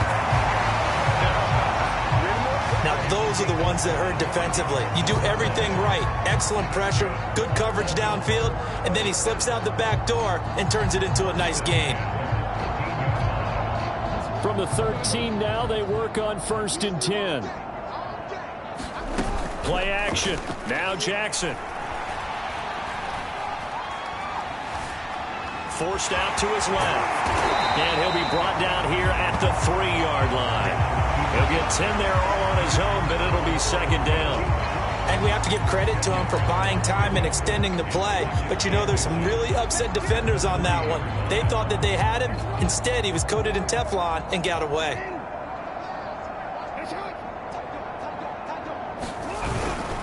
On 2nd down, it's Edwards. And he is into the end zone for a Baltimore touchdown. Gus Edwards In the final seconds of the first half. And the Ravens will extend their lead here just before halftime. And that's a lead that excites a team as they head into the half. Good way to finish things off. Yeah, able to extend that lead, and you always say it, that can totally change the complexion of half number 2. Yeah, it changes your morale, changes your outlook. But even before that, let's see if they decide to kind of squib kick or what they're going to do on the kickoff. Because you don't want to give up a big play right before the half ends. Good point.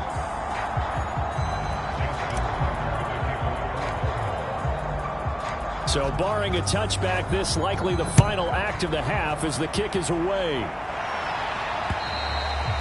And they will not get a chance to return this one as it's through the end zone for a touchback.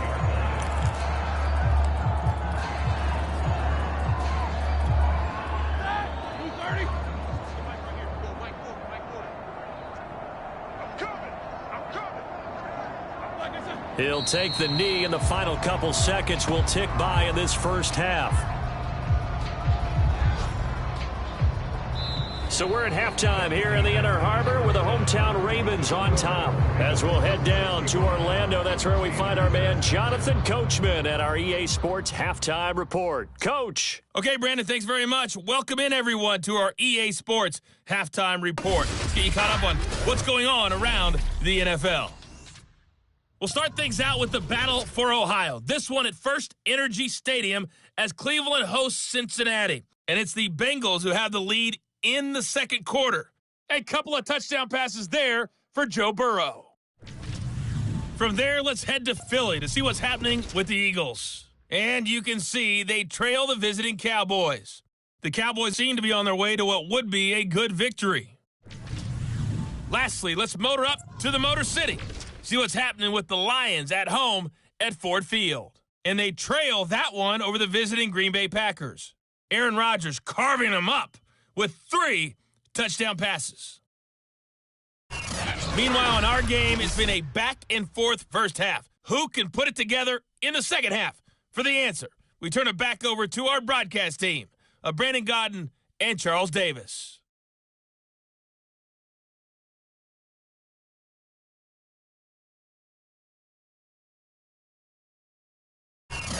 All right, Coach, thank you, and we welcome everyone back for quarter number 3. The Ravens ready to receive it, and they've got the lead as well as we resume play in the second half. And this will not be returned, so the second half begins with a touchback. The Raven offense set to start this third quarter. The first half definitely went their way, and this would seem to be a great opportunity to kind of put this game a little closer out of reach with a score here.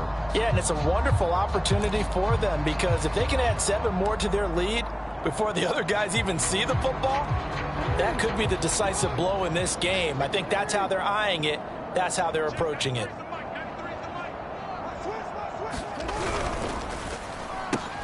That's complete left side to Bateman. And not much to speak of. Call it a 1-yard gain up to the 26. These two teams, you may recall, they didn't play each other till late in the year. Their first meeting was not too long ago, back in Week 13. And it was the Ravens getting the road victory in that one. So now they'll look to finish off the season sweep here in Baltimore. Call it a gain of 5 that time, and they'll be left with a third and about 4. I think we can safely say that those types of plays are the backbone of this offense. We know not every run's going to be a big hitter, but you know they'll take that type of result on each and every attempt.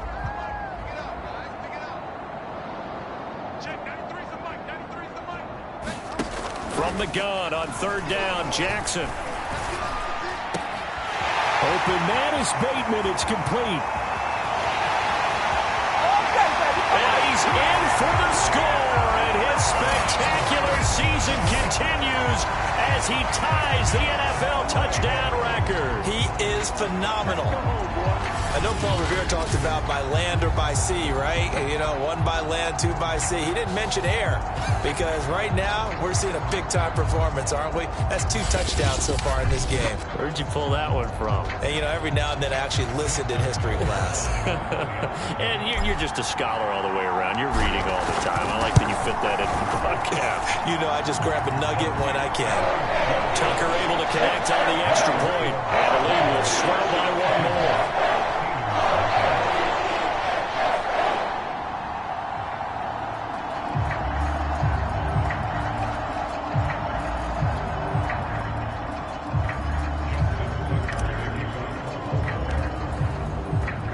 Tucker now to kick it away following the touchdown. Sutton now to return. And deep in his own territory, he coughs up the football. And it's picked up by the Ravens. And his guys will take over at the 14-yard line in the red zone. And careless with a football there on the kick return. And one thing I love about going to practices is trying to get around coaches and hear their catchphrases and what they really emphasize. We haven't been to a single one yet this year where a guy fielding a kick, you don't hear, tuck it away, tuck it away, tuck it away. And this time, they turned it over. Ball security eluded him.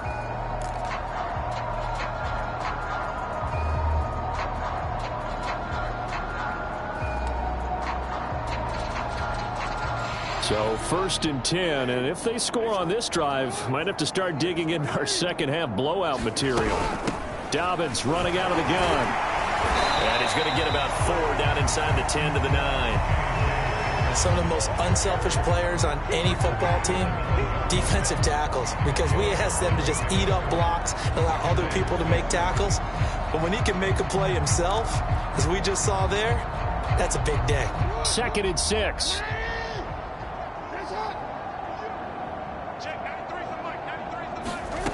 To throw is Jackson. Looking left side, and he's got a man. That's Andrews. Touchdown! Mark Andrews, his 9th touchdown of the season. And the Ravens continue to pour it on.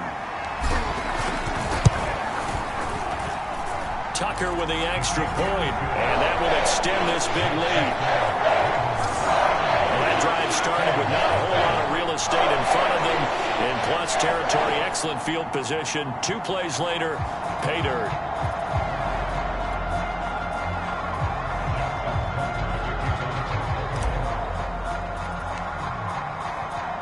Tucker now to kick it away following the touchdown.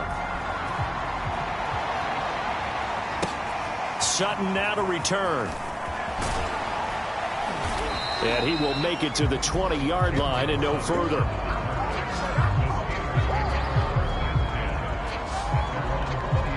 Pittsburgh's offense now heading back out onto the field.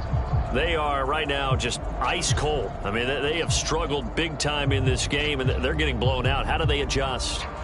So tough because we always talk about it being a team game, and you need all 11 working well together.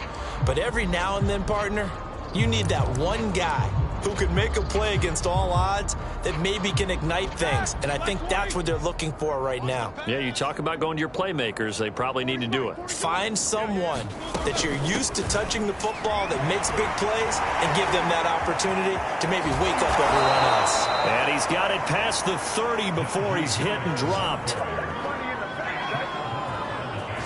We don't talk about it very often, but sometimes there's a dip in intensity when you start the second half, which can manifest itself in some sloppy tackling. And how about right there? He ran right through that weak tackle attempt. Inside 4 minutes to go, third quarter. Watch the backer. Check back 40. They'll run with Harris. And this has been a familiar sight all afternoon as they stop him behind the line. He'll lose a yard there, and it's 2nd and 11. How about that, partner? That happened in a hurry. Sudden, explosive, gets into the backfield, and spills the play. And he was AFC Defensive Player of the Week last week because of plays just like that. 2nd and 11 now. Out of the gun, it's Roethlisberger.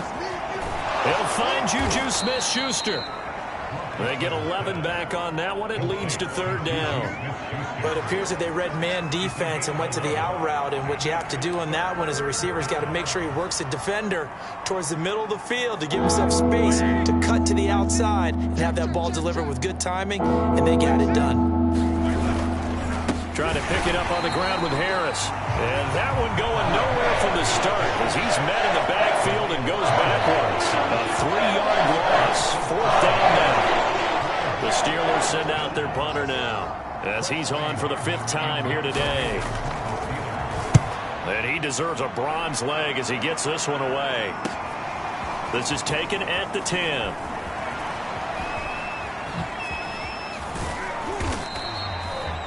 Excellent work on the run back there, 33 yards. And the Ravens, they'll take over.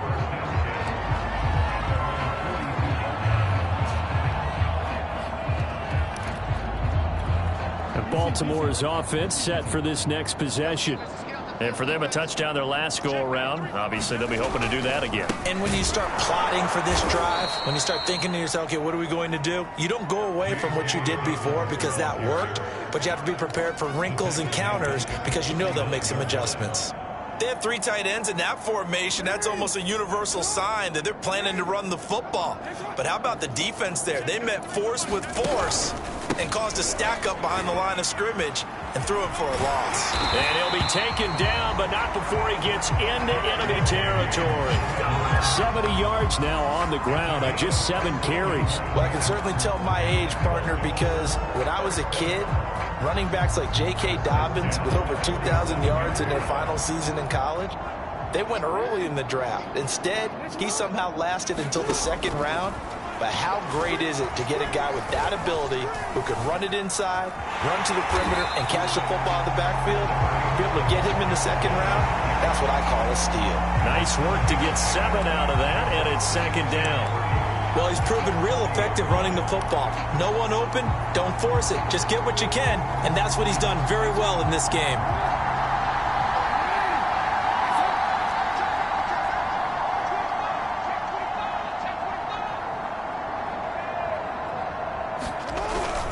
Now a first carry for their fullback. Well, after that pickup of a 1st down, I think some of the defensive guys are going to be looking over their coordinator and saying that was not in the scouting report. That went against every tendency most teams have. You don't usually hand the ball to your big guy in that situation. Sometimes you catch them by surprise. Meanwhile, Jackson's throw into the hands of Andrews. And inside the 20 before he's brought down. Well, I certainly don't want to pile on, but this defense has just not been up to the challenge in this game, and this continues as we see here. Coverage, not been very good, soft in spots. There's an easy throw and catch for another 1st down. On 1st down, it's Edwards. And he'll take it into the end zone for a Ravens touchdown. Gus Edwards From 17 yards out. and the Ravens get another third-quarter touchdown to add on to that lead. He's got the hat trick. 3 touchdowns now. Did you throw yours? Did you throw yours? I didn't have mine. You've got yours. You've got one of those Abe Lincoln hats. Yeah, and that stovepipe is going right out there for him. A nose for the end zone. 3rd time today. I think he deserves a tip of the cap. Tucker able to connect on the extra point. And the lead will swell by 1 more. A drive that time of 6 plays. And it was polished off by the Gus Edwards touchdown run.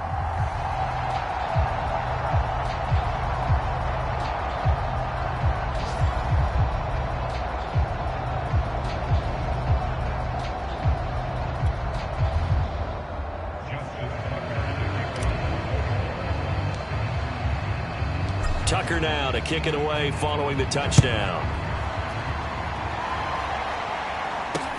Sutton now to return.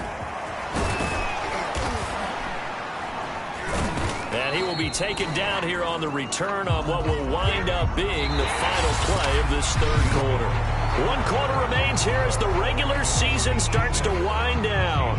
We'll return with more after this. You're watching the NFL on EA Sports. The Steeler offense here about ready for their next drive. Well, I think that the folks here had hoped that maybe this home atmosphere would carry their guys to a surprise victory, but it does not appear that that's going to be the case. There's too much to handle on the other side in this one. I think he's got to be careful not to force anything into coverage right there. There weren't really any throwing lanes, but the best part for him, he's got 2nd and 3rd down to fall back on. 2nd and 10.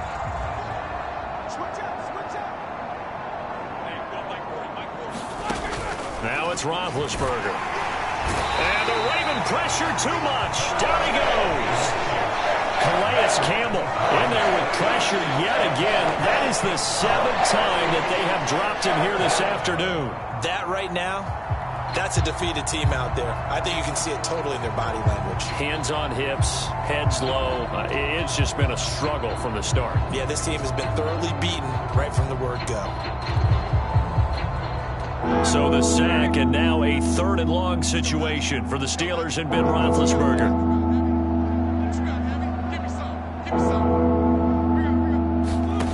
To throw here, Roethlisberger. And the throw there going to be incomplete. Sometimes it's just not your day. There's another failure right there on 3rd down. The Steelers send out their punter now. Standing about a yard deep in his own end zone.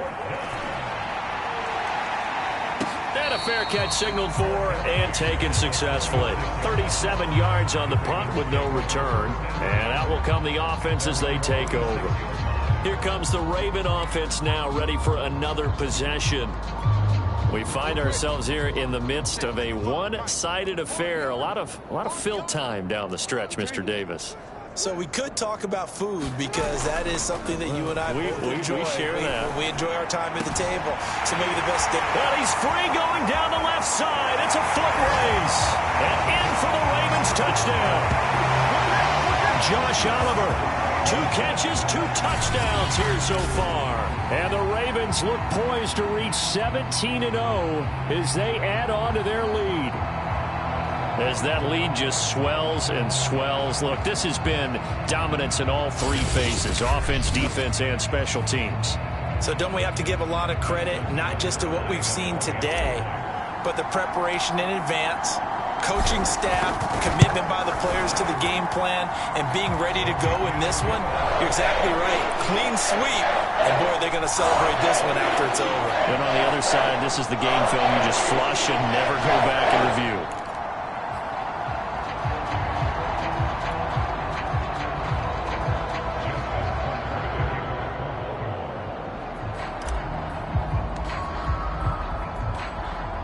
Tucker now to kick it away following the touchdown. And here comes a return from just beyond the goal line. And he'll be brought down shy of the 20, so the decision to bring it out of the end zone, not a good one. And Pittsburgh getting set to take the field. We certainly had a sense coming in here that these guys were in for a tough one on the road. That has been how this ball game has played out. They trail big as we continue on now here in this fourth quarter.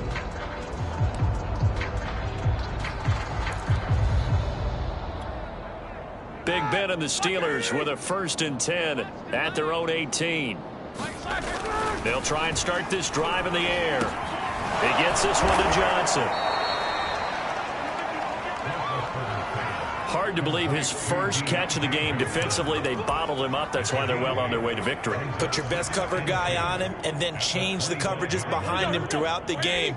Brackets, double, zone, man, you name it. Make sure he gets a lot of angles.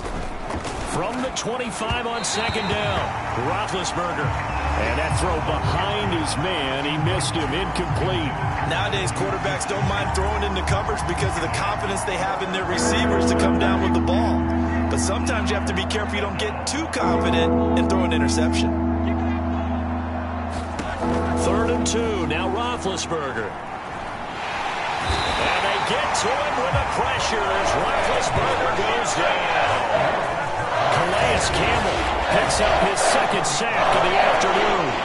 The Steelers send out their punter now, standing just about on his own goal line. And he'll get this away into the icy winter air.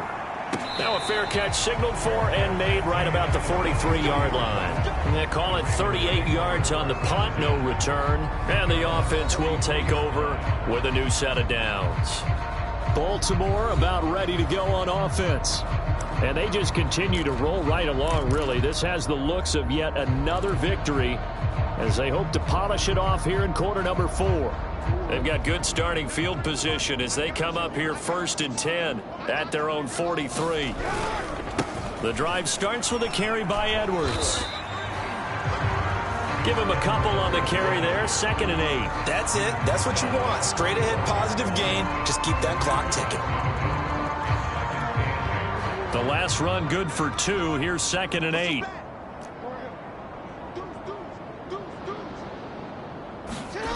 Here's Jackson. Being chased out left. 1st down and more for Jackson. And Jackson going to have the 1st down as he will get to the ground to avoid the contact. Now, that was a whole lot of open space out in front of him, wasn't it? I'm telling you, Brandon, when things are going right, they are going right. And everything has been going their way for the most part. I saw that lane start to develop. Boom. He took advantage of it. On 1st and 10, it's Dobbins. Nifty move. And bulldozing his way through. And he is into the end zone for a Baltimore touchdown. J.K. Dobbins. His 2nd touchdown of the afternoon. And the Ravens add on.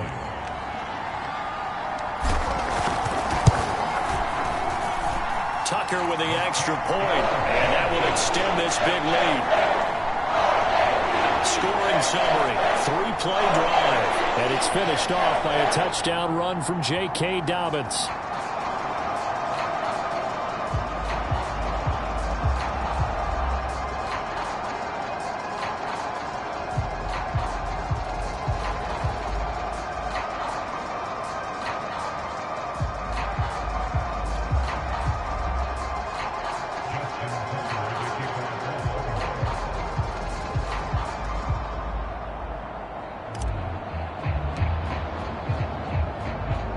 Tucker now to kick it away following the touchdown.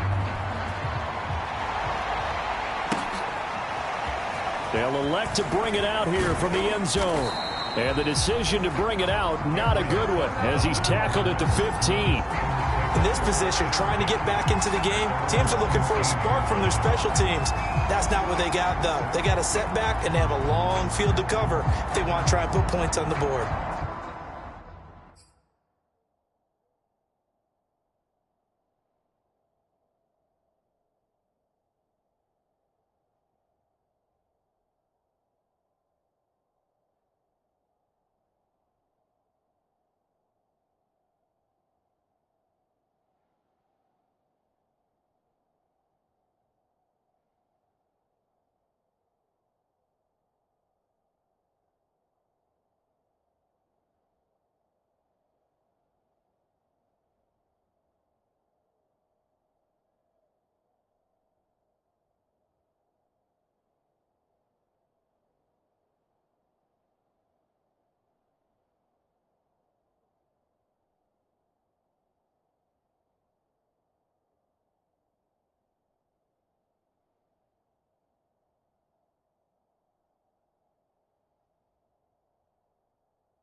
The Steeler offense here about ready for their next drive.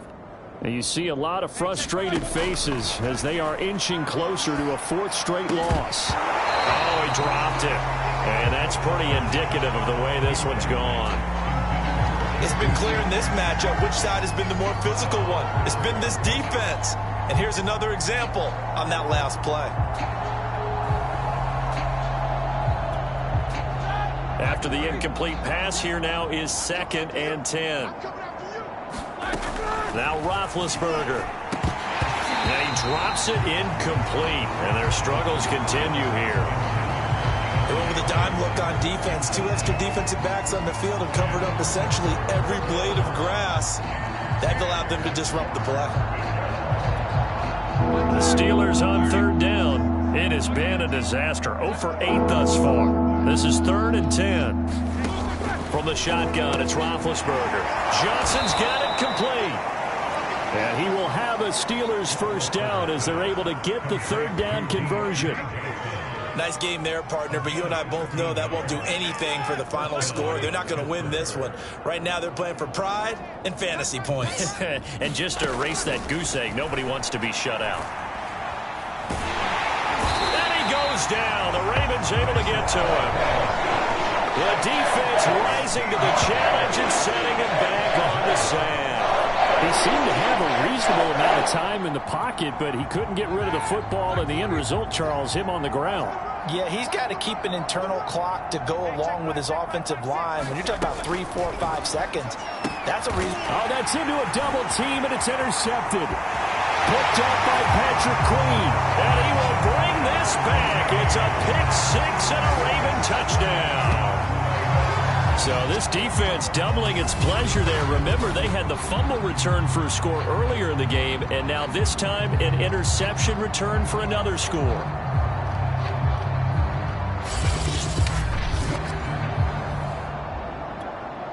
Now Tucker to add the PAT.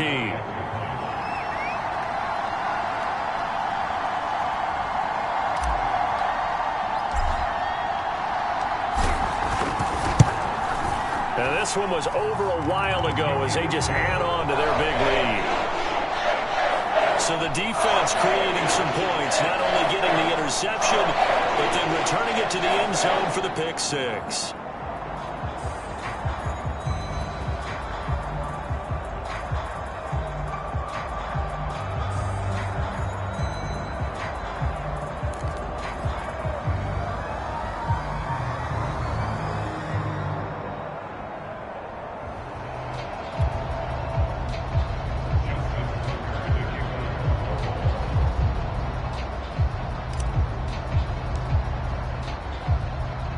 So they throw the pick-6. They'll get another shot at it now as this one's in the air.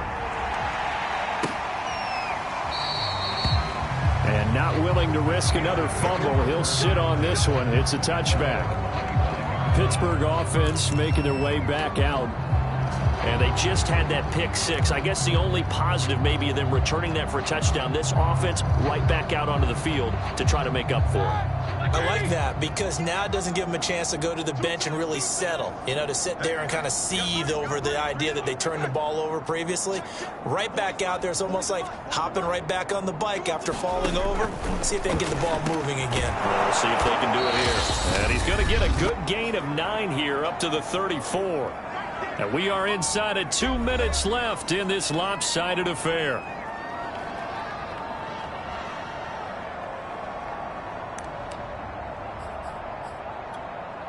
So the Steelers with the football as we get you reset. Maybe a good spot to take a shot. Here's 2nd and a yard from the 34.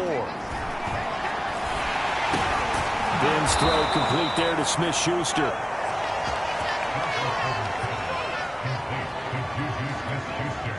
So from the 39 now, they'll come up on a 1st and 10. Roethlisberger will throw. Throw left side, going to be taken in by Harris. And he's able to get this one out closer to midfield across the 45. A gain of 4 last play. They double that here and get 8. Good call there on first down. And, Brandon, I'm getting better over the years and not screaming out, screen, screen, screen with my defensive training. They want to keep those pass rushers honest, and they did so there, and they wind up picking up positive yardage. And his throw's going to be incomplete.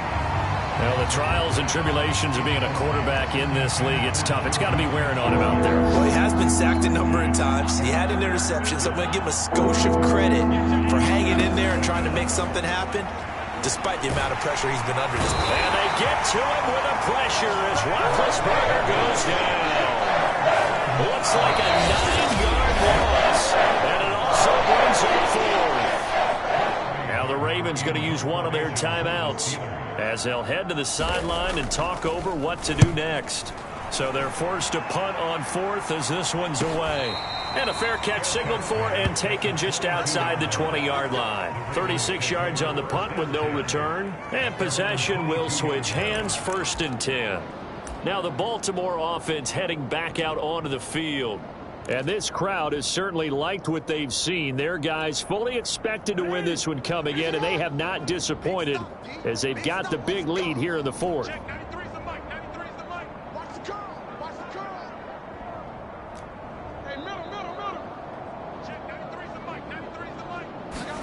And despite the late lead, Jackson to throw. Steps away to his left. And they work this well upfield across the 45. And they're going to speed things up here.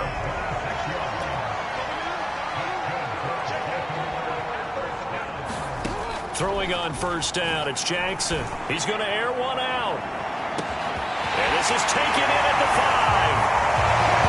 And he will get into the end zone. It's another touchdown. This thing is ugly. So another score there, and often you talk about the 3 phases of the game. Defense, offense, special teams. It's been a clean sweep in this one, hasn't it? It certainly has. They've been pretty dominant throughout this game. And privately, the head coach will add a 4th phase. That's the coaching. And he'll tell the ownership that as he tries to negotiate a new contract off of this win. They are looking strong here in the 4th quarter. Tucker able to connect on the extra point. And the lead will swell by 1 more.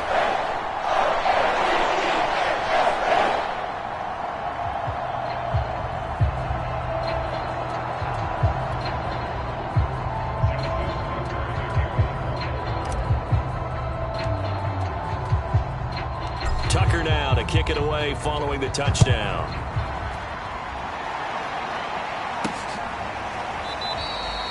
And not willing to risk another fumble. He'll sit on this one. It's a touchback. Pittsburgh set to take over again on offense. Let's just be frank. They're playing for pride at this point. That's all that's left, because victory, not a chance now. And I can't wait to see how they actually go about doing it, because there are a lot of people watching the body language of the guys on the field now, and if they call plays they want executed. And the Raven pressure too much. Down he goes. The Ravens going to use the second of their timeouts. That'll leave them with just 1 remaining in this 4th quarter of play.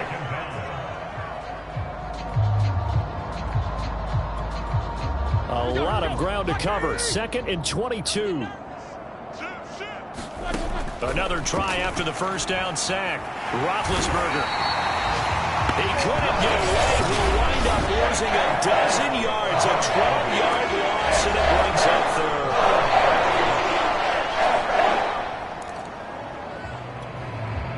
Facing the prospect of a punt from their own end zone, they need some cushion. Let's see what they can do on 3rd down.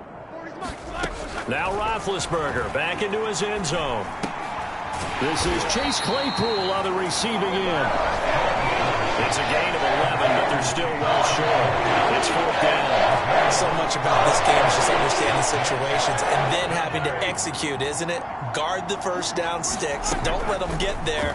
And they rallied and made the tackle. Oh, he's trying for Smith-Schuster, but it's intercepted. It's Chuck Clark picking it up. And the Ravens come up with a late turnover, but it will probably only matter to the statisticians as this ball game is now officially over.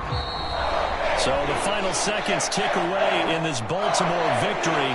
And I tell you what, Charles, this might be about as good as it gets. They were incredible. Yeah, offense was in fine form. The defense threw the shutout at them. I think they worked in concert together.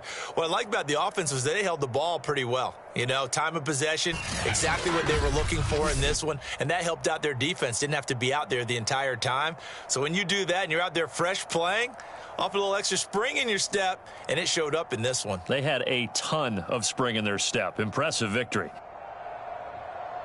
So for the Ravens, they finish off a perfect regular season, 17-0. And now they'll have the week off as they get set to go after a Super Bowl title. Meanwhile, for Pittsburgh, this loss will mean they finish the season on the wrong side of 500 at 8-9. And they can take solace in the fact that this team never quit all the way to the end. So for Charles Davis and our entire crew, I'm Brandon Gaudin. Next game, guess what? Charles and I will be here again. It's the NFL on EA Sports.